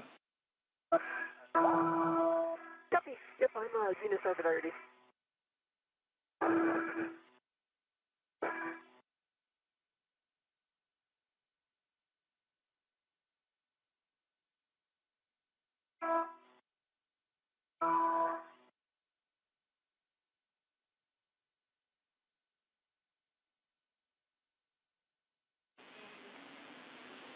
And we see you, and that is the correct translation. Okay. Once you reach the phase 2-3 edge, so the tippy top of station, you're going to be headed to with 10, which is back outboard. Copy, I see it. Copy, and then we'll like you to fair lead. There should be a handrail right at that P133 intersection at the tippy top. We like you to fair lead your safety tether there just to make sure it stays away from the radiator. Copy. And is that a Richmond? Say again? Is that a Richmond fair lead you want? Negative. It could be a poor man. Okay.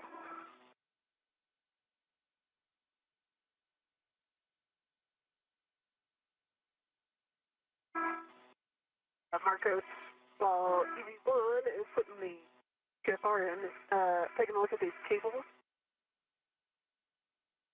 Actually, so they're wire tied to, are also wire tied to the. This if I just release the width wire tie, be able to move the antenna out of the way.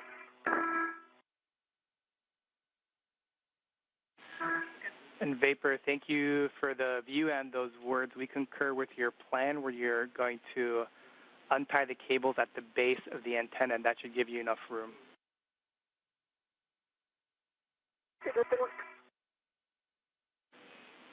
And Vapor, just because you're working near the antenna, don't translate on the C2V2 boom. We've got the retroreflectors and do not touch the glass. Don't touch the radome paint on the actual antennas. And then for the electrical cables, want to ensure that you avoid the radii of less than 6 inches.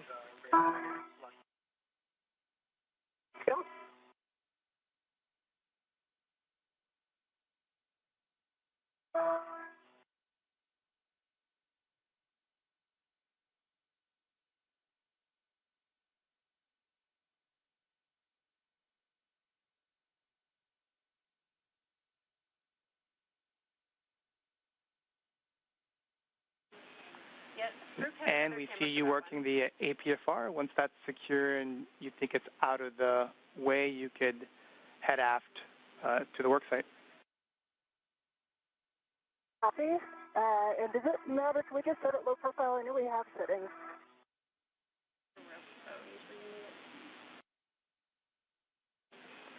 Checking and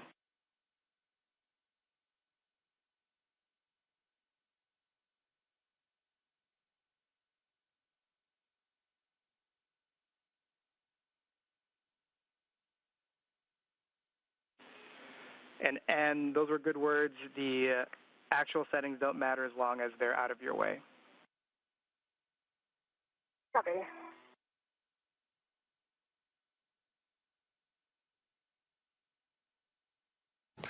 And this view of NASA astronaut Anne McLean as she is working to install that articulating portable foot restraint.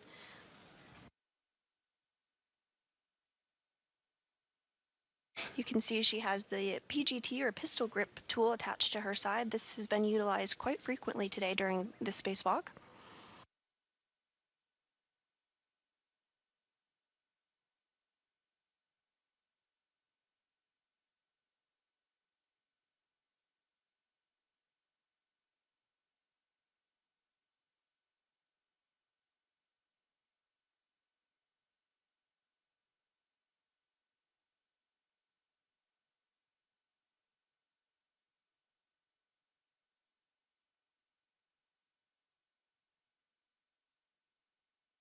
Yeah, I got a good pull twist test on it.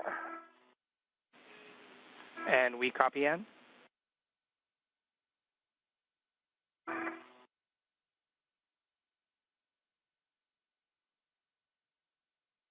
And we are in another handover period between our satellites, but we are getting a view inside Mission Control Houston. You came in broken. Can you confirm that the locking collar is black on black? The team in the room today during this Orbit 2 shift is being led by Flight Director Diana Trujillo. This now could be depressed, and locking collar is black on black, and has a good pull twist test. And we copy that. So you can head aft to the workstation, and just for both of your essays, we currently don't have a video feed. Copy. And Anne, for you, I read some of these for Vapor. I just want to repeat because there are a lot of no-touch zones in this area. You want to avoid the dry lube that's on the shaft of the grapple fixture. For the C2V2 boom, don't translate on it, don't kick it, don't touch the glass on the reflectors, and don't touch the radome paint.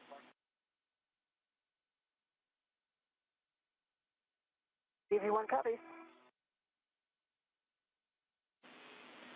And then a warning for you, and you have the radiator just to your back, so you want to avoid contact with the radiator. It's got sharp edges, thermal paint, etc.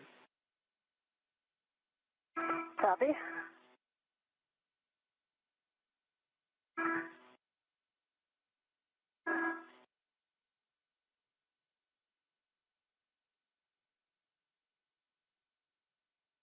Is the preferred translation path right along the radiator? You can, from the APFR, you can use the diagonal strut that connects, that's on phase 3. That should take you towards the radiator for a second, but then it should take you diagonally down towards Vapor. Copy. There's no handrails on it.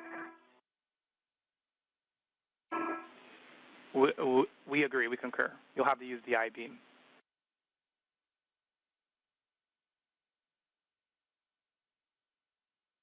And with NASA astronaut Anne McLean successfully installing that articulating portable foot restraint, she's now working to translate to P3 ahead of the common communication for visiting vehicle relocation task.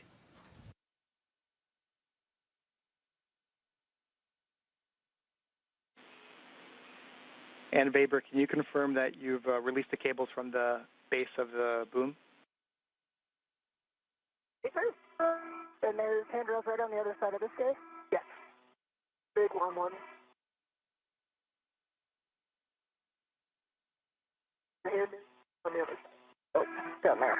NASA astronaut Nicole Ayers is already in the location of the C2V2 antenna relocation.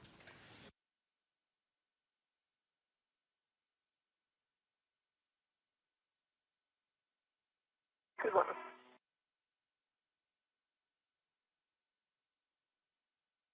Watch my feet as they come over. Let me know if I'm clear. You're clear.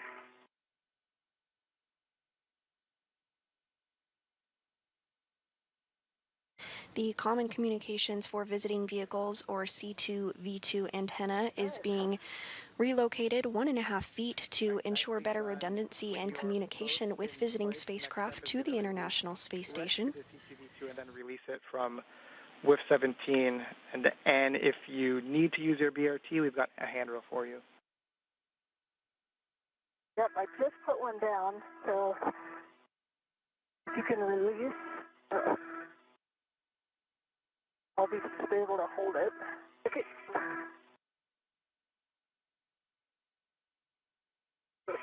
Got on it? Yeah, hold it on me. Up here. And do you want me to wrap to it? Okay. Can you reach it? Maybe.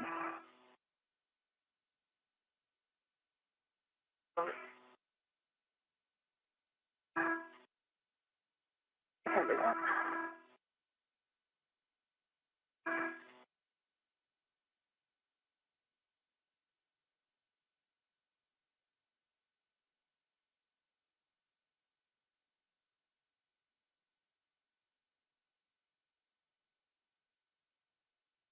And we are getting some views of the Earth as the International Space Station flies 268 statute miles over Argentina. Good deal from your side. Okay. That's it done.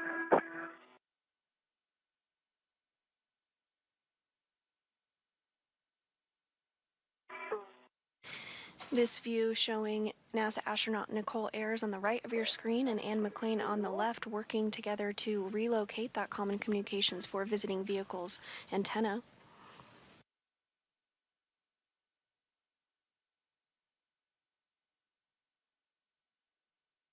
Nice. See it?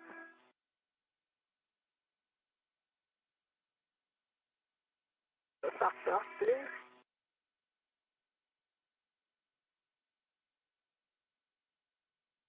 Looks like it's crossed out. Might work better from the other side, or I can try to come in from this side. There you go, nice job. Nicely done, Vapor. And we're going to have you tend the boom and kind of head inboard, and then Vapor, you'll be grabbing the WIF-X from your BRT.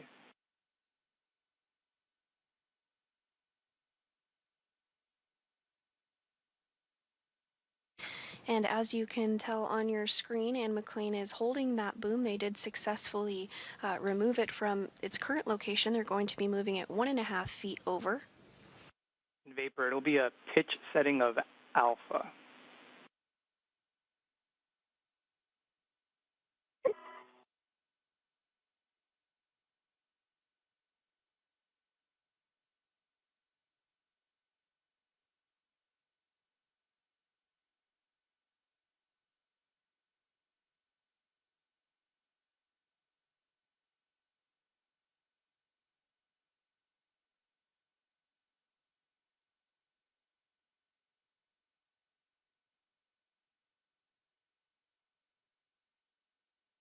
Yeah, I've got alpha set. Copy. Alpha clocking is going to be 3, which is just pointing towards Ann in the same WIF 17. Copy. And extension of 1, which looks like you already have. Paper.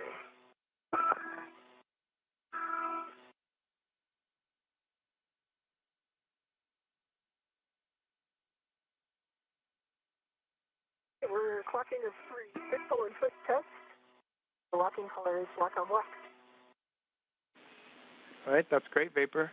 Next is going to be to install the C2V2 on the WIF-X. Cool. So this I might need you to help push it. There's, I think some of the cable is pulling it back your way. Yeah, actually, So it's pretty strong. now that we're here, I'm going to have to release. Yeah, it's just stay there one.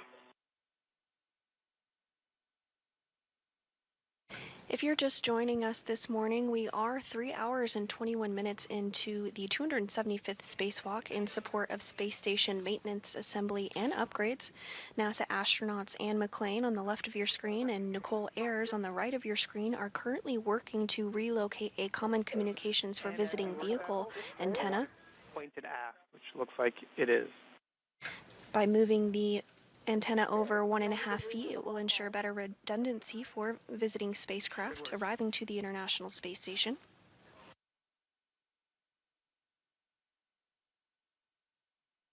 Wire tie might be causing some friction. Prior to this, McLean and Ayers worked to complete the lower right strut installation on the mod kit. Given the higher priority of the C2V2 relocation task, the team stopped the work on the mod kit, cleaned up the IROSA work site, and is now moving on to the relocation task you see here. All right. I think the black line is facing aft, 90 degrees from the center black line. Concur. Copy orientation, copy pull and twist test, and then I may have missed it, but just the black on black. Black on black. That was the base of the, this was, or the, Okay. I know was the wires. We're going to have to get the wires so they're not moving. You had a full twist on the width extender, right? I did, yep. All right, I'm going to release your rat. Okay. I'm going to release my rat. All right, next will be to recoil the cables and secure them with a wire tie. Right now we have handrail 3829, which is just beneath WIF 17, but Vapor and Ann, if you see a better place, we're open. So I could do maybe one coil at 3829. There's also a wire tie right at the base of the antenna that I could put another twist in and get the rest of this coil down. Yeah, that's the original coil that I undid. Oh, okay. Yeah. So just put it back here. Yeah. If you do that, I'll tidy this one up. McLean and Ayers are now working to recoil cables and secure them with wire ties following the relocation of the C2V2 antenna. And then there will be 1 to 2 coils at 3829 as well. Copy that, Vapor, thanks. All right, that's in. Yeah, 2 minutes until handover. Copy.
Once that's complete, we'll get a glove and hap check from the both of you.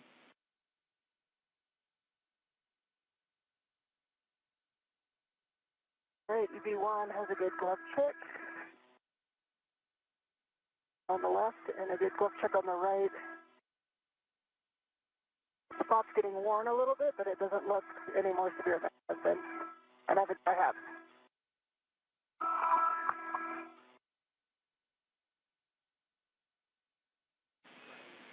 And EV2, there is no change to the glove. Use your eye hat.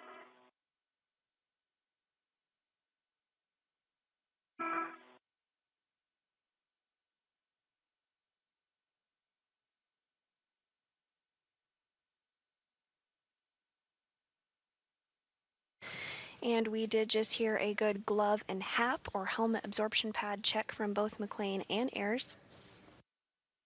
These checks are done periodically throughout spacewalks to ensure everything is looking as expected.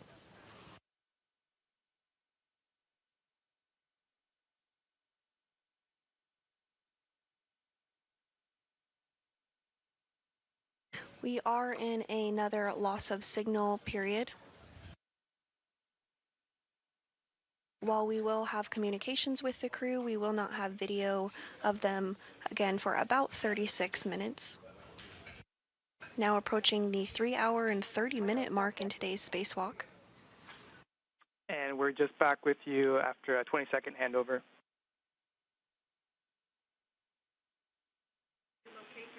Great, we'll get you some words here in about 30 seconds. Copy. Copy our glove and HAP check.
And in Vapor, we're still discussing. We'll get back to you.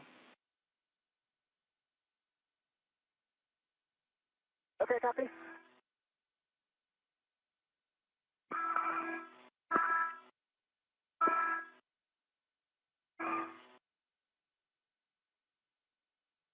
And following the successful relocation of the Common Communications for Visiting Vehicles antenna, the team on the ground is discussing next steps for NASA astronauts Anne McLean and Nicole Ayers, who are nearing the 3-hour and 30-minute mark of today's spacewalk.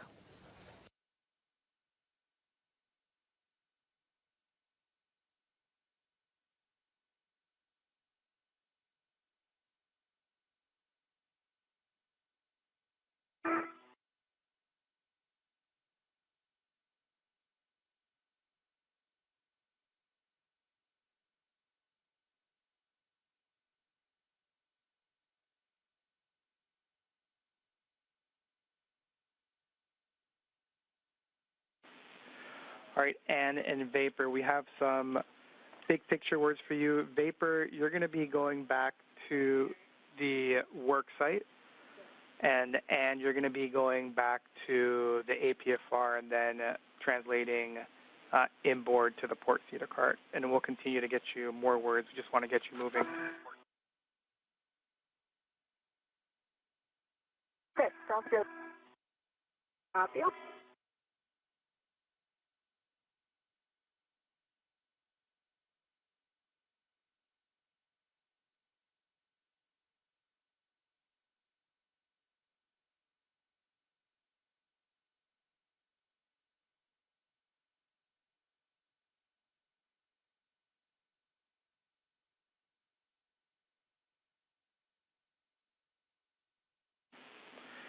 And Vapor, you'll be translating to the cable bag where we will have more words for you.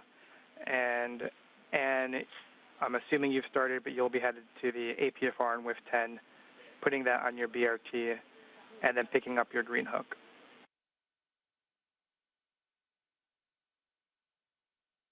Okay. Copy. And just for the both of you, we are in a KU loss of signal for the next about 30 minutes, so we do not have video.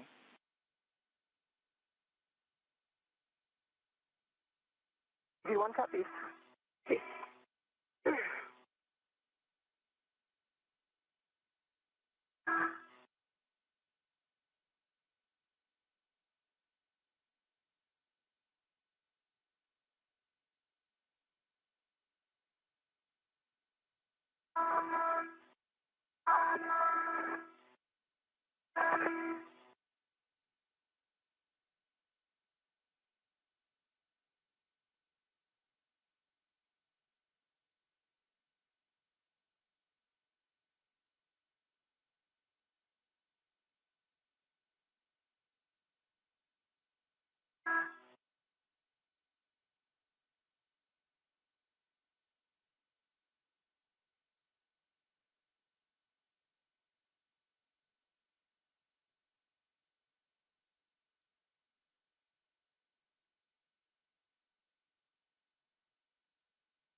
You're looking at a live view of Mission Control Houston as we are 3 hours and 32 minutes into today's spacewalk.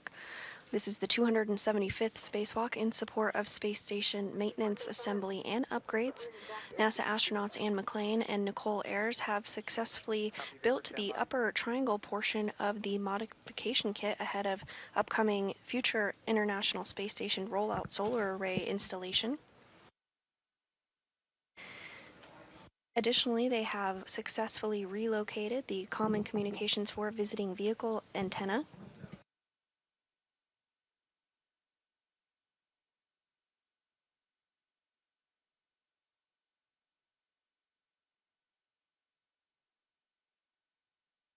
At this point, the team on the ground is discussing next steps for cleanup tasks for McClain and Ayers to complete. You're going to translate port to the cedar cart, but first you're going to pick up your green hook, just nadir of the FHRC. Pick up your green hook. In Vapor, we're going to want you to translate to the strut bag. Very generically, we want you to clean it up, so we want it in a config that it's ready to take to the airlock. Just obviously ensure that it is still strapped down to the IEA.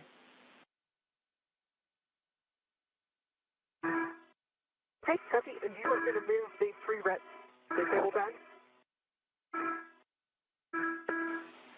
Negative Vapor, we'll keep the free rets in the strut bag. Right now, big picture, the intent is to bring both bags into the airlock.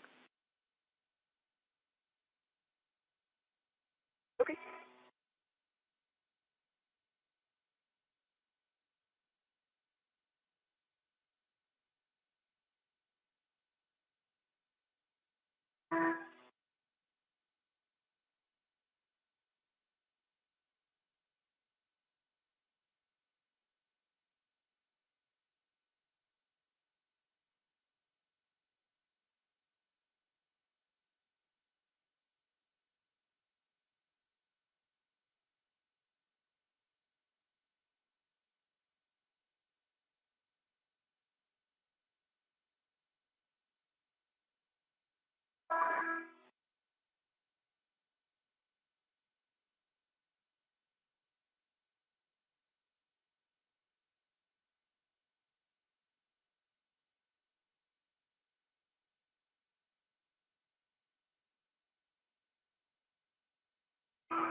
Okay, Marcos, the strut bag is cleaned up and closed, and it still has all three of its tie-downs, all three handrails. We copy Vapor. That's a good config, and we'll have you stand by. And I've on phase one. All right, I'm on phase 1 heading in toward the port seater cart. Are you worried about the hardware here? Copy that. Port seater cart with 03, upper left-hand corner. Copy.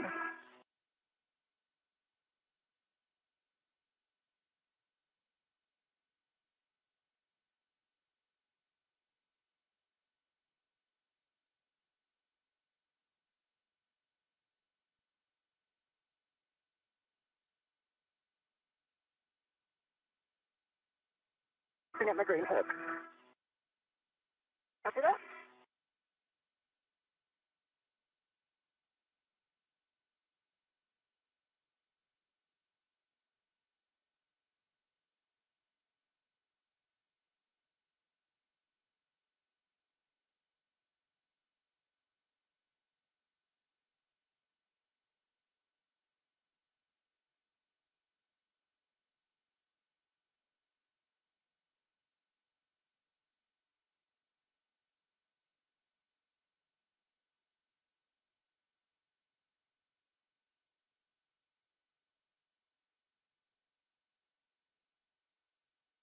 All right, my green hook is on my red reel, and I'm continuing translation.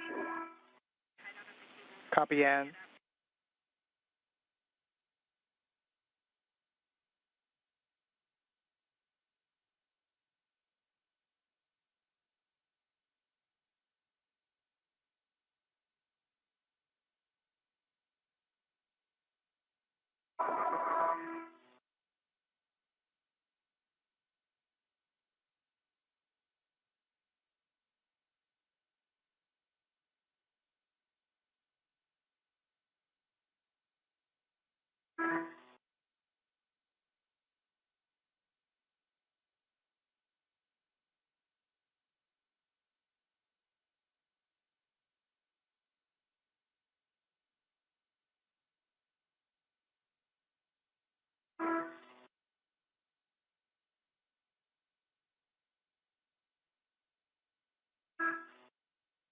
We do have about 24.5 minutes left in this time period where we will not have visuals of the crew, but we do have communications with them.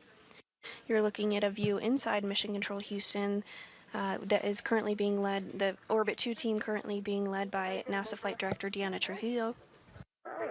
Staying out of my table bag, just in case I want to do a jumper or something. And Vapor, we got words for you. All right, Vapor, if you take a look at the IROSA cable, specifically the bundle that's on the right-hand side, we noticed that the loop is hanging, and we are concerned that if the BGA were to rotate, that loop could get tangled or caught up in that trunnion pin that's on the keel.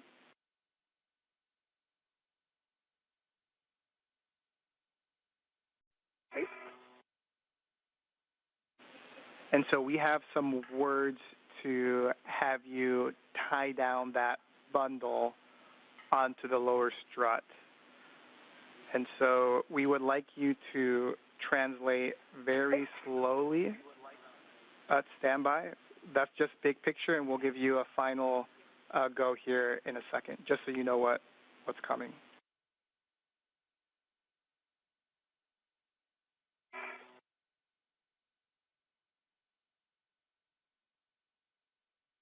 And those words from Ground IV Marcos Barrios up to Nicole Ayers. But just listen. We're going to be having you most likely very slowly translate up the lower strut. We want you to be parallel with the strut, and we also want you to be on the IEA side. We want you to try and avoid slipping your feet, which could cause torsional loads on this strut. The intent is to tie down the hanging bundle as low as possible on the strut away from the upper triangle.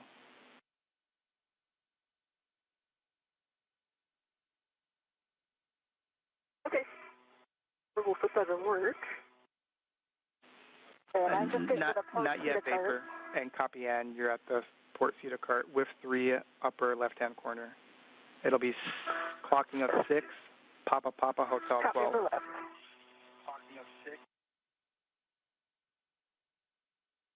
Papa Papa Hotel 12.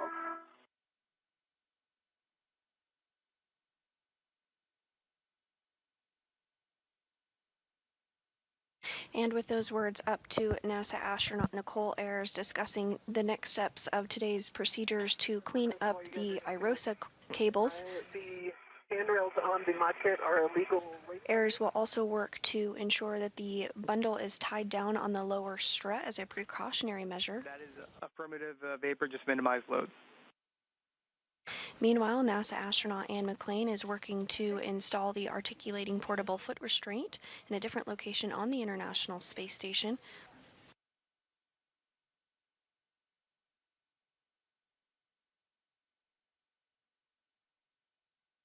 We are now 3 hours and 42 minutes into today's spacewalk.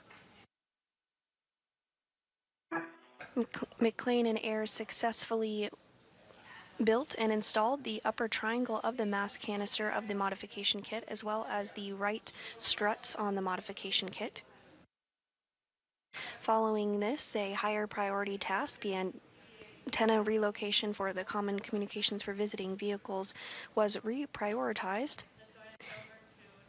The duo successfully removed and relocated that antenna. Big picture word so you visualize it before we move forward. So I want you to locate the upper handrail, so the handrail closest to the solar panels on the lower strut. Right now that bundle should be wire tied to the zenith stanchion, or the uppermost stanchion, and we're going to want you to also have a wire tie on the lower stanchion of that same handrail.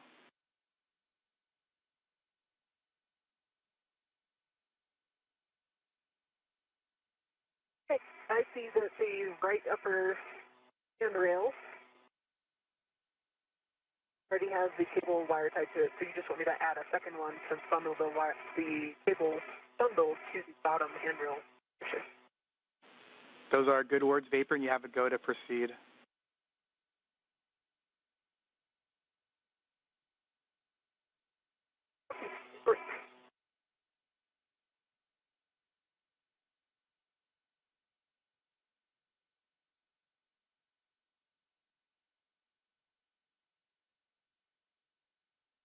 I have Papa Papa Hotel 12 set, and I'll get it in at a clocking of 6. Is that correct? Those are good words, Ann. Copy.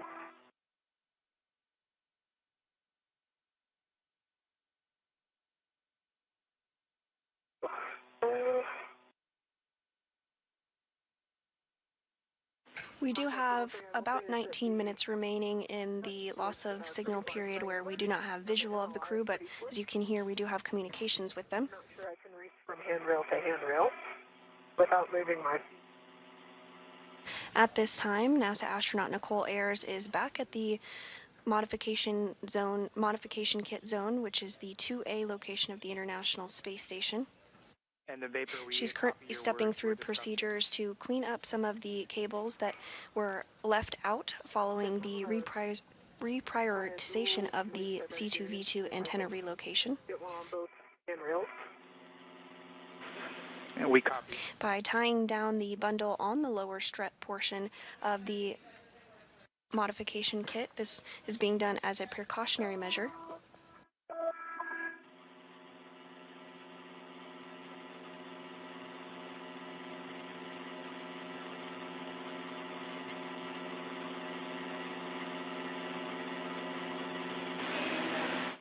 And once you're done there, we will need you to press the brake pedal release on the port seater cart as you make your way back to your green hook location.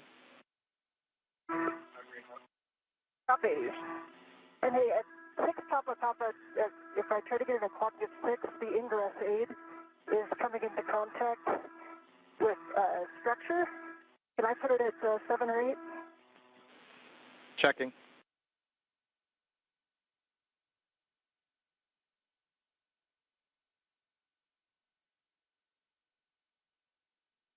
Because I was able to make the reach with 2 base tethers. Nice job, Vapor. That's good news, Vapor. Appreciate it. And while AIRS continues to work on the cleaning up of those IROSA cables, McLean successfully installed the articulating portable foot restraint.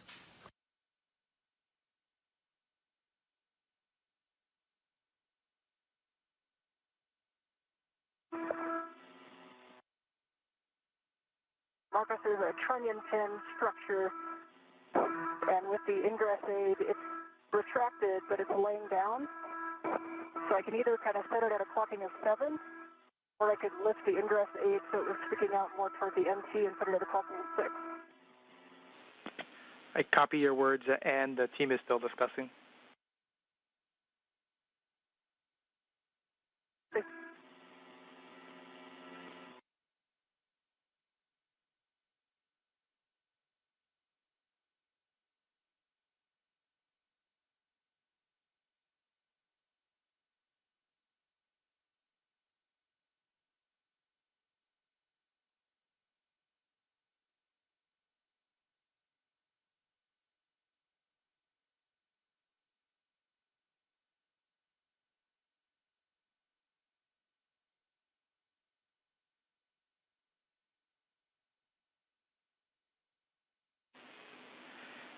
And we would like you to yaw the boot plate 180, and we're being told that that should get the ingress aid out of the way.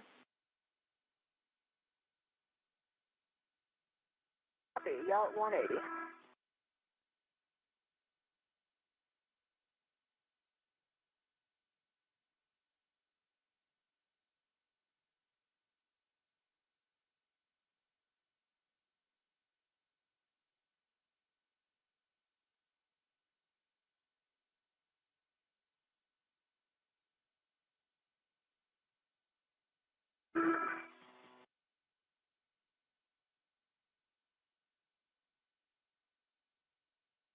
I see what you were talking about with the moon earlier, Ann.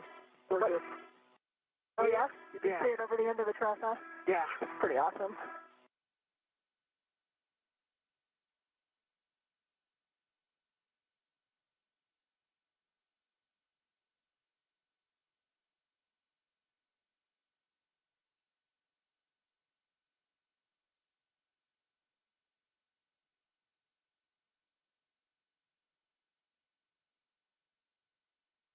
Okay, Marcos, we are at a clocking of 6, and we are now at a yaw of 6 also. I have black on black and a good pull twist fit.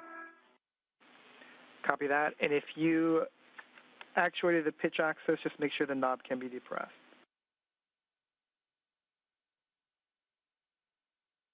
I checked the knob is locked and it can be depressed.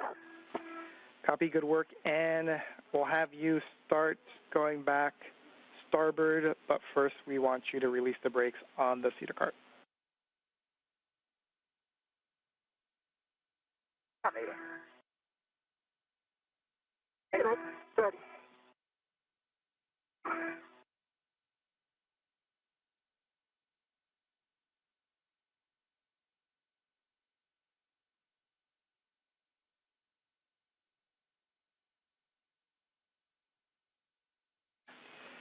And Ann, I'm going to have you pause. I apologize. Okay, pausing here.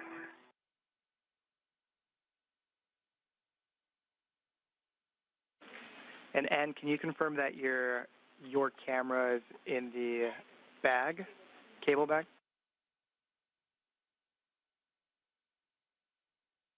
My camera is on me. So we'd like you to take a picture of the final configuration where you dropped off the APFR. Okay.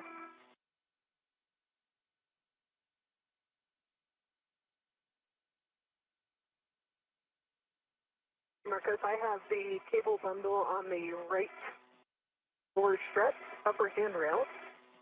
I'll tie down to both skins.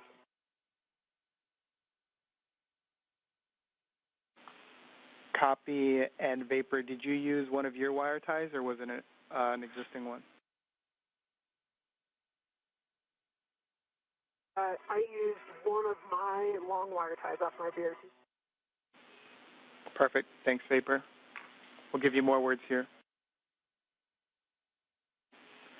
And then, Vapor, we'd like a photo of that final config if you could. Okay. I'm looking at the clearance of the trunnion pins. And then it almost seems like the NZGL connectors might need an extra wire tie. Copy. We appreciate those words, Vapor. Yeah. And copy. We appreciate those.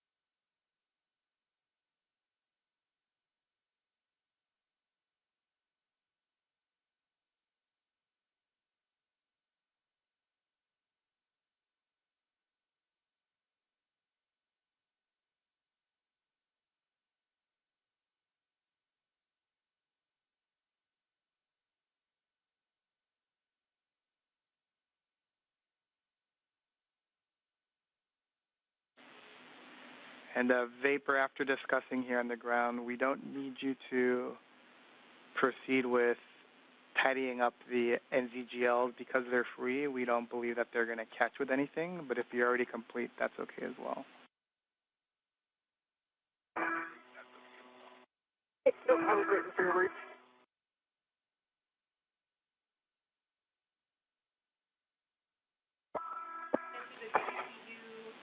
Copy, Vapor. We'll get you more words.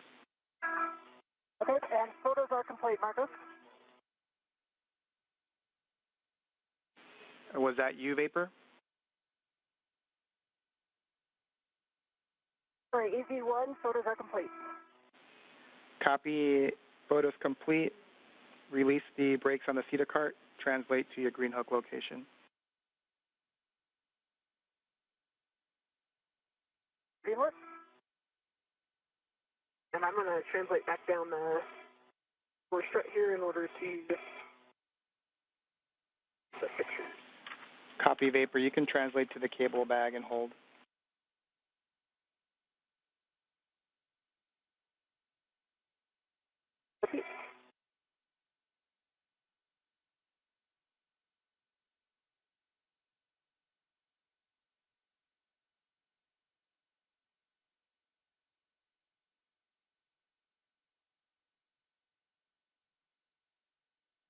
All right, I have two good pumps on the CETA brakes and translating out phase one. We copy and.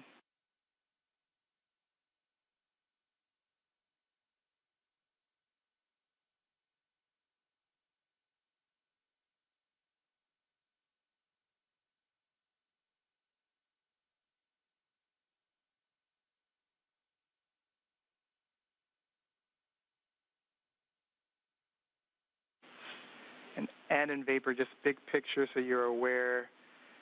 Vapor, you're translating to the cable bag. We'll have you hold, and you're going towards your green hook. We'll eventually have you go to the cable bag as well and hold. Right now we're deciding if we're going to continue with the jumper get ahead or if we're going to finalize cleanup and come back into the airlock.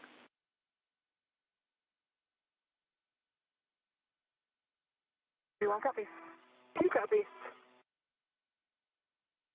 Because for USA, I haven't taken pictures of the solar strut cables yet. I was too close when I was there, and now it's too dark probably, so we're going to wait. We copy you haven't taken the pictures yet. Once sunrise should be in about 14 minutes, and we'll get those done.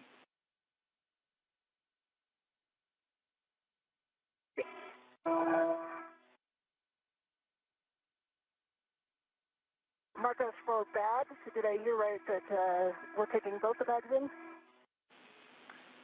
Firm, right now that is the current plan. Okay.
And at the Green Hook location.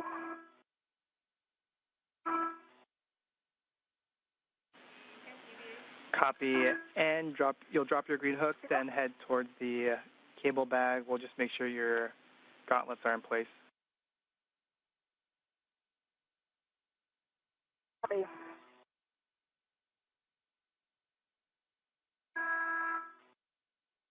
We are now at the 3-hour 58-minute mark of today's spacewalk, and NASA astronaut Nicole Ayers has completed work to secure cables near the IROSA location, as well as tie them down on the lower strut as a precautionary measure.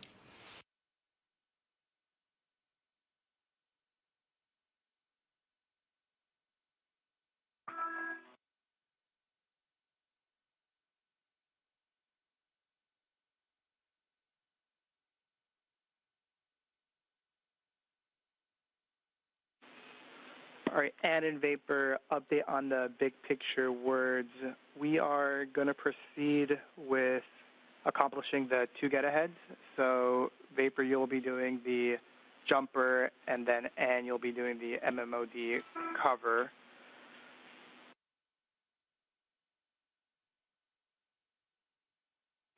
Copy.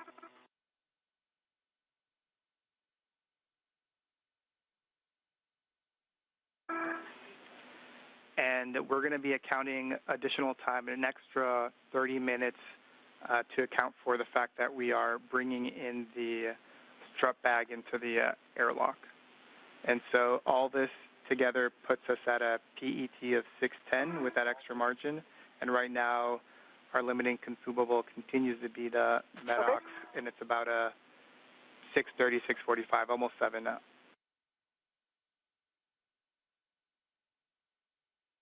Okay.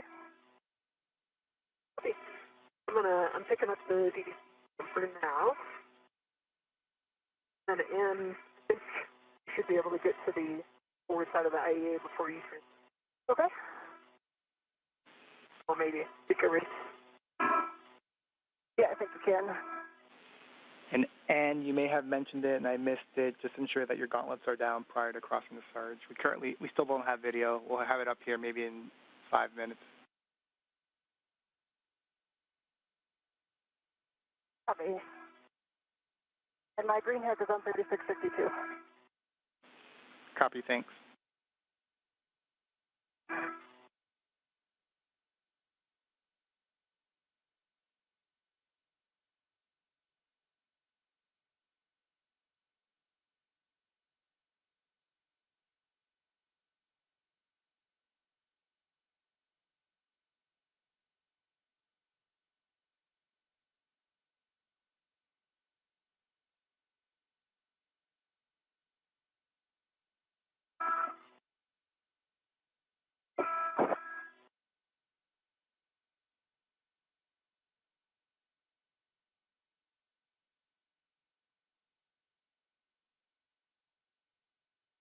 All right, what's your status, Paper?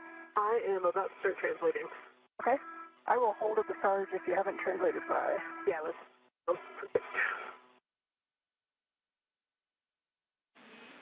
And a Vapor, we have a go for you to start. He really wants to come with me, but can stay.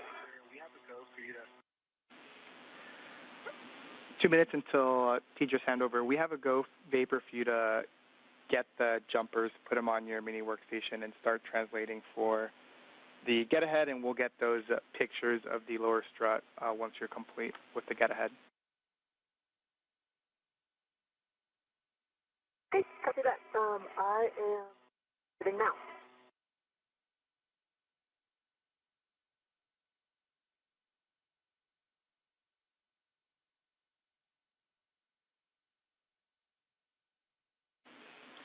And then Vapor, can you just verify that you have the Canon connector tool with the jumper? I do have the Canon connector tool with me. I didn't expect anything else. Thanks, Vapor.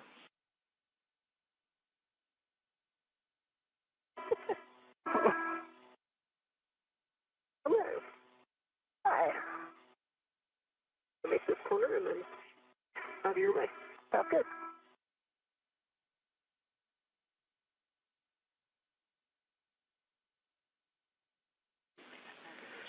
And Vapor, my guess is you're doing this, but just to give you words, you'll be translating to your work site via the radiator side of the IEA, so the kind of left mod kit side.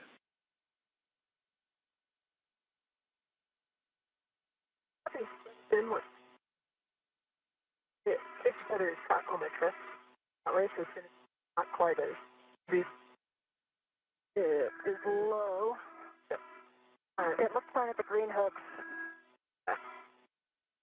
I'm going to barely leave it here so it's like up against. Okay? I'll take a look at it as I come down. 10 seconds until Tedra's handover.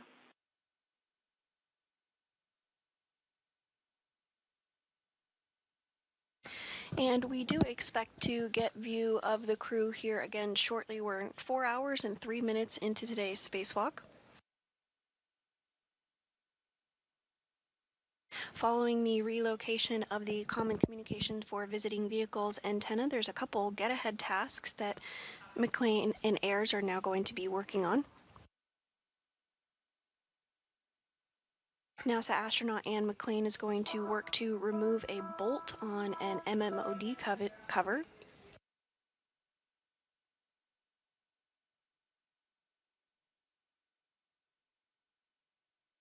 MMOD stands for micrometeor or orbital debris. She's going to remove this bolt using the pistol grip tool. Vapor, I saw the it was cut on and got it off. Thank you. Yep. Meanwhile, NASA astronaut Nicole Ayers is going to work on a jumper cable installation, which is a DC to DC converter, converting power from the P6 truss to the acceptable voltage for the Russian segment of the International Space Station. I am back with you. Give me 10 seconds and I'll give you some more words. See, I'm going to work a socket swap. If they are 7/16, right? A-firm, 7/16 by 6-inch wobble. Copy. I will work a socket swap.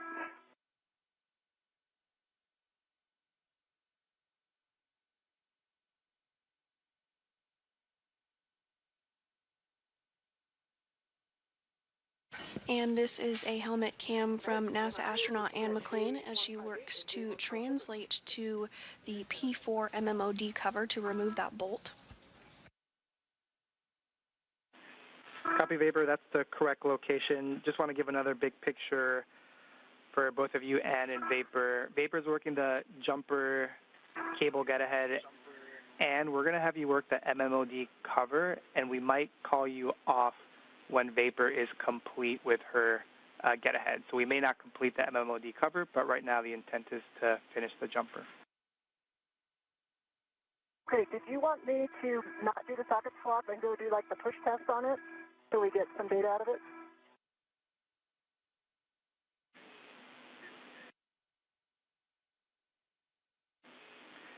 And we prefer the socket swap right now, and then continue to get the data.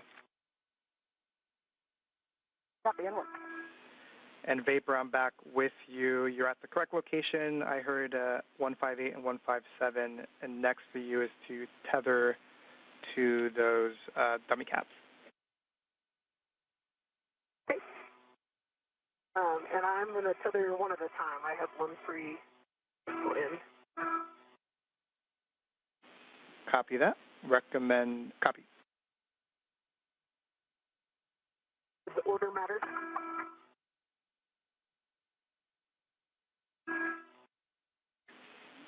Order matters for ease of install, so we would recommend 158 first.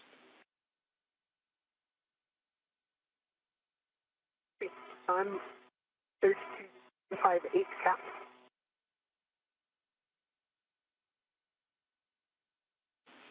Copy the 158 cap. After that, you'll install the Canon connector tool onto 158.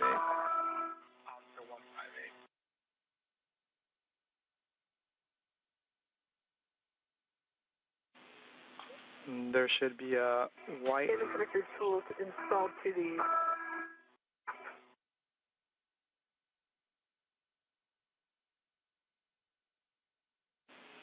Yeah, and I think I heard that the Canon connector tool is installed to the Canon connector itself. It's installed to the Canon connector cap to release first. And you have a go. Rotate 90 degrees counterclockwise. And this view on your screen of NASA astronaut Nicole Ayers' helmet camera as she works to complete a get-ahead task to install a jumper cable, which is a DC to DC converter, converting power from the P6 truss to an acceptable voltage for the Russian segment of the International Space Station. Okay, cap is removed. The tool to 158. Copy. At this time, she is installing a Canon connector tool, which will help mate the new jumper connectors to each other.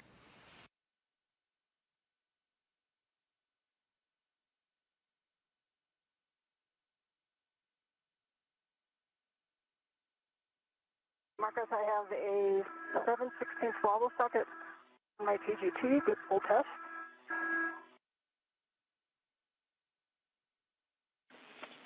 And copy, and next will be to translate to the Bolt 3 location, and let me know if you need words.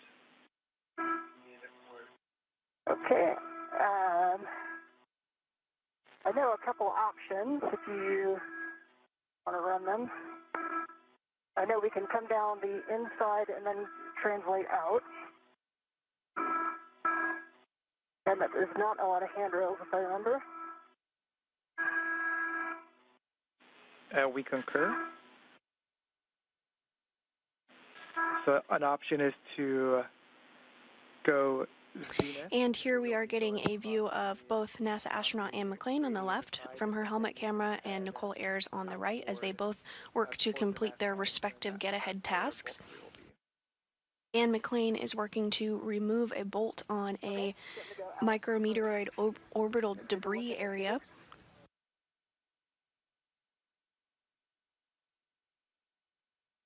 So the best I have kitchen studio my bed. She is going to use the PGT or pistol grip tool to complete that task. Copy that. Meanwhile, Nicole Ayers on the right is working with a Canon connector tool that you see there in the center of her screen. She'll use this to mate the new jumper connections, which will convert power from the P6 truss to an acceptable voltage for the Russian segment of the International Space Station. Okay, so I have visual on Bolt 3. These things go outboard of the trunnion pin, Marcos? Say that one more time. There's a structure with a trunnion pin. Is your recommendation to translate outboard of that?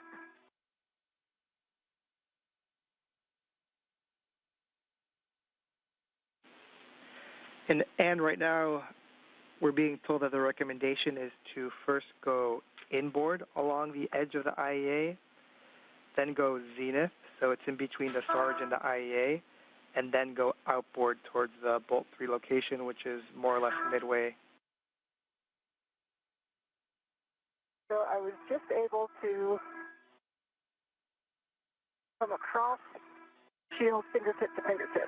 Got it. And that works for us, Ann. And we are getting a view there of NASA astronaut Nicole Ayers, who is working on that jumper cable installation. And we copy. And then just a note for you, Ann, that the bolts will pop up when they are fully released. Okay, and so I'm ready for my bolt 3 action. Well, first we'll have you get stable, so BRT to handrail close by. We've got 5124, and we're going to perform the cover rigidity test. Okay. And it's a 5125. 5125 on there. Marcos, I've got the P158 mated to J158. Good full test, and it's white on black. And we copy Vapor. You have a go to continue with 157. Okay, Marcos, I am BRT'd to 5125. I have a hand in the middle of the shield. And Ayers is working to mate those new jumper connectors. We are ready for you to press inward on the MMOD covered. So center between the micro squares like you have between the rivet lines. And then we'll ask you to describe the reaction. Okay, let me go a little bit more if I'm going to get centered on those rivets. Copy.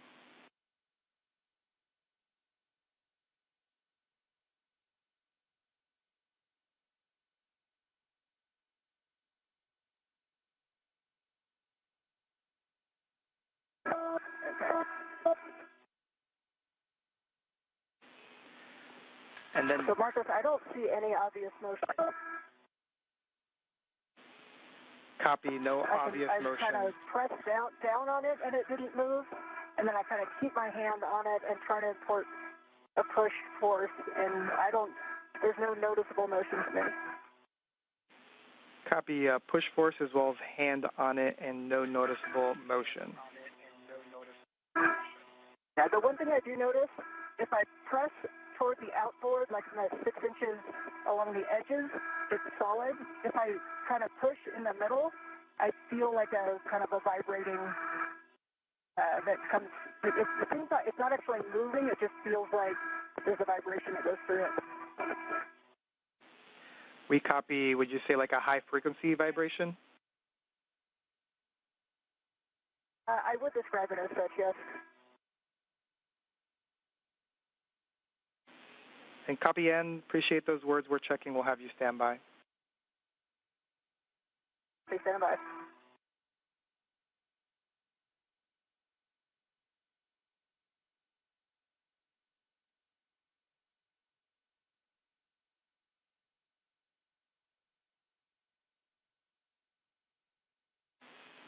And Vapor, just as a reminder, because I did not give it to you, on the demated Canon connectors, we don't want you to rotate the collar or manipulate the cable or the connector using the collar or the connector tool.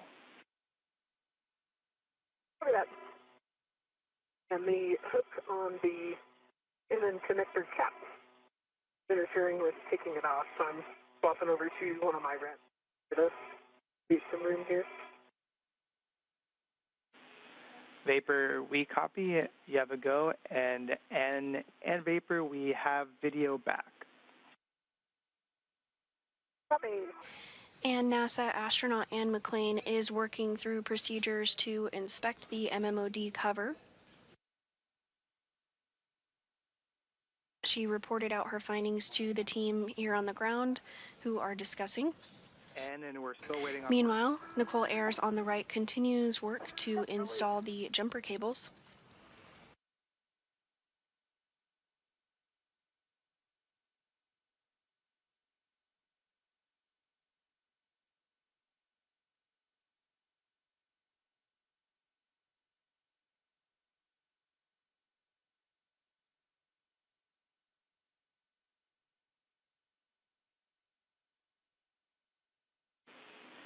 All right, and Marcos, the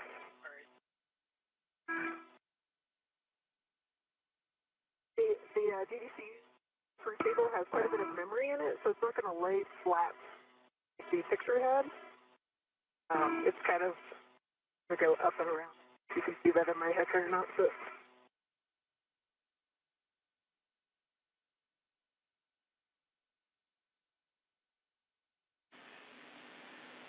and Vapor, we have a good view on your HECA. We see it, and we might need to use a wire tie to secure that after the installation. And we have a no CDMI down. Copy, Vapor. You have a go to install. And we have a go to proceed with you. So first is going to be to inspect the base of the Bolt 3 microsquare, and we're going to be inspecting for FOD or debris. Copy. I see no FOD or debris on the inside of that bolt anywhere. And Ayers has successfully mated one set of the jumper connectors. She's now working on the second. Bravo 2, counter 2.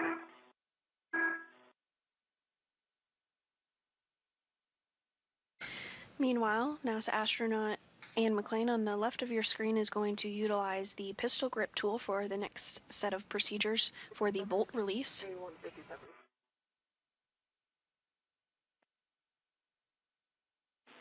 And copy, Vapor.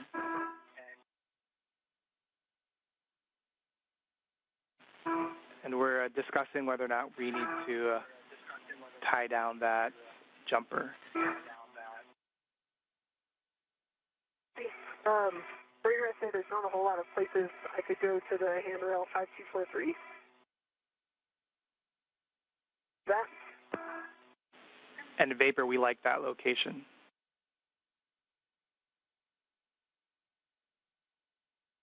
I'll put a wire tie on 5246. And following mating the second set of jumper cables, Ayers is going to now secure that cord that you see on your screen with a wire tied to ensure it's not floating about. Bolt 3, exactly 2 turns, and we'll want a torque readout. Copy, exactly. Okay, I have Bravo 2, counter 2 set. Understand exactly 2 turns.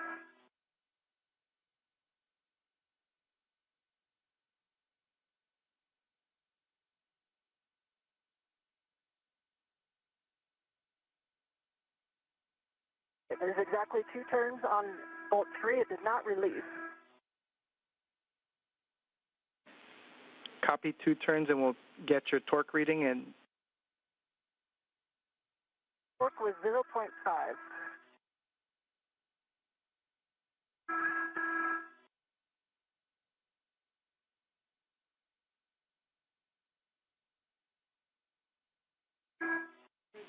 Copy.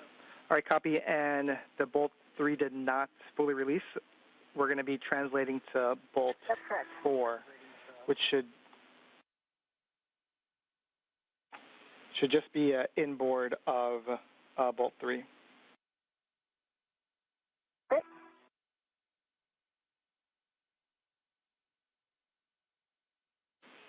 Once you're at Bolt 4, we'll just have you reset either the torque or the speed collar just so that you can clear the torque reading from your PGT. Okay. Good. McLean now translating to another bolt location. The bolt she was previously on, Bolt 3, did not release following the pistol grip tool attempt.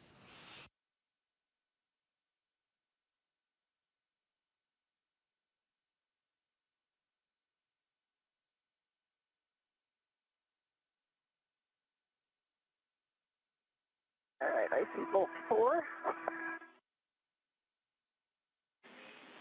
Copy, Bolt 4. We'll have you inspect the base of Bolt 4 for FOD and debris as well. Okay.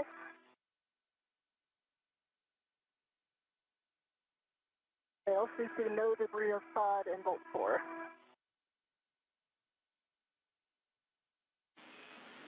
Copy, and we'll have you reset the torque or speed collar just so that we get accurate torque reading. And we're going to have you release bolt 4 approximately 9 turns, and it should be popping out. 9 turns. And this view of NASA astronaut Nicole Ayers as she works to secure that cable there with a wire tie following the successful mating and connection of jumper cables to provide power from the P6 truss to an acceptable voltage for the Russian segment of the International Space Station.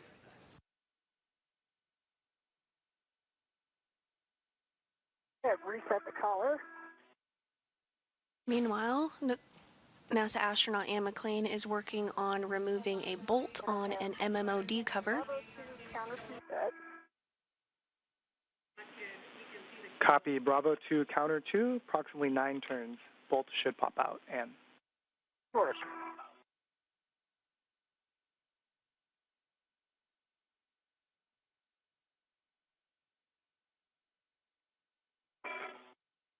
Okay, set the for wire time. 243. Feel free to call Johnny. And Vapor, that looks good. We're going to have you make sure you have your Canon connector tool, the 2 caps, and any tethers from the jumpers on your person, on your mini workstation. Okay. And Marcos, I did exactly 9 turns. It popped out at 8, and it has a 5.0 torque. Copy, the bolt popped out. 8 turns, 5.0 on torque. We'll have you translate to bolt 1. Copy, bolt 1. Which should be just nadir. I see both. Yeah, I need to go back out just to get my safety tether straight. Just for EV2, I've got both adjustables, both Canon connector caps, and the tool all on my mini. Copy, Vapor. You can start translating back towards the cable bag.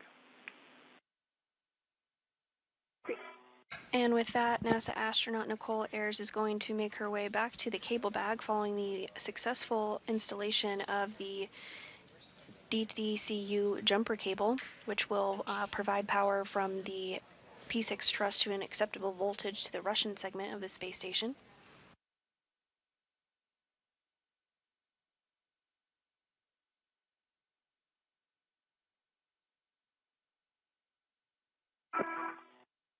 Alright, I'm up the strap bag, coming back in.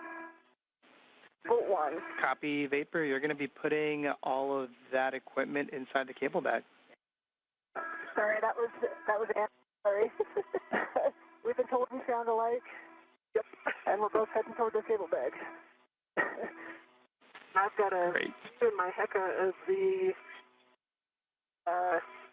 odd kit cables, I think. You guys can see that. We do, Vapor. We also have Johnny helping us out with a camera from the GEM, getting a really good view of the IROSA cables. Awesome. Tell them hi for us. Oh, we could wave at them from here. Yeah.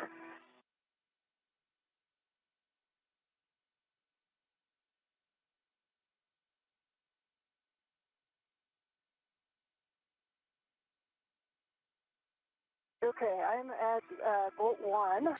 And we are getting a view here of the installation that was completed earlier today of the modification kit. You see the upper triangle that was built and successfully attached to the mass canister, as well as the right struts. And you'll be releasing bolt 1 exactly 2 turns. Exactly. At this point, NASA astronaut Nicole Ayers is translating back over to that area to pick up a bag that will be going back with them inside of the airlock today.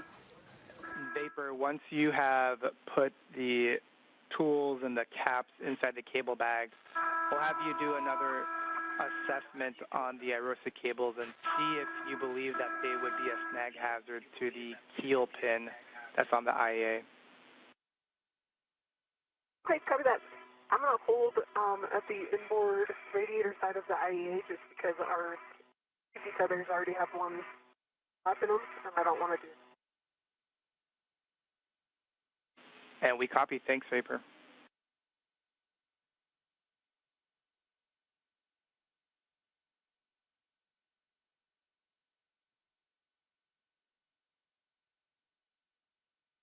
All right, I have counter 2, the Bravo 2, counter 2 set. And a little bit of a tough reach. Copy Bravo 2, counter 2. You'll release bolt 1 exactly 2 turns after resetting the collar. Copy in 2 turns, you said. A-firm.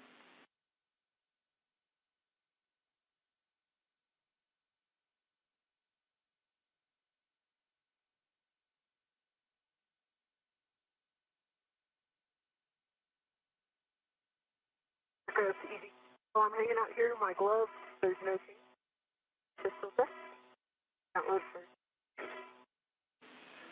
Copy. No changes to your glove and HAP.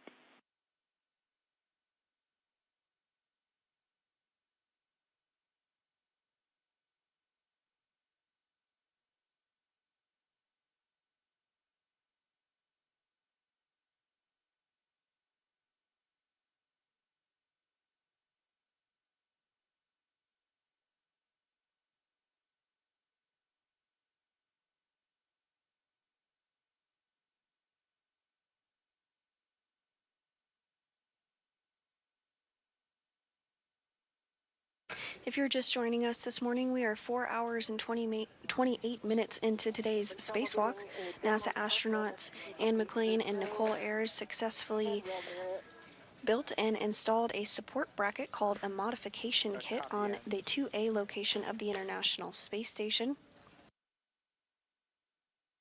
The crew also worked to relocate a communications antenna called the Common Communications for Visiting Vehicles, or C2V2 antenna, to ensure better redundancy in communication with visiting spacecraft to the space station. Following this, jumper cables were connected to route power from P6 to the Russian portion of the International Space Station. And at this time, NASA astronaut Anne McClain is working on removing bolts from a micrometeoroid orbital debris cover.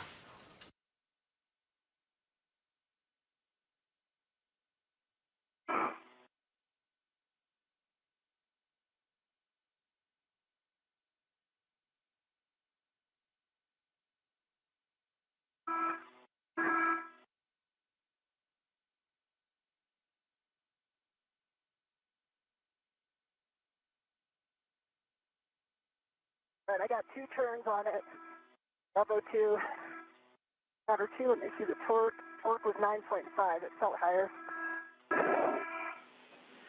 Copy. 2 turns, torque of 9.5. We're going to have you translate bolt 2.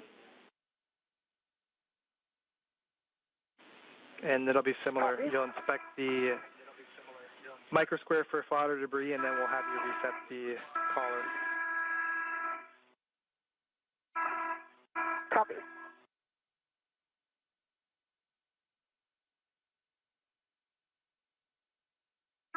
All right, Vapor, I got to check them out.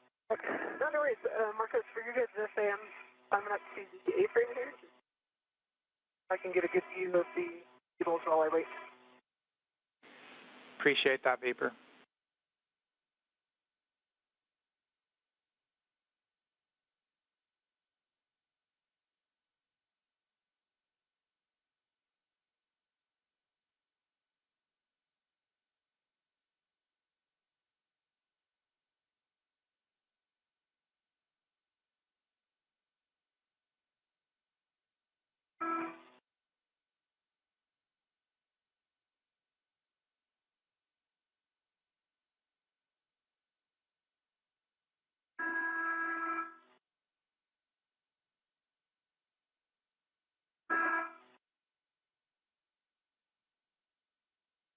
And Marcos, you said bolt 2, right? Our last bolt? A-firm, bolt 2 is the last bolt. You would just be heading outboard from bolt 1. Okay, I'm there, and it is 3 of 5, and I've reset the color. Copy. With the same settings of Bravo 2, counter 2, you're going to release bolt 2 exactly 2 turns. Copy exactly 2.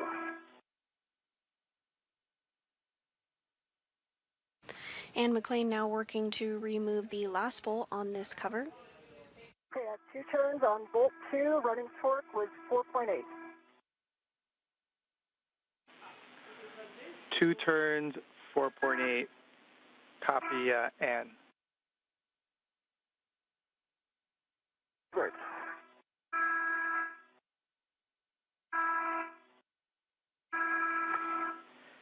And you can appreciate the work on that get ahead.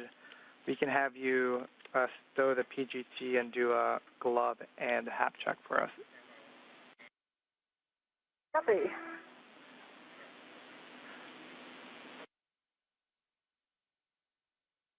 Does appear to be no change. And dry hap. Copy, and after you've stowed your PGT, we'd actually like to do the cover rigidity test again, and so we'd have you translate to bolt 3. Okay, can I do it from the zenith side instead, since it's kind of in the center? A-firm, and those are good words. You can do it from there. Okay, awesome, thanks. A little bit of a tricky translation.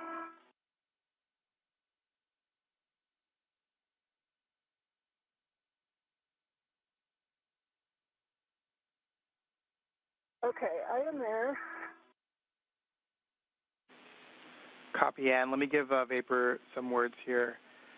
Vapor, so we have looked at the Arosa cables, and we would like the end configuration to look like the following. We want both bundles as well as where the NZGLs are. We want those in a more flat configuration and more kind of parallel to the mounting bracket. Yeah, I'm seeing what you guys are seeing on there. They're all breaking the plane of the keel pin. A-firm, that's exactly yeah, our concern. I understand the issue. Yeah. You might be able to just translate a sphere over there. That way I can...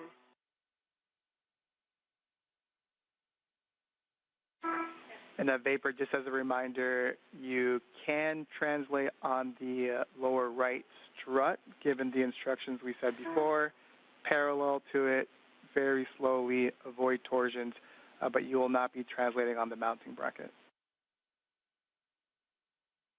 Okay, copy. And 2 minutes for Tedra's handover. And we are back with you. And with those words, NASA astronaut Nicole Ayers is going to work to reconfigure cables that were previously secured there to the mounting bracket on the lower left of your screen. They're going to make them just a little bit more flush, not sticking out quite as much. I guess in a little bit of a different spot, I get a little bit of a vibration. Yeah, if I go more inboard, I still get the vibration. If I'm right on where the double sets of rivets are in the center, I do not. And the rivets is where I got it before. Now it's a little bit inboard. Makes sense?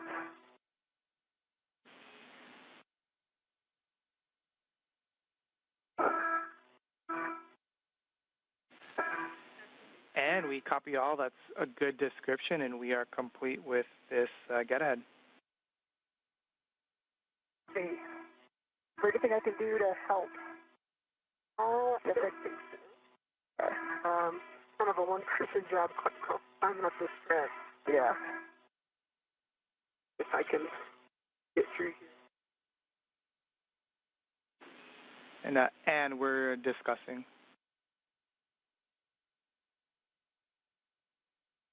And NASA astronaut Anne McLean successfully removed bolts from that MMOD cover and inspected it, completing that get-ahead task.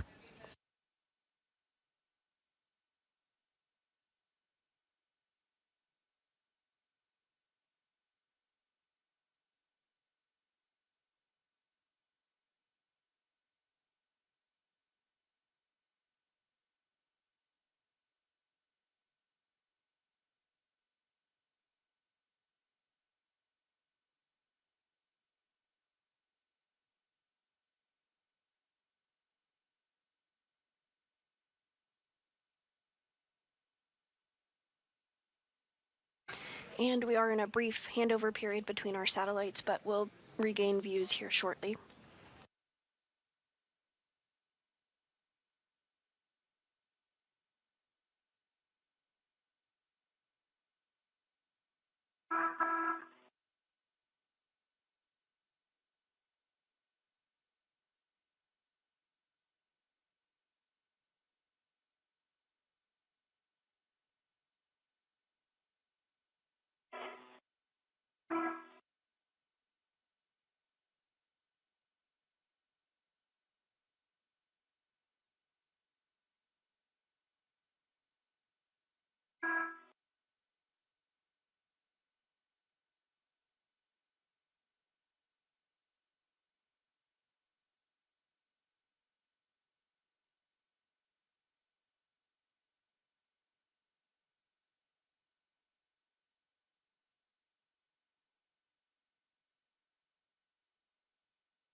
And as Vapor completes that task, we're just discussing here what our follow-on plans are. So we'll have words for you here shortly. Copy.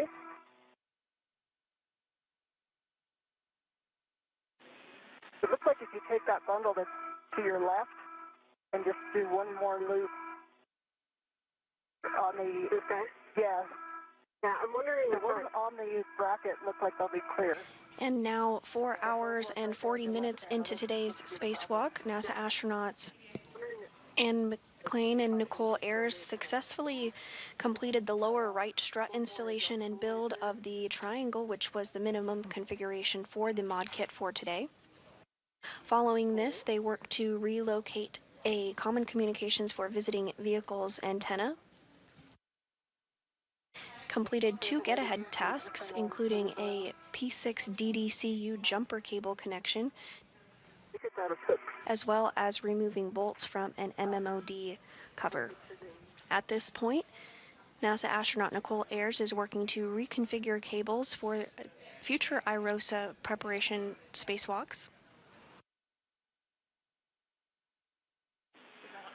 All right. And in Vapor, so big picture words, once Vapor is complete with this tie down, we're going to have her take the Canon connector tool, the caps, etc., to the cable bag. And we're going to have you just, we know Vapor already did this, we're just going to have you take a look at the strut bag and make sure that it's cinched up and ready to be taken back to the airlock. Once the cleanup is complete, Vapor, we're going to have you bring the strut bag in, and you're going to be bringing the cable bag in, and you're going to be leading the way back, and we're going to keep you two together. Okay. Yeah, I think the cable bag, the strut bag looks good. For your cap, we can either do them in a cable bag or the strut bag. The problem is I need to leave before you come back around with your tether. Yeah. So I think maybe if you're okay with it, Marcos, if she could shove those caps in the strut bag, and she doesn't have to wait. We don't have to do kind of the back and forth, if that makes sense. And we're good with that plan, Ann. Thanks. Okay. Because did you happen to hear my question about an adjustable out here for these cables? I think he's just donating another cable to get the cables up against the bracket might be the best. No, Vapor, I did not catch your question. Are you asking if you can use an adjustable to further tidy up the cables and leave it out?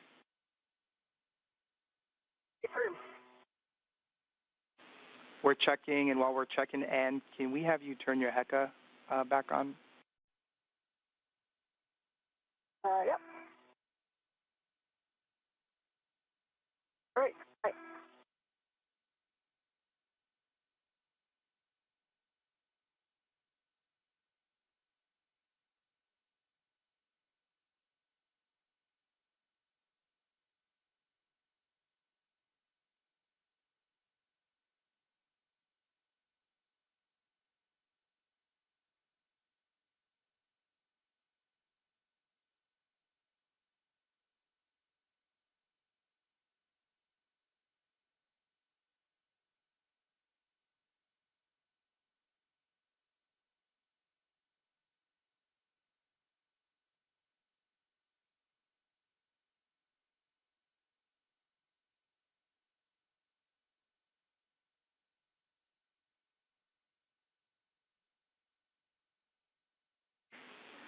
Now, Vapor, question for you. We're discussing if we can bring the cables back with us in the cable bag, but in order to do that, we need to make sure that you can actually reach the mounting bracket oval cutout where they're attached. I can reach it. All right, Vapor, then the plan is to release the IROSA cable bundles from the mounting bracket, and we're going to be putting them back in the cable bag. Okay, copy that. I will put them in work. All right.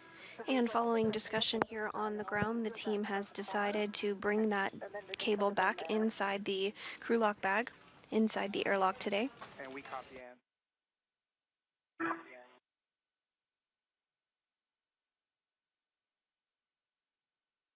Run out of risk here. Let's see. I've got one.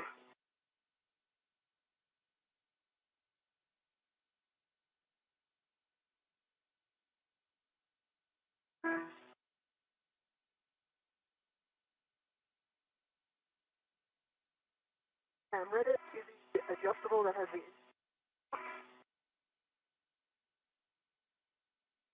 the airtime done from the mount. Yep.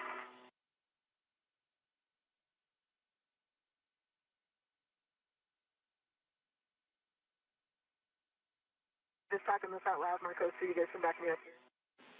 Appreciate it.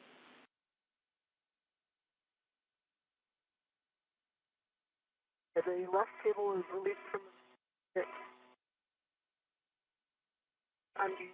prioritized on both stanchions. Right.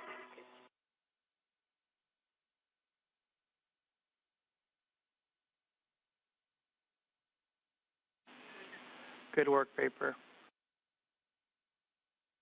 Yeah, nicely done.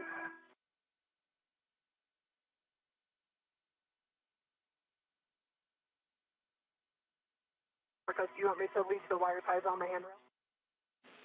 A-firm. They each have 3 twists on the stanchion.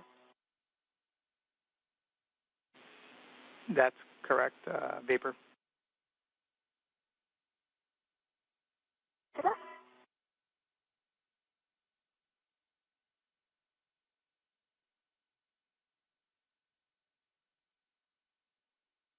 And actually, if you have a free hand, I might ask you to come to the base of the strut and just take these kids For me. Do what, sorry? And grab these cables from me so I can. Oh yeah. Hold on, let me come back upward. But I don't want Medusa on me while I'm trying to get that space again. Yeah, for sure.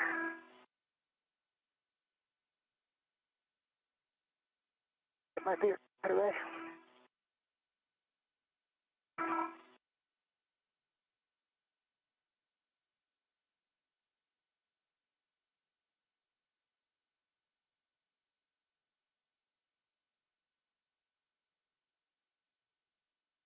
On the way.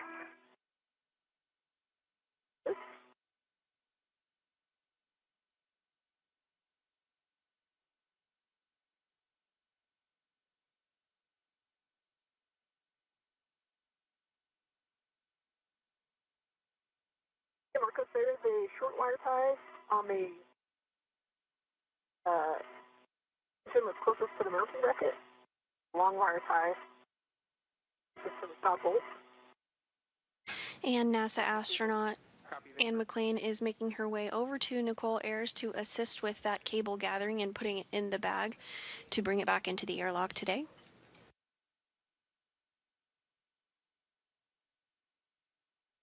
All right, I'm coming up behind you. Okay. I'm going to try to make it real quick and then I'll hit him. All right, I see him. Also, right above Anne McLean, she is the astronaut with the red stripes. On the left of your screen is that strep bag that will also be going back inside with the duo this afternoon. Right here.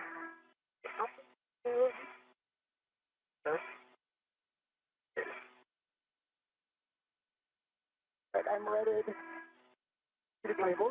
Okay.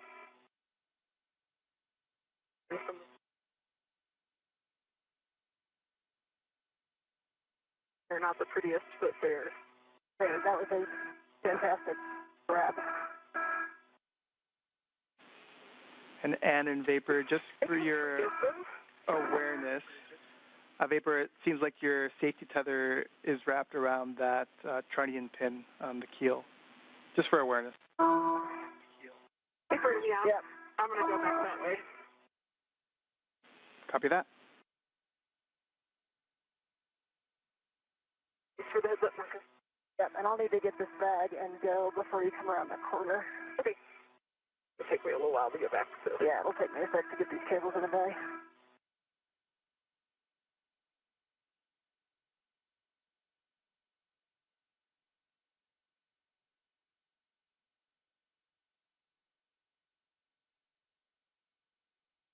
And can you just take a look at my safety tether? I've lost where it is. Yeah, it's coming down your left side and then around the trunnion pin. Okay. So I think if you... Down left? Yeah. See? And I can get better eyes on it in just a sec.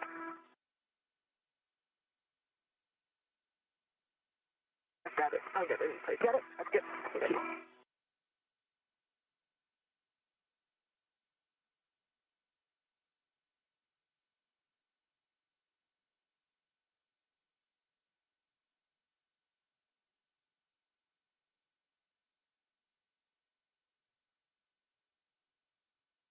Okay, I'm back at the cable bag. I'm going to work on loading these up.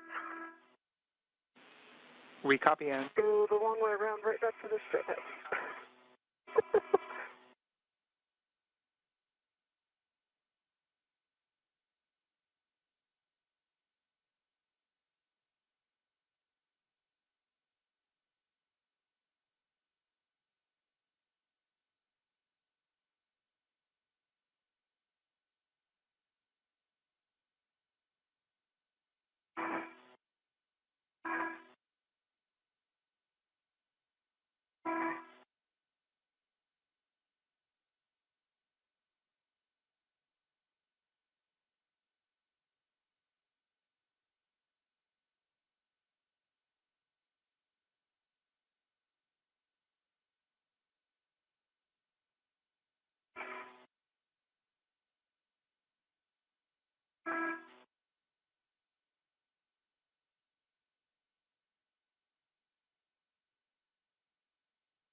right, got the bag wrapped to the cable. Round the tree. Copy.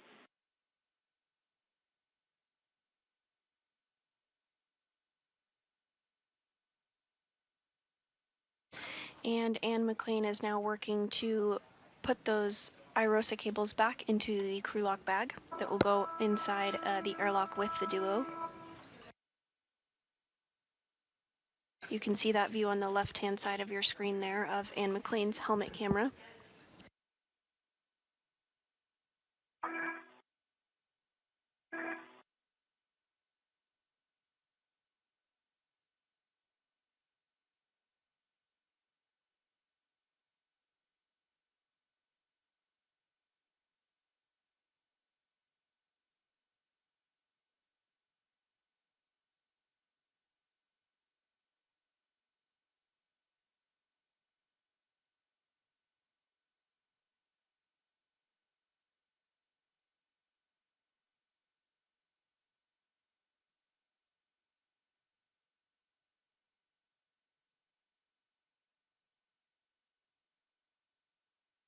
Seems like it's 3 times more full than when it came out.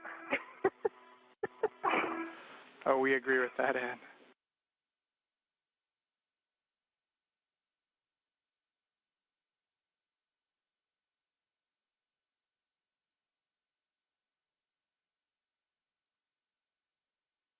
So that I'm going to have you take a look at mine. All right, I got the bag closed. Good work, Ann.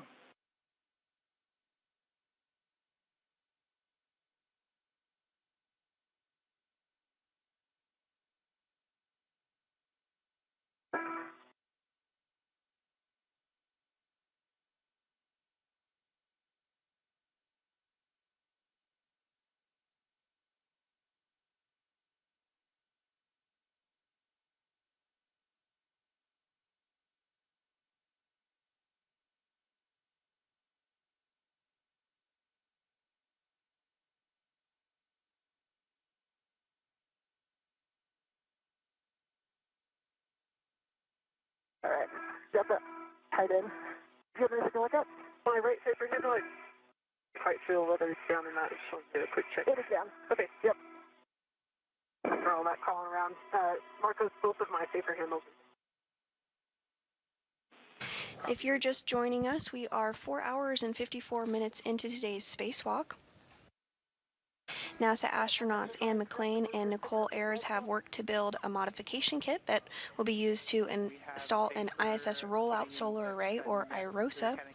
The duo built and installed the upper triangle on the mast canister and also installed the right lower strut, which is the minimum configuration for the mod kit.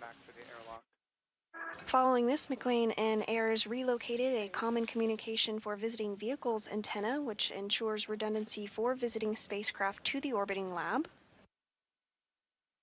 The two then completed 2 get-ahead tasks. One was to install a jumper cable to provide power from the P6 truss to the Russian segment of the International Space Station, and another get-ahead to remove bolts from a micrometeoroid cover.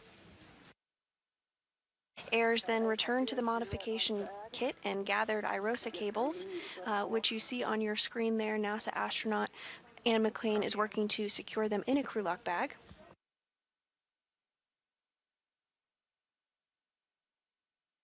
Following this, the duo will gather the strut bag and also bring that back with them to the airlock. The bag cinched down as much as I can.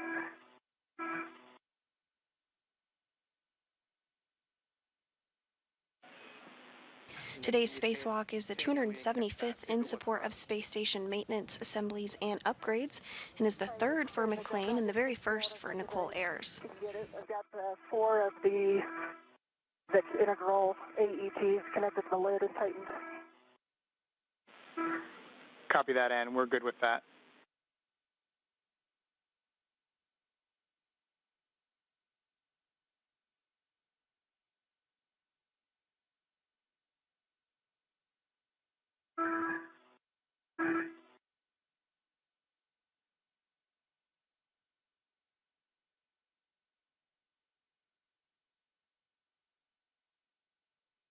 All right, Vapor.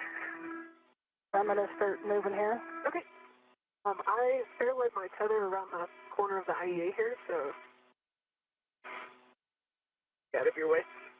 Okay. Really slow enough that you can go over it. All right, let's make sure my tethers are heading back in that direction.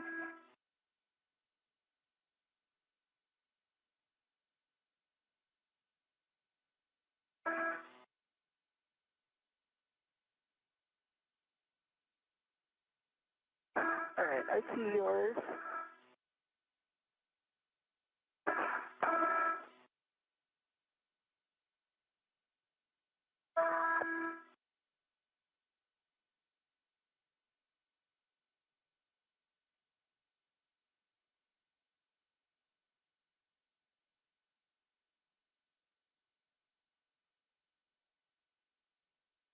Down.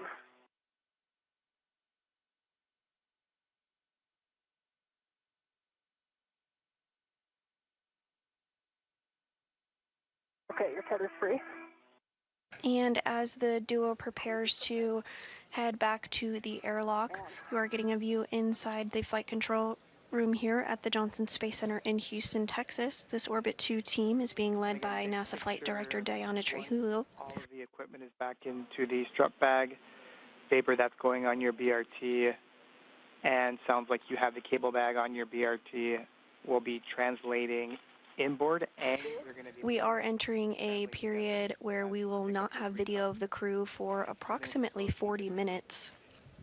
This is due to a handover period between our satellites.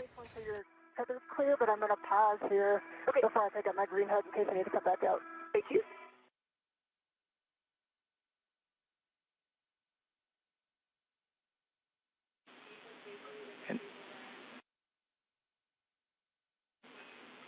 Copy.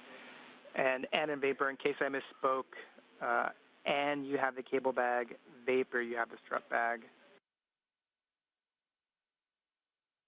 Yep, we got him. Thank you.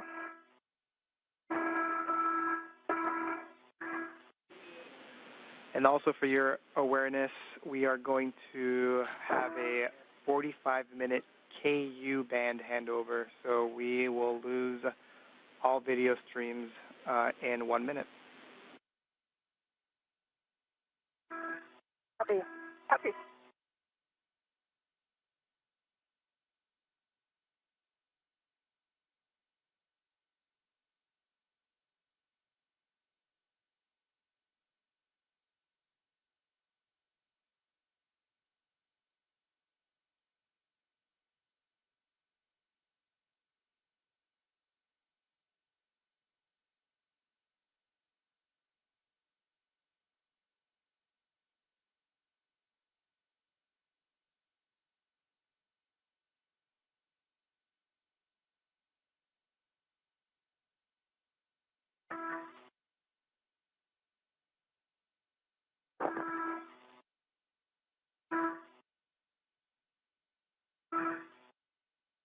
Marcos, for you, I think the two adjustables, one cannon and one cap for bag, and I'll take one cap back with me on my MWS. Copy, those are all on your MWS.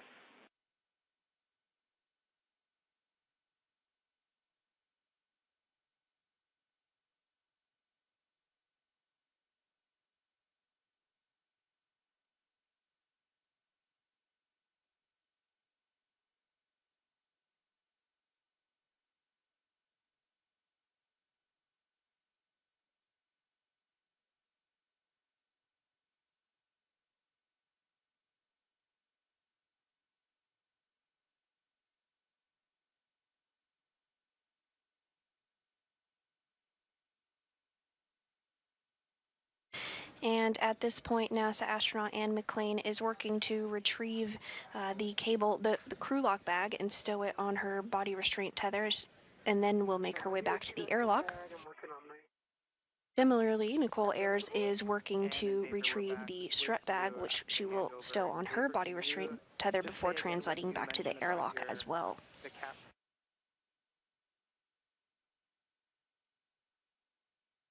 I've got one cap on my MWS, and then the two adjustables and pool, and the second capper in the back. And we copy all. Appreciate it, Vapor.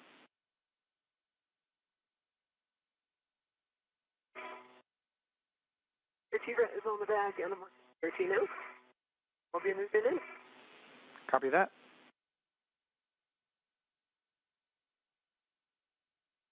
Okay, let me know when you're heading back this way, and I'll continue with my green hook. Okay.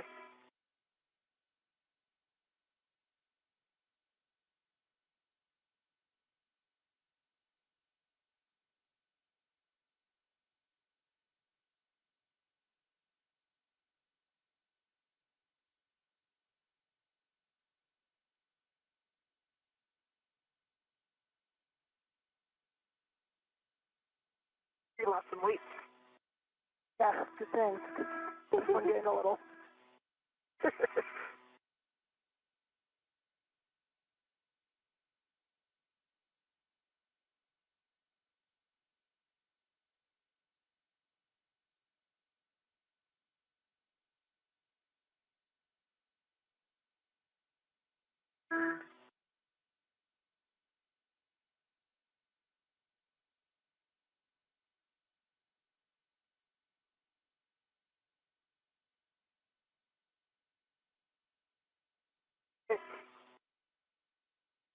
Working my way back inward.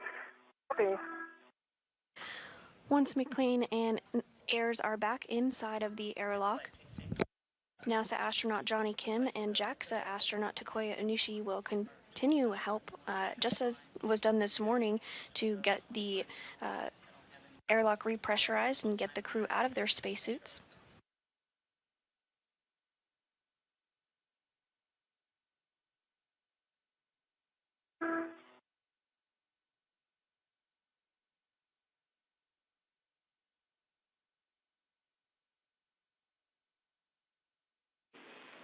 And in Vapor, just let us know once you're inboard of the IEA so we can work some BGA unlatching.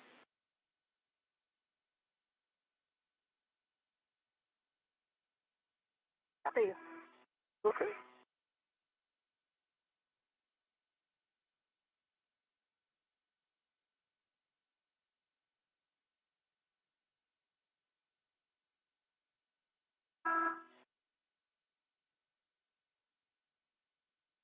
See a cable strip guy coming around. Then you're with it. Damn. I'm picking up my green hook. Okay. And we copy Ann, picking up your green hook.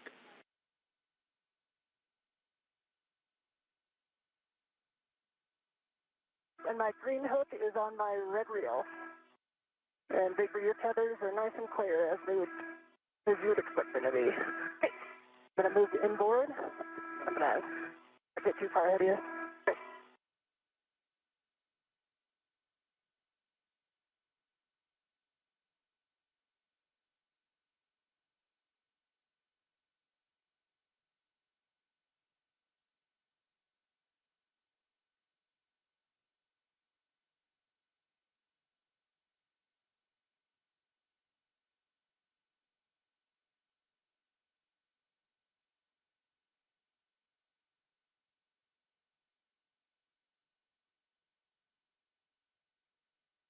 You have a small lead on the handrail down there. But Sorry? there's a small fair lead on my DC tether on a handrail. It's not it's outboard of the green. Can you kind of send a whip to it, get up? At this time, NASA astronauts Ann McLean and Nicole Ayers are making their way back to the airlock.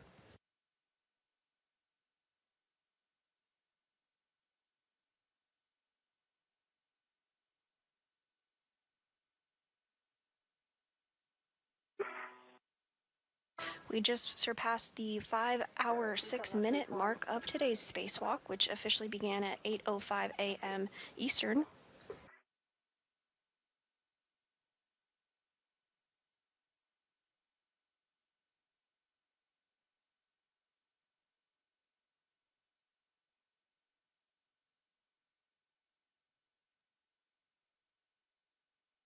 During today's spacewalk, NASA astronauts Anne McClain and Nicole Ayers worked to build a modification kit that will be used to install an ISS rollout solar array, or IROSA, as part of ongoing solar array upgrades.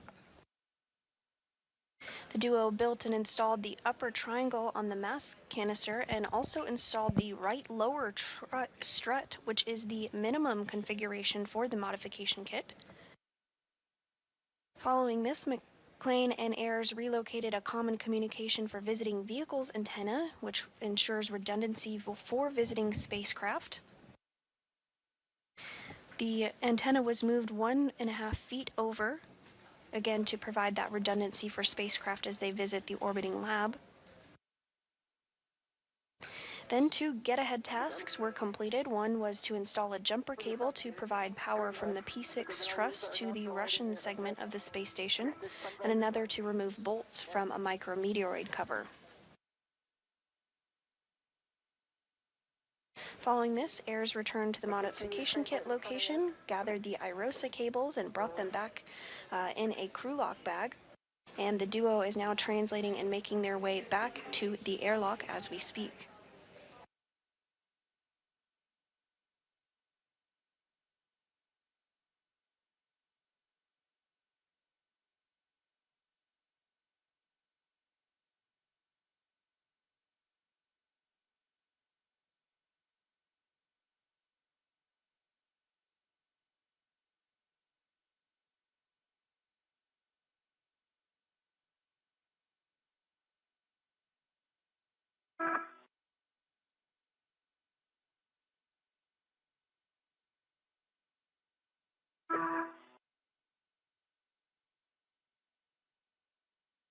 My green hook is back on my red reel.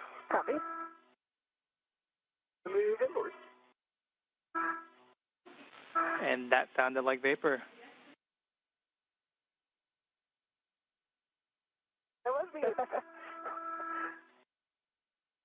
guess I think you have a head start on keeping our voices apart. I agree, and I think that high pitch ending for vapor is my key.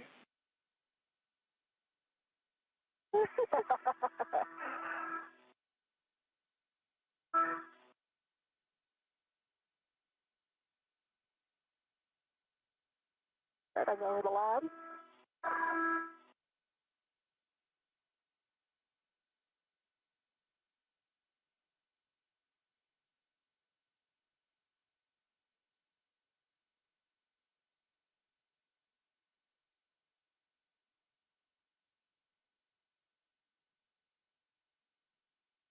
Thinking about ingress vapor, I think almost just reverse of what we did. Like throw the cable bag in, I'll get in, pull get the end of the strut bag in, I can pull it in. Sure. And for your SA, going to be 1 ret on the D-ring, and then 1 ret is still on my hand. Okay. They're in 2 different spots. Copy. And in vapor, we can let you know what we thought of, and then you can compare and contrast, and you tell us what might work better. Take it. I'm on the COORD handrail going down. Copy COORD handrail going down. So first, we're thinking that vapor can hand the strut bag to you, Anne, and then you can put that strut bag into the airlock. Then you'll hand off your cable bag to vapor. You'll ingress. Then vapor will give you the cable bag.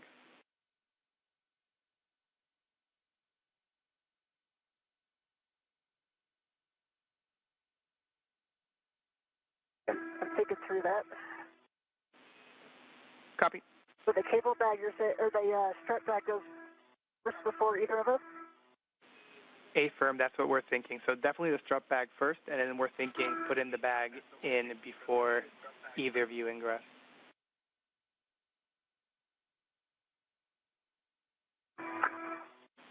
And we were thinking positioning it along the aft edge and then the starboard edge zenith, so almost like just diagonally.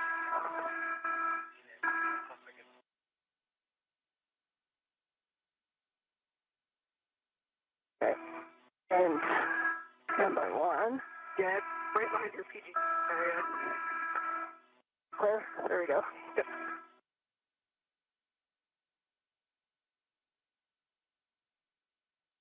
What do you prefer, Vapor? What do you think? It might be easier to pull the strut bag than push it. I'm really concerned that if it gets stuck on anything, nobody's in there to kind of deconstruct it from. Yeah.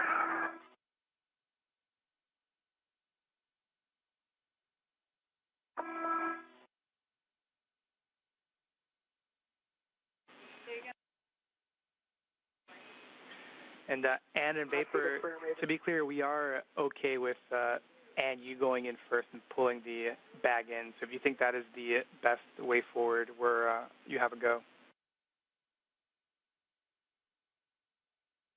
Okay. The thermal cover is open.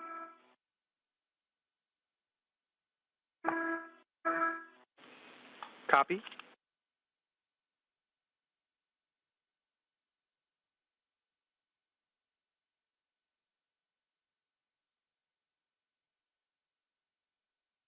Vapor, I think I could get this one in before you come down. One less thing to worry about. Yep.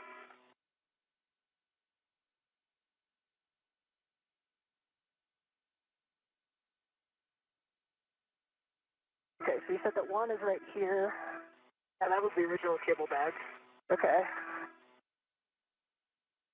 And from your point of view, left hand, now that's closest to the hatch, AV hatch. Okay, that's it.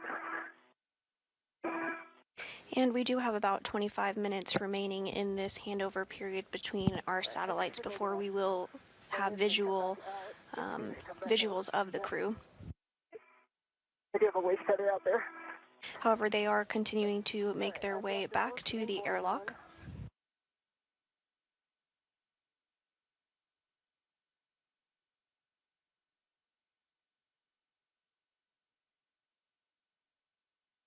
All right, cable bag is secured inside the airlock.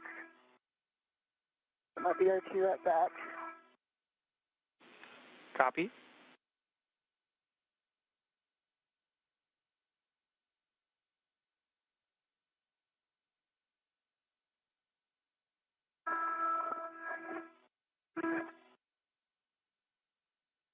And grabbing this large hook for the strap bag.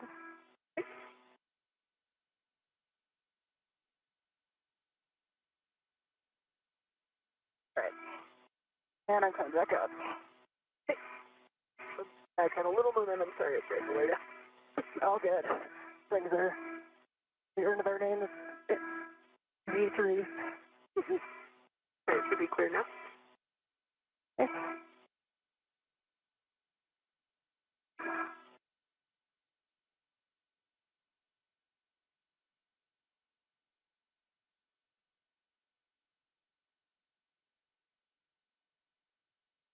All right, there it comes.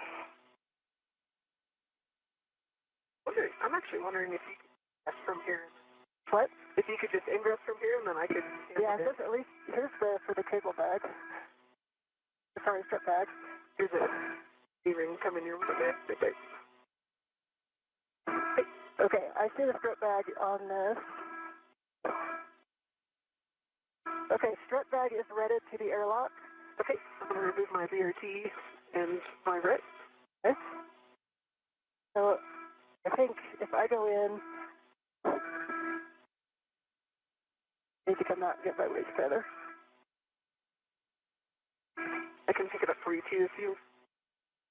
Anne McLean and Nicole Ayers are now back at the airlock and working to get the strut bag inside the airlock portion of the International Space Station. Following this, they will both enter themselves and repressurization will occur.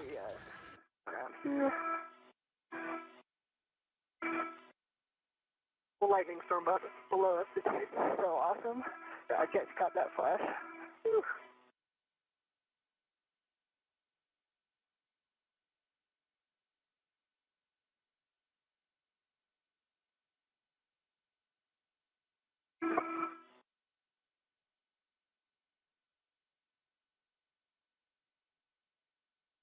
my right waist tether is on the airlock D-ring extender.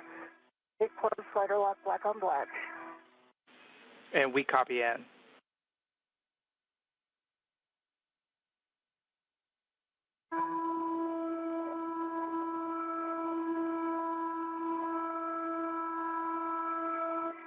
Okay, Vapor, I'm going to come in and get out of the way here. So, you feed it in.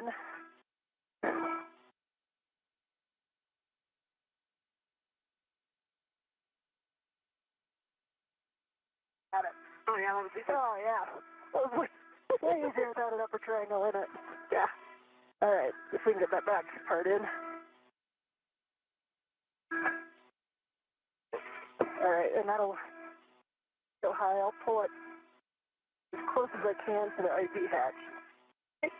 All right, and you are there to ingress. I'm going to go high and give you low. Okay. Do you have a good float path? Yes, I have my right waist tether on the airlock at D-ring extender. I check black on black. Okay.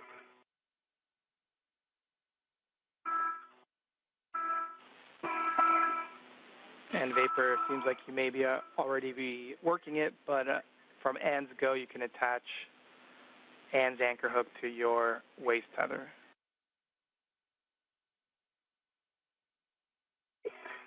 Picking up in from the aft D-ring.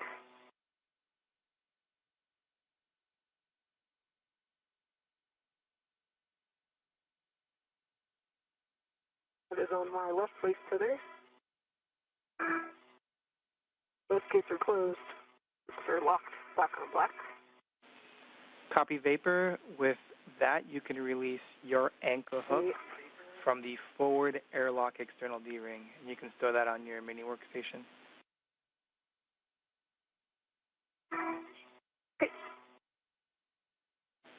And Ann, while we're waiting, we'll have you turn off your HECA.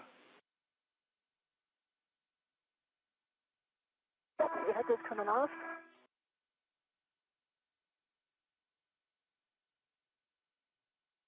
Okay, I'm ingress forward. Yes, and I am biased high and just forward, so not where I was. And we copy Vapor, you ingressing.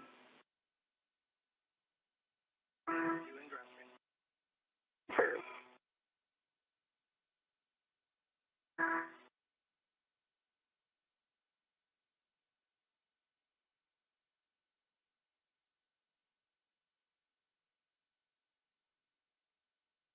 And as you get in, try to pull the tethers so they don't go between your leg and then also the SCU. Alright, let me get more out of your leg. We are now 5 hours and 20 minutes into today's spacewalk. NASA astronauts Anne McClain and Nicole Ayers are back near the airlock and working to ingress or enter back inside of the airlock. I'll move that. Okay, now you should have seat room. Alright, how's that feel? That feels pretty good. Okay, and I'm going to move this guy even more so you can come down when you do the hatch. Yeah, I'm going to grab the thermal cover real quick. And as you two continue to work the ingress, just FYI, just make sure you have access to the SCU.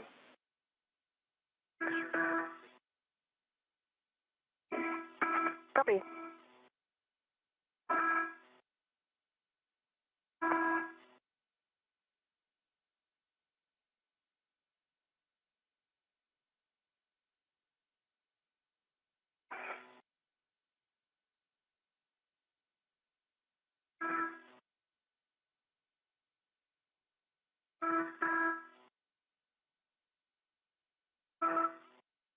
Alright, your SCU is nice and clear, and you're clear to come back in there.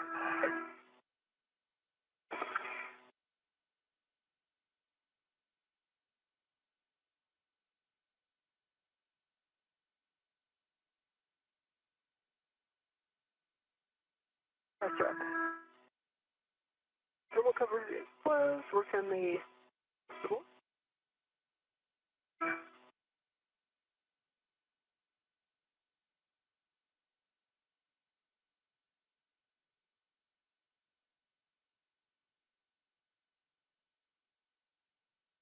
and my right foot feels like it's stuck on.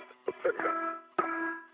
Yeah, this bag it's actually, I can move it pretty easily, so if you feel something in the hatch, let me know. Okay, should be pretty out of your way now.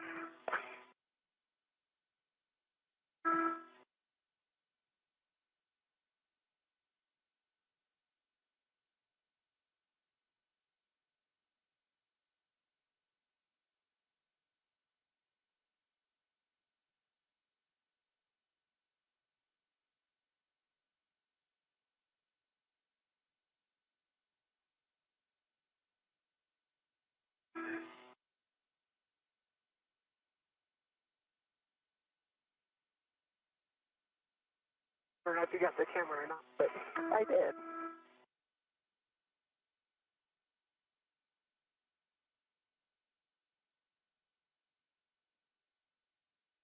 Again, the crew of today's spacewalk, NASA astronaut Anne McClain and NASA astronaut Nicole Ayers, are working to ingress or re-enter the airlock ahead of repressurization following today's spacewalk. McClain and Ayers work to build a modification kit that will be used to install an ISS rollout solar array, or IROSA, during a future spacewalk. The duo built and installed the upper triangle on the mass canister and also installed the right lower strut, which is considered the minimum configuration for the mod kit. Following this, McClain and Ayers relocated a common communication for visiting vehicles antenna, ensuring redundancy for visiting spacecraft to the orbiting lab. Then two get-ahead tasks were completed by the duo, one to install a jumper cable to provide power from the P6 truss to the Russian segment of the space station, and another to remove bolts from a micrometeoroid cover. Ayers then returned to the modification kit location in the 2A segment of the International Space Station, gathered the IROSA cables, and brought them back to the airlock in a crew bag, as well as brought in the strut bag with the remaining struts. You'll remove your DCM cover and you'll connect the SCU and check that it's locked.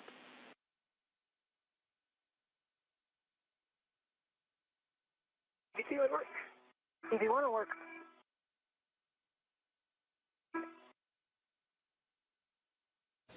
We are in a loss of signal period where we do not have visuals of the crew, about 14 minutes remaining in that loss of signal period, but we do have confirmation that the crew is back inside the airlock and the hatch thermal cover is closed.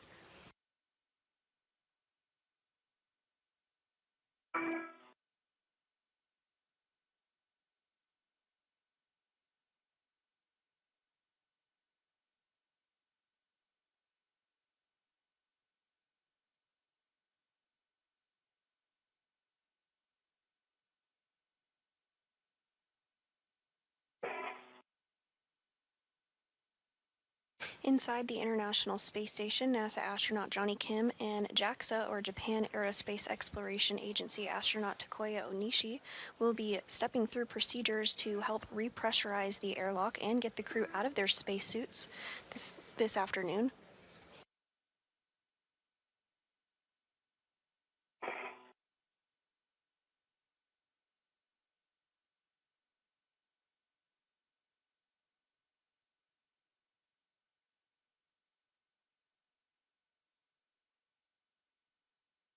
SCU to the locked. EV1 SCU connected locked. Copy, 2 SCUs locked. And we'll have you both take your water switch to off, and it'll be off for 2 minutes, OFF.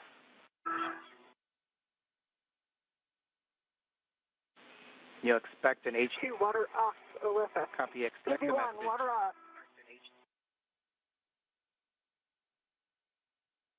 Copy, we got the message. And Marcos, while we wait for these couple of minutes, from EV1 and I'd just like to say thanks to my family and friends from Washington to Kansas City, from Naples to LA. So I want to give a huge thanks to all the teams that made today safe and got the mission executed. Our prep team, Judd, Sandy, and Scott. Our execution team, Stephen, Bailey, Lucas, Farouk, Lauren, and the other Sandy.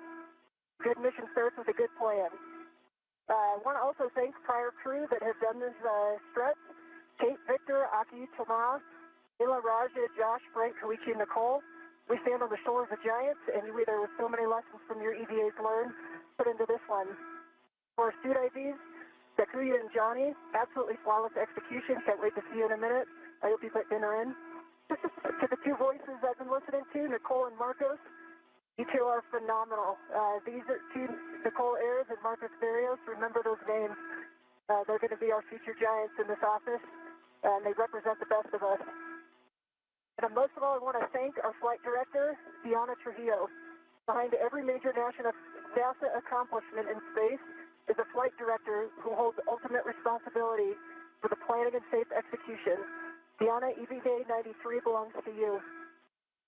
Human spaceflight is absolutely the ultimate achievement of our time, whether you work on the ground or if you fly to space for 6 months or 6 minutes. This incredible legacy is yours. Thank you to everyone. And over to you, Nicole. Well said, Anne.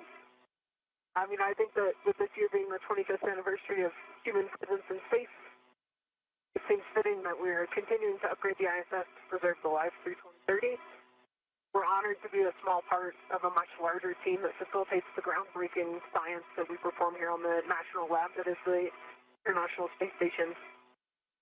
What we accomplish and learn here not only furthers our efforts toward the moon and onto Mars, but it informs how we do life on Earth.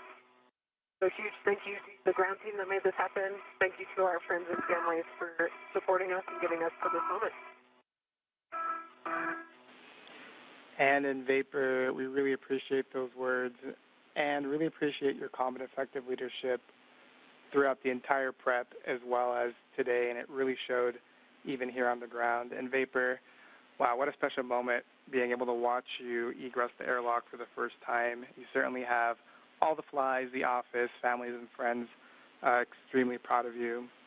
So on behalf of the entire team here on the ground, congratulations for a well-executed spacewalk. We're proud of you, and it was an honor to have been able to contribute to the mission today.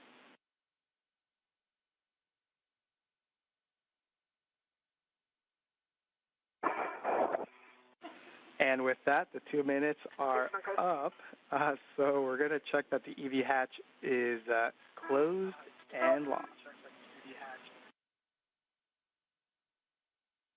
I'll put that to work. All right, let me know how you want me to move. It does take a little more space on its tracks than you think. Yeah. And we'll just... I'm going to get this bag out of your way so your feet can move. Yeah, that'd be awesome. There we go. Now you got the room. Thank you.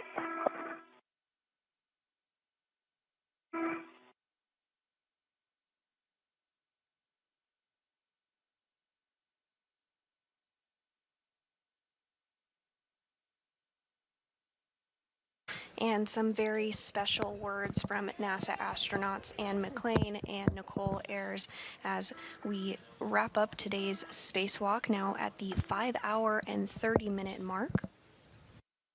The crew is back inside the airlock and is going to work towards repressurization here shortly. And actually, if you just move it more center, I'm sorry? You just pull it more center. Pull it center? It's actually at the end of it. Go up. My end. Your end needs to go. Okay, good. Let's see, my feet are right above it.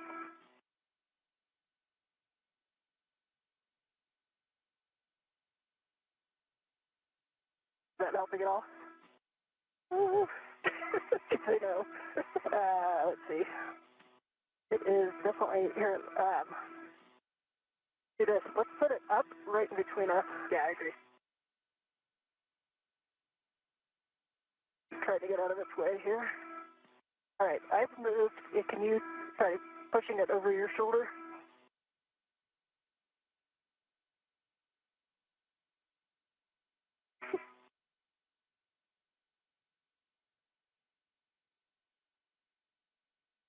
How big is it? That actually might be okay if you can hold there. Yes, I can hold it. You have about 2 feet. You can come down from your feet if you need to. Okay. Yeah. Try to get this guy out of your way. There we go. Now you got all the room. Perfect.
On the bag again.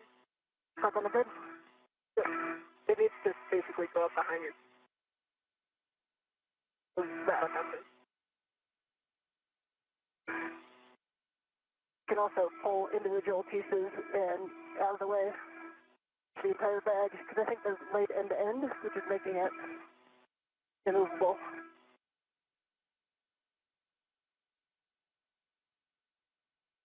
Able to eight total.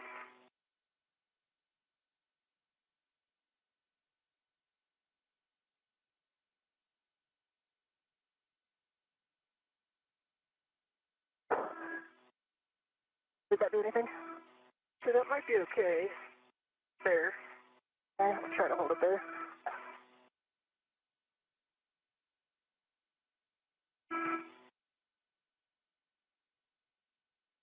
NASA astronauts Anne McLean and Nicole Ayers are back inside the airlock working to get in a good configuration with the strut bag that is also inside the airlock with them before they can begin the repressurization process.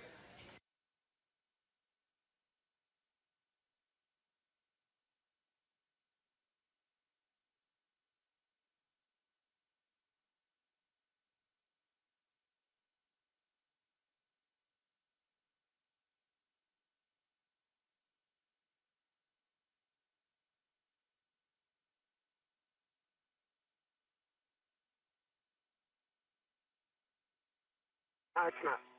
Okay. The bag's got to do something. Yeah. We're going to have to move it. So the SC, all right.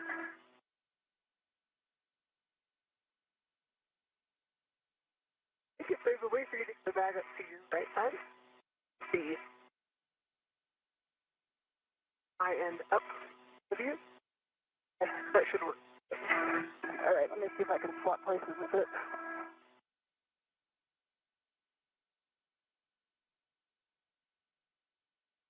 All right, actually, let's try again, pushing it up in between us to the ceiling.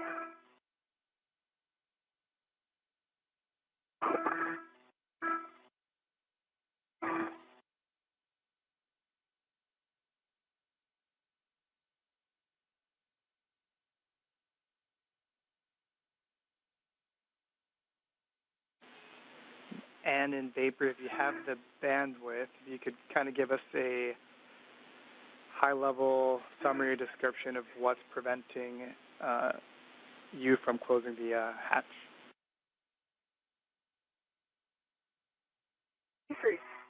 TV3's strut legs are on the hatch. Okay, let's pause there. I think that's a decent spot. Okay. I can actually pull it a little more even like that. Okay. I did open it up and pull one of the strips. Also.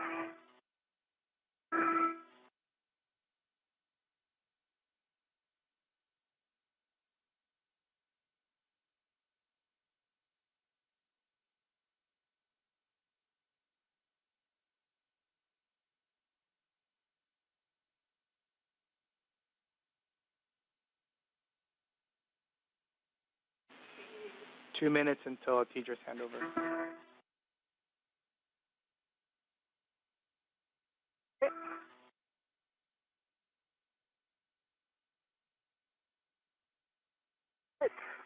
did. That worked. But they're coming in broken. I think everything is clear.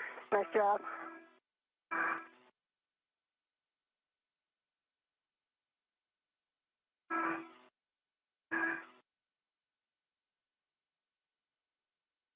All the tethers clear.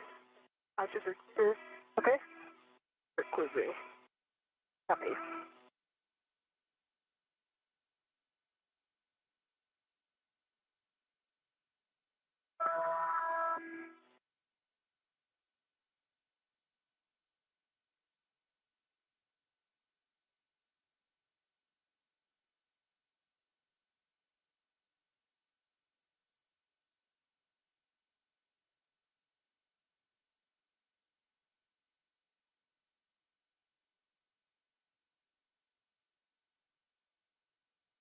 Forty-five seconds to handover. 40 seconds till Tedra's handover.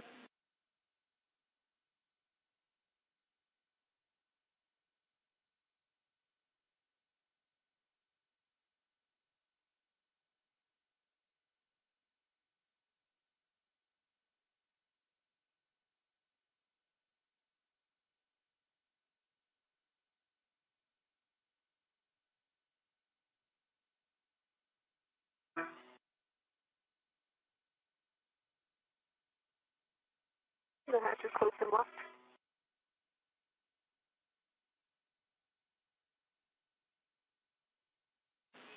Copy, hatch closed and locked. Really good job. We got a handover and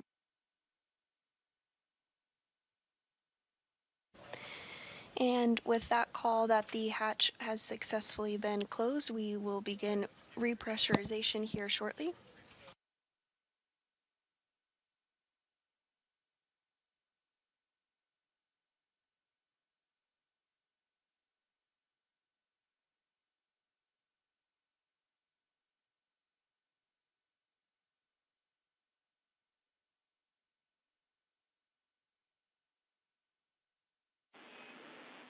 in vapor comp check. I think we're back with you.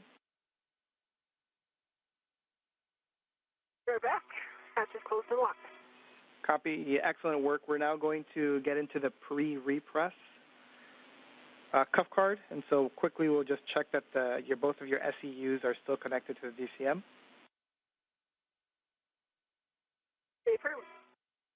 V1 affirmative. Water switch is still OFF. It's been off for 2 minutes, and that the EV hatch is closed and locked. Water switch is off. OFF and locked. EV1, same thing. Water switch is off. Copy, and we're going to have you take the EMU 1 and 2 oxygen valves to open. Okay, EMU 1 and 2 oxygen are open. That's open.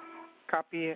We'll take the power switch for EV 1 and 2 on. Copy and work. And then you'll be checking that the EV 1 and 2 EMU LEDs are on and that volts are 18 to 19. All right, EMU 1 is on, LED 18.6. EMU 2 is on, 18.6, good LED. And we'll have both of you take your power switch to SEU and expect a warning tone.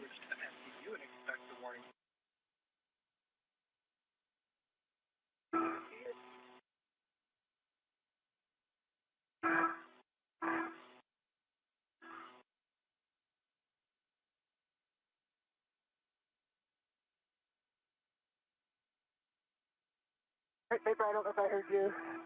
EV2 has power and SU. Okay, EV1 has power SU. Copy. Both powers SEU. And in Vapor, was a pleasure. I'm going to hand you over to TOC. Marcos. Yeah, thank you, Marcos. Great job today. Okay, Marcos, we copy that. You guys did a great job today, so have a good rest. And Vapor and welcome back. We are so happy to have you back, and your dinner is ready, so don't worry about it. So for both crew members on DCM, set O2 actuator to press and verify O2 position press displayed.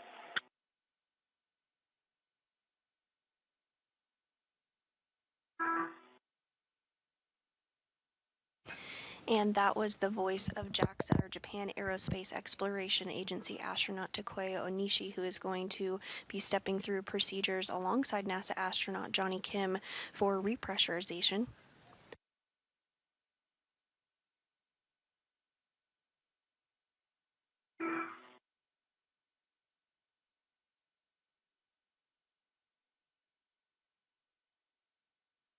O2 is in press. EV1, O2 press. Copy that. Next step is for Vapor. On the crew lock, check EV hatch MPEV is closed. Hatch MPEV is closed. Okay. And this view from inside the International Space Station on your right is JAXA astronaut Takuya Onishi, and then on the left is NASA astronaut Johnny Kim. Again, they'll be stepping through the procedures with NASA astronauts Anne McLean and Nicole Ayers following their spacewalk today.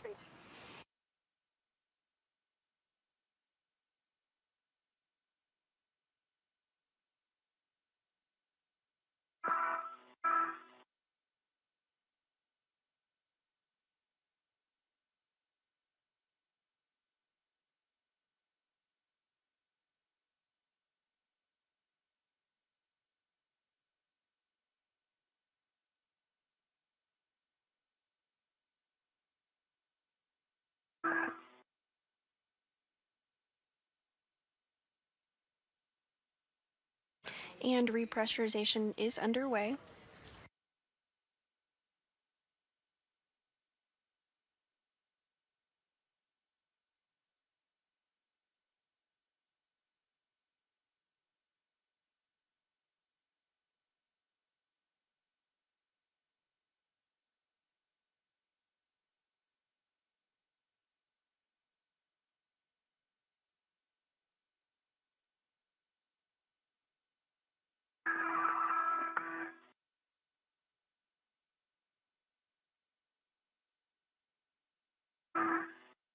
Top for EV2. That's a good rate so far.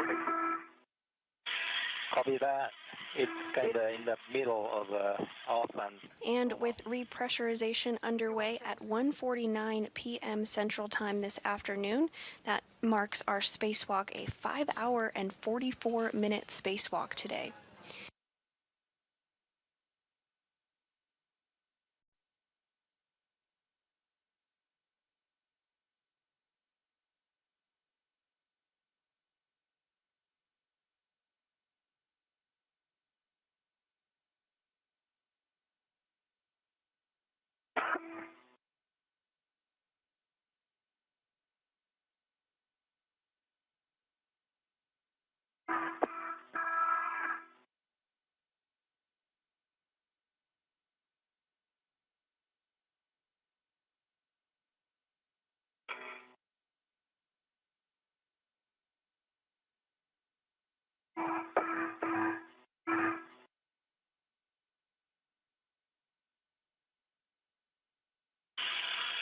and on DC. Again, with repressurization underway, having begun at 1:49 p.m. Central Time this afternoon, today's spacewalk was 5 hours and 44 minutes.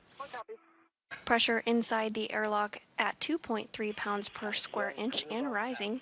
5.0, we will close the IV hatch equalization valve for a leak check, so please let us know when it gets to 5.0. Copy, Wilco, 0.3 and climbing.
There's the 4.0 and alert zone.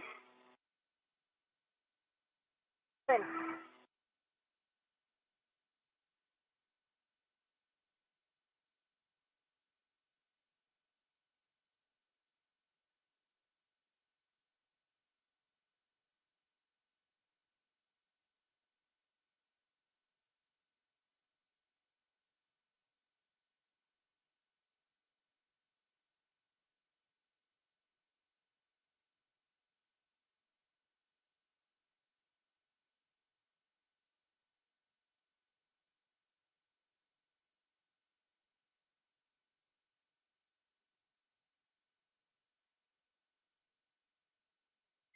And this view from inside the equipment airlock of the International Space Station. JAXA astronaut Takuya Onishi on the left and NASA astronaut Johnny Kim on the right. Pressure inside the crew lock, where NASA astronauts Anne McClain and Nicole Ayers are currently located, continues to rise, now at 5 pounds per square inch. Now, IV hatch equalization valve is now closed off. So we wait here for 2 minutes for crew lock pressure to stabilize. Then we'll do a 1 minute speed check. Yep.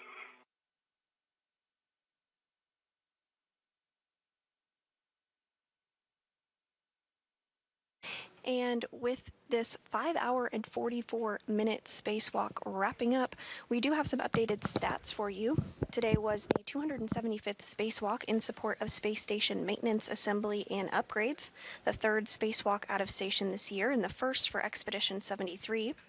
This was the third spacewalk for McClain's career. She now has a total spacewalking time of 18 hours and 52 minutes.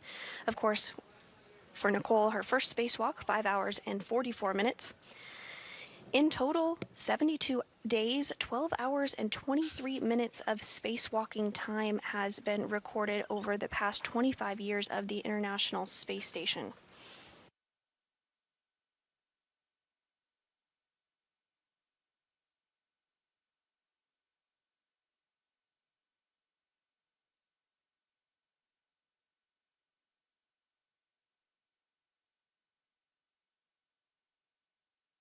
During today's spacewalk, NASA astronauts Anne McClain and Nicole Ayers worked to build a modification kit that will be used to install an ISS rollout solar array, or IROSA, during a future spacewalk. The duo built and installed the upper triangle on the mass canister and also installed the right lower strut, which is the minimum configuration for the modification kit.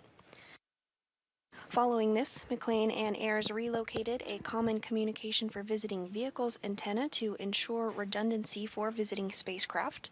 The two then got two get-ahead tasks complete. One was to install a jumper cable to provide power from the P6 truss to the Russian segment of the space station, and another was to remove bolts from a micrometeoroid cover. The duo then returned to the airlock and are in the process of repressurization now. We're holding at 5 pounds per square inch to perform a leak check. Once everything checks out as expected, repressurization will continue. Again, we are looking for a repressurization of 14.5 pounds per square inch to be the equivalent of the pressure inside the International Space Station.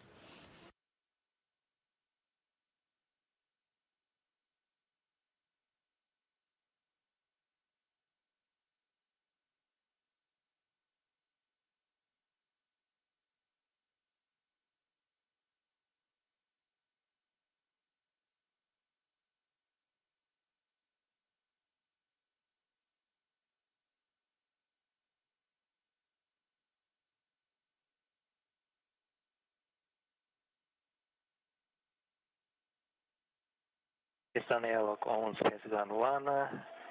So P1 pressure is 260.03 and P2 the same. So we have a good leak check.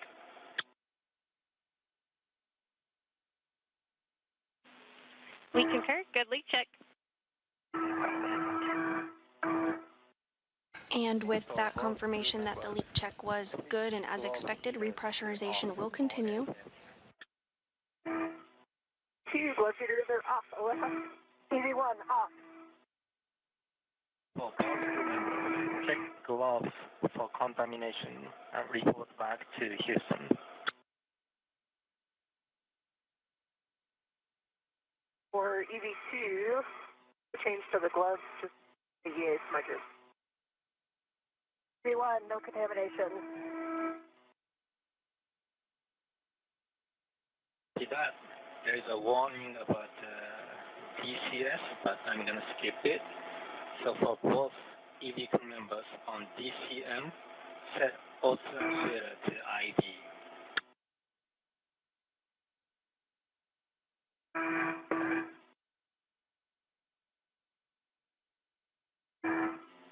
EV2, IV. EV1, IV. Next step is for IV crew. IV adds equalization valve to normal. We will gradually open the valve. After that, copy.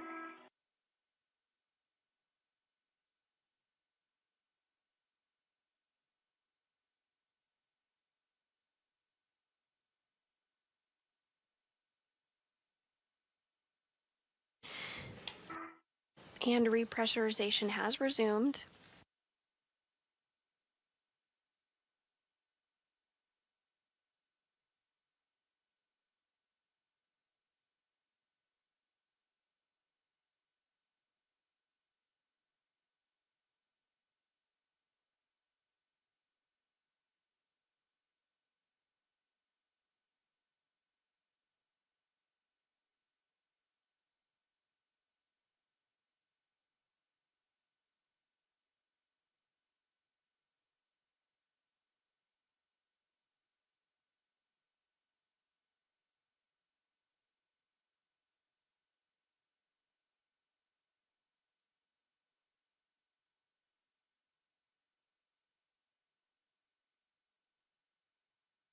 Pressure now at 6 pounds per square inch inside of the crew airlock and continuing to rise.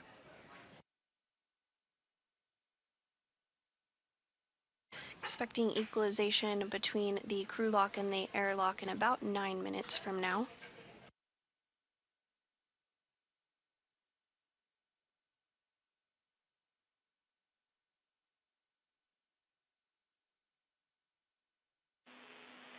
Airlock Houston on Space to Ground 1. Just letting you request if we can take a look at Nicole's mic booms when you put her on the ETA, just to give us a data point on the comms today.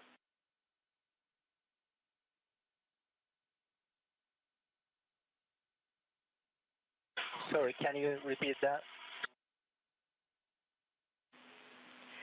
We would like you to take a look and report back on the placement of Vapor's mic booms, just so we have a data point on why some of the comm was cutting in and out. Copy that. We will make sure to take a note before we remove the helmet. That'd be great, and if you could take a photo, we'll give you bonus points. Copy that.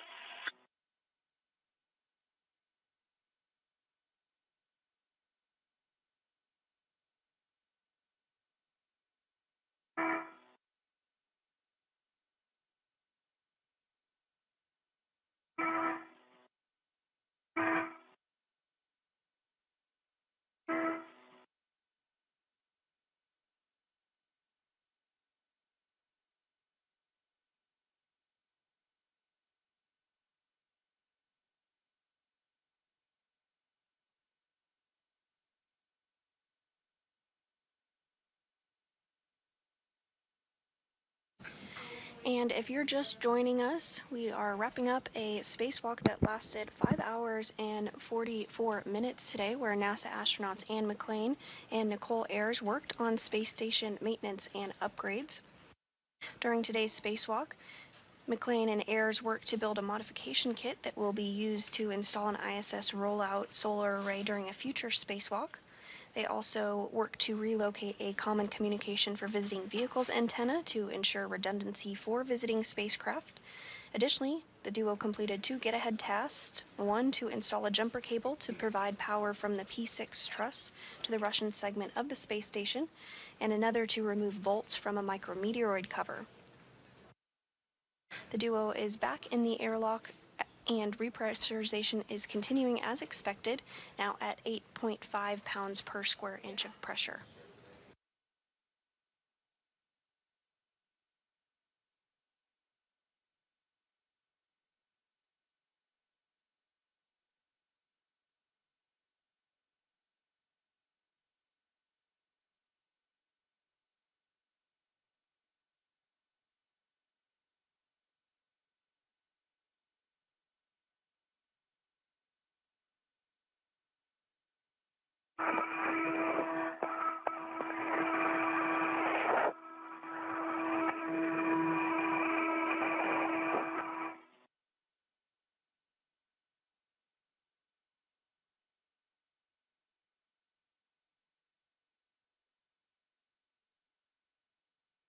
This view from inside the equipment airlock is showing JAXA, or Japan Aerospace Exploration Agency astronaut Takuya Onishi, as well as NASA astronaut Johnny Kim on the right, as they step through those repressurization procedures ahead of opening up the crew lock once pressure is equalized.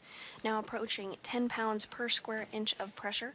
Again, we're looking for a pressure of about 14.5 pounds per square inch.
And you are getting a great view here on your screen of the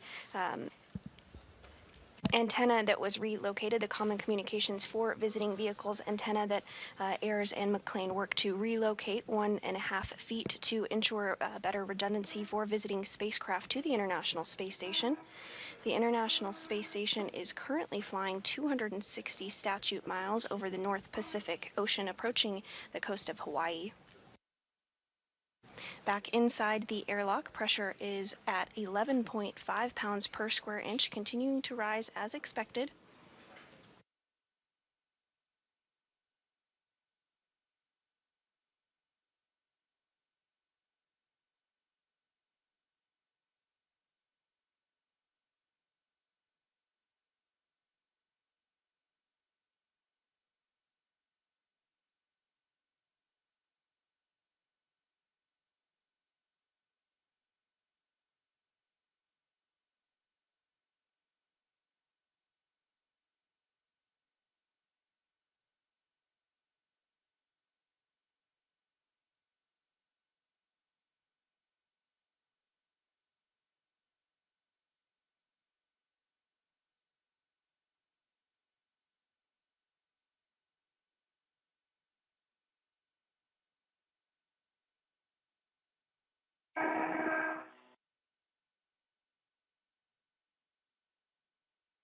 Pressure now at 12.2 pounds per square inch, closing in on our 14.5 pounds per square inch target.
We're now at 13 pounds of pressure inside the crew lock portion of the International Space Station.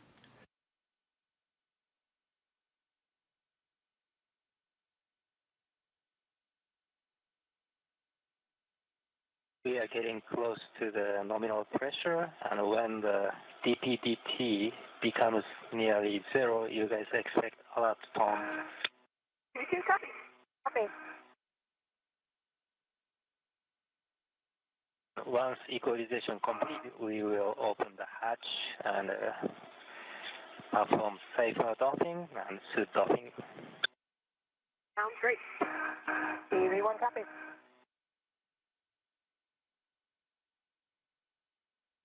And as you heard there, once pressure is equal between the crew lock and the equipment lock, NASA astronaut Johnny Kim and JAXA astronaut Takuya Anishi will work to open up the hatches between the crew lock and the equipment airlock, at which point they will assist NASA astronauts Anne McClain and Nicole Ayers back into the equipment lock portion of the International Space Station.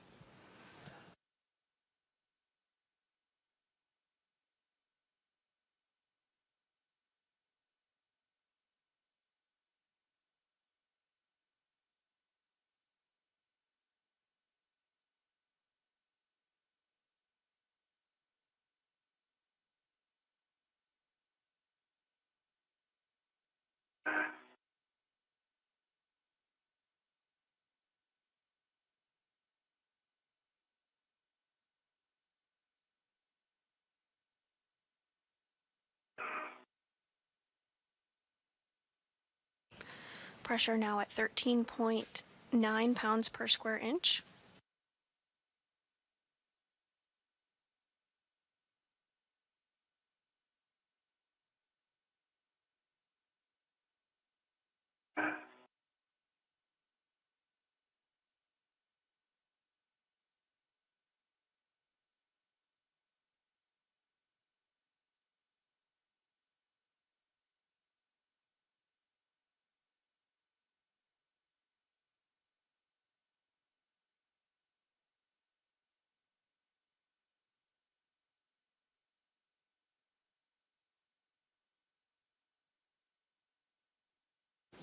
Getting very close to equalization now at 14.1 pounds per square inch.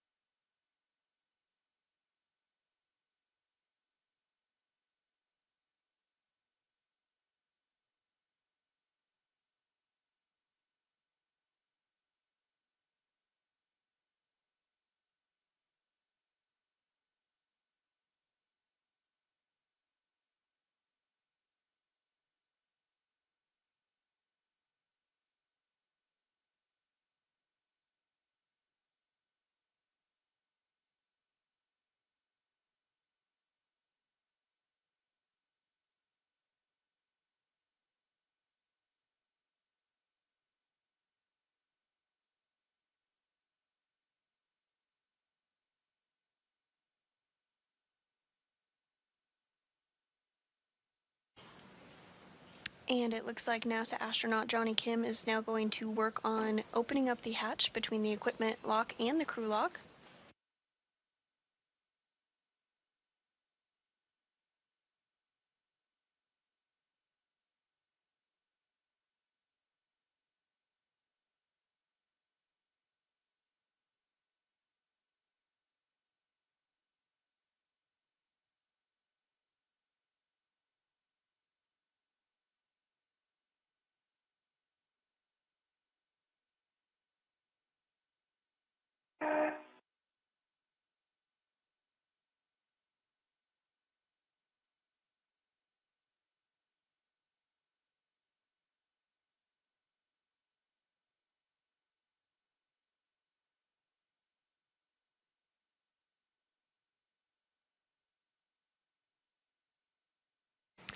And the equipment airlock and crew lock hatch is now open.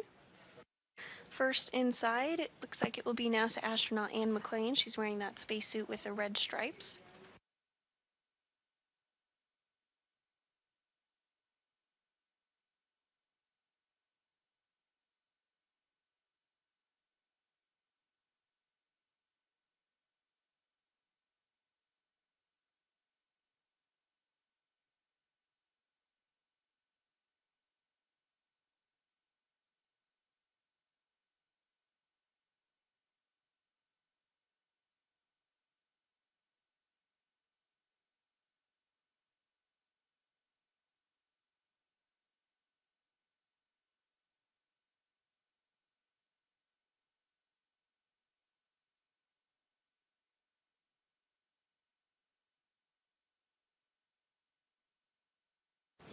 And Onishi and Kim continuing to work together to get NASA astronaut Anne McClain back inside the equipment lock.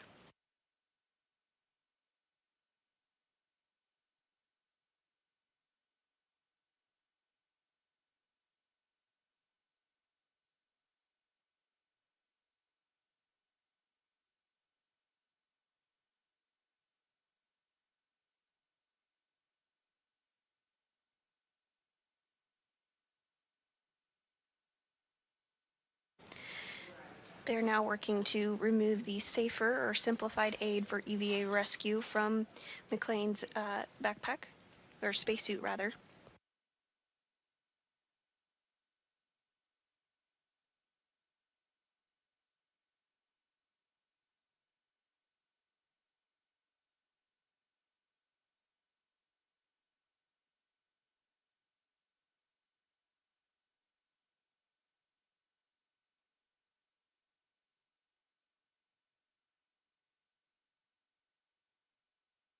And McClain's safer has been removed.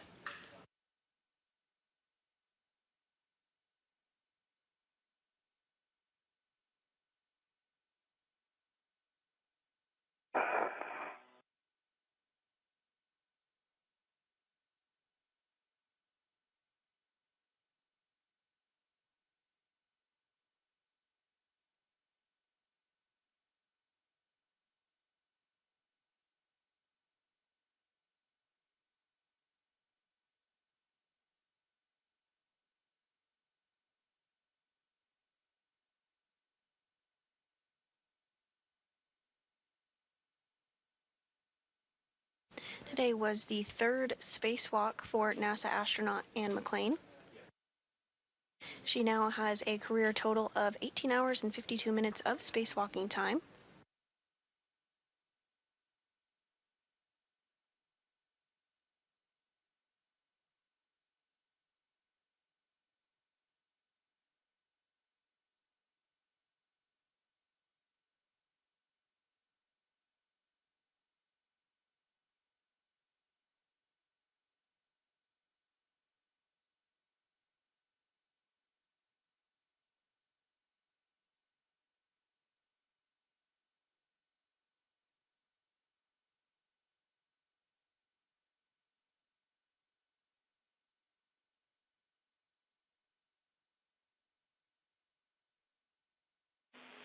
Airlock Houston on 1. EV crew are no longer hot mic. Copy, thumbs up.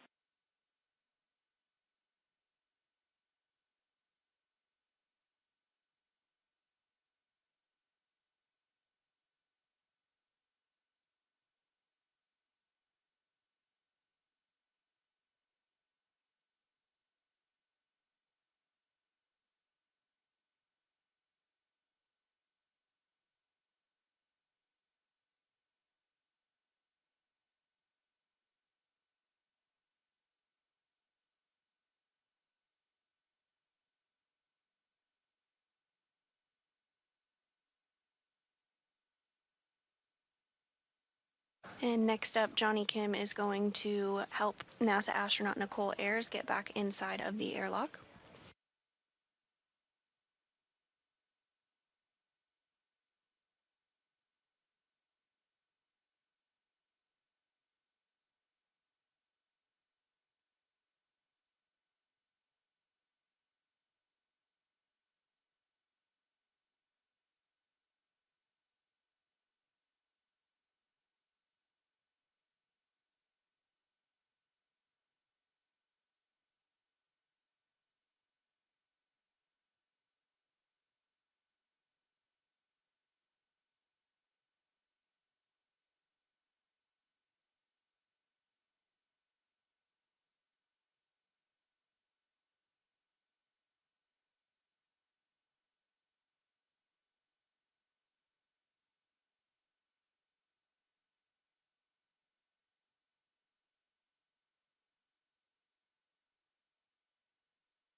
and NASA astronaut Johnny Kim now working to get Nicole Ayers' safer, simplified aid for EVA rescue off of her spacesuit.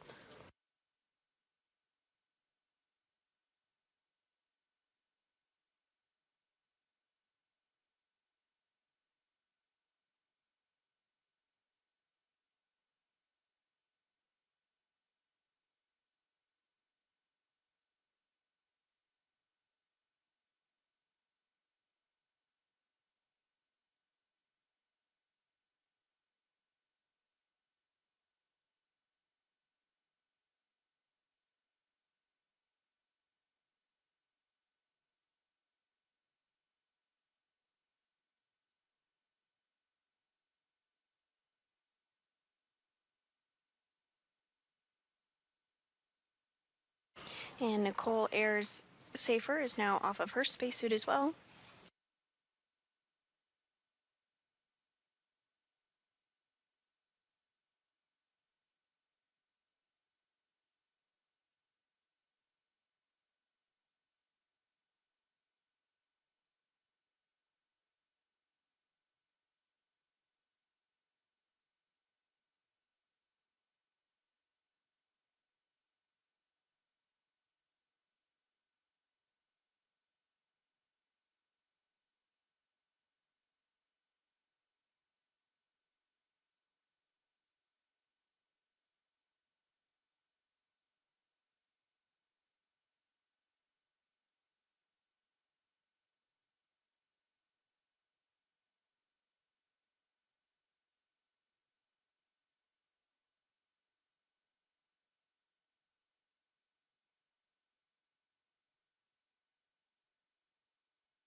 Again, today's spacewalk was 5 hours and 44 minutes long and was the 275th spacewalk in support of space station maintenance, assembly, and upgrades.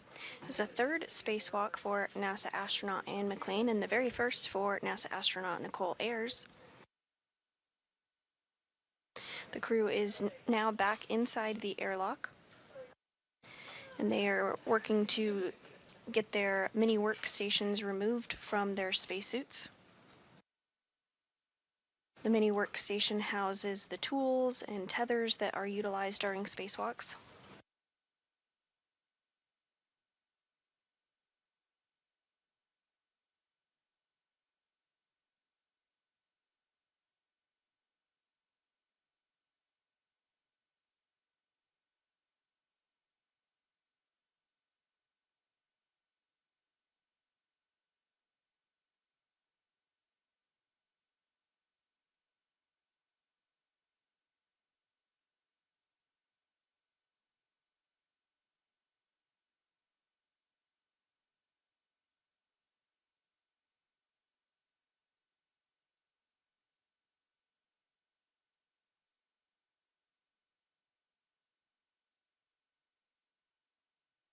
Station on set 1.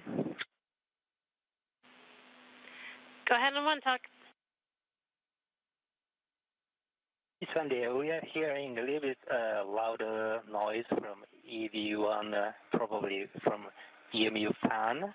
So we are now taking some record on the GoPro camera, then we will continue to the suit docking. We copy. Thank you.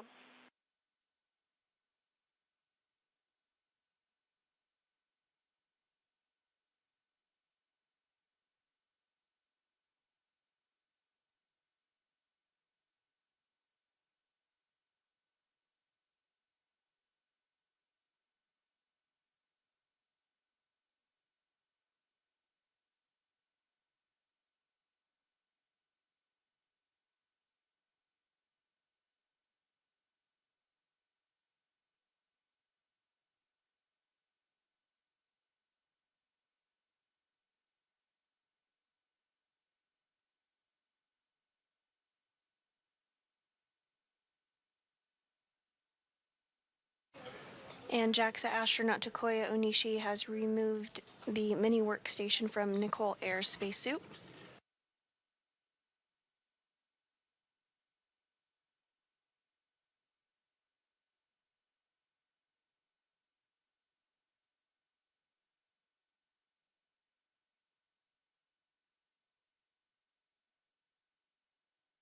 Johnny Kim is working to remove NASA astronaut Anne McClain's mini workstation from her spacesuit.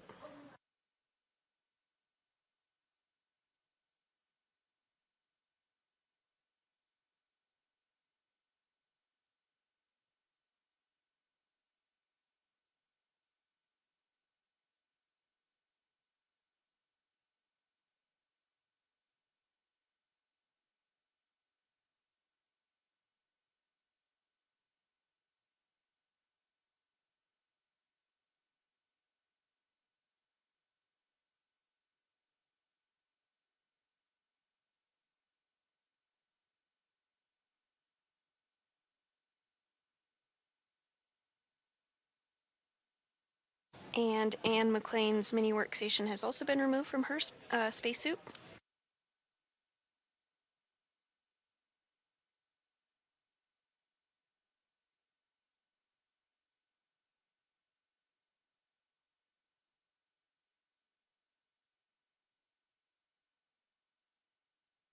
And we are in a brief expected handover period between our satellites, but we'll regain views here shortly.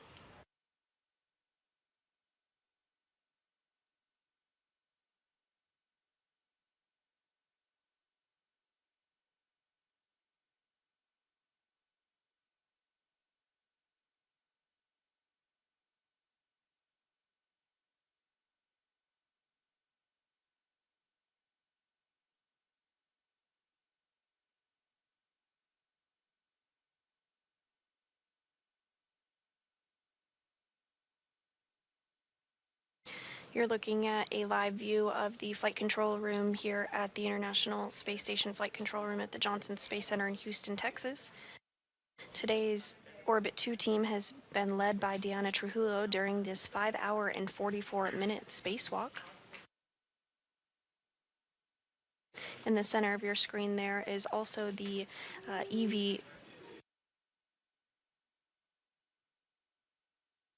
the ground IV, who is NASA astronaut Marcos Barrios. During the spacewalk, he was the individual who was communicating with McClain and Ayres.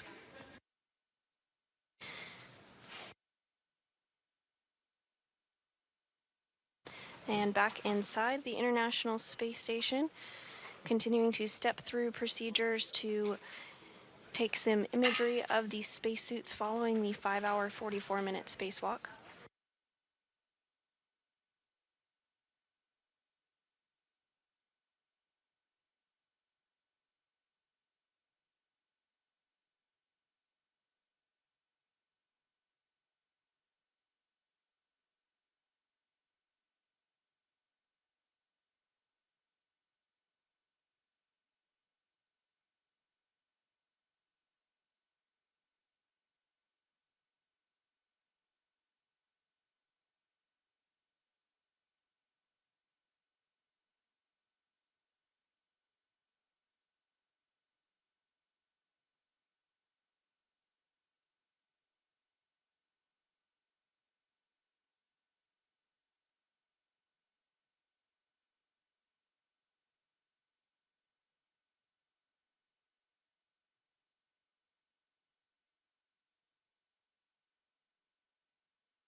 JAXA astronaut Takoya Onishi on the left of your screen there is working with NASA astronaut Anne McClain and will soon be able to remove her helmet.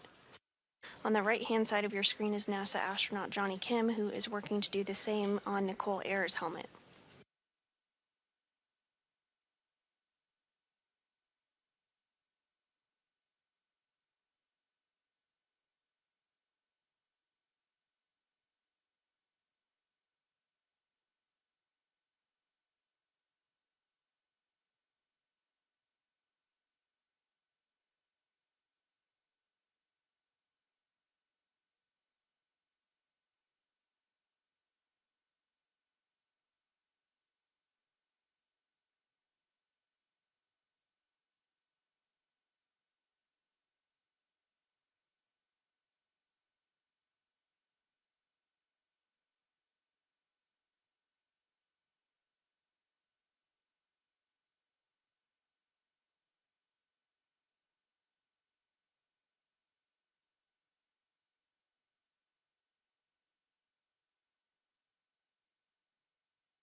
Continuing to step through procedures on the International Space Station to remove the helmets and gloves of the spacewalkers today after their 5-hour and 44-minute spacewalk.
And NASA astronaut Johnny Kim working to remove the gloves from Nicole Ayers during her very first spacewalk today, lasting 5 hours, 44 minutes.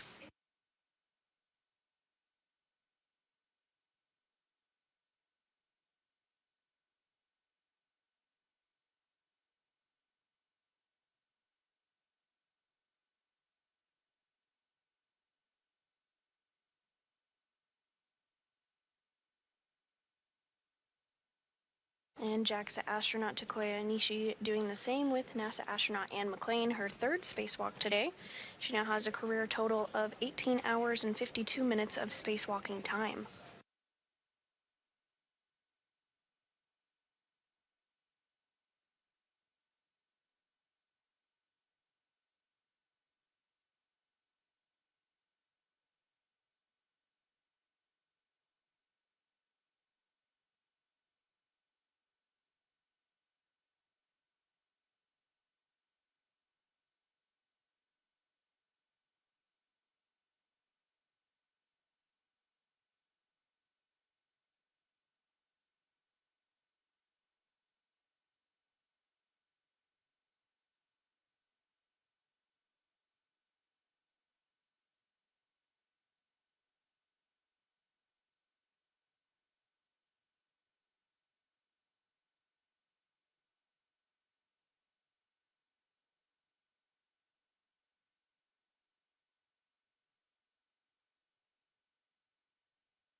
Both gloves off of Anne McClain.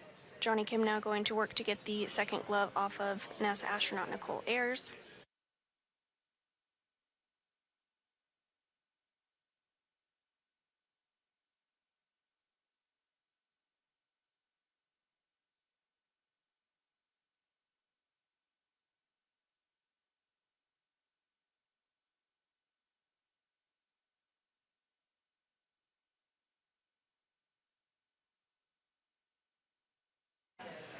And Anne McClain's helmet is now off.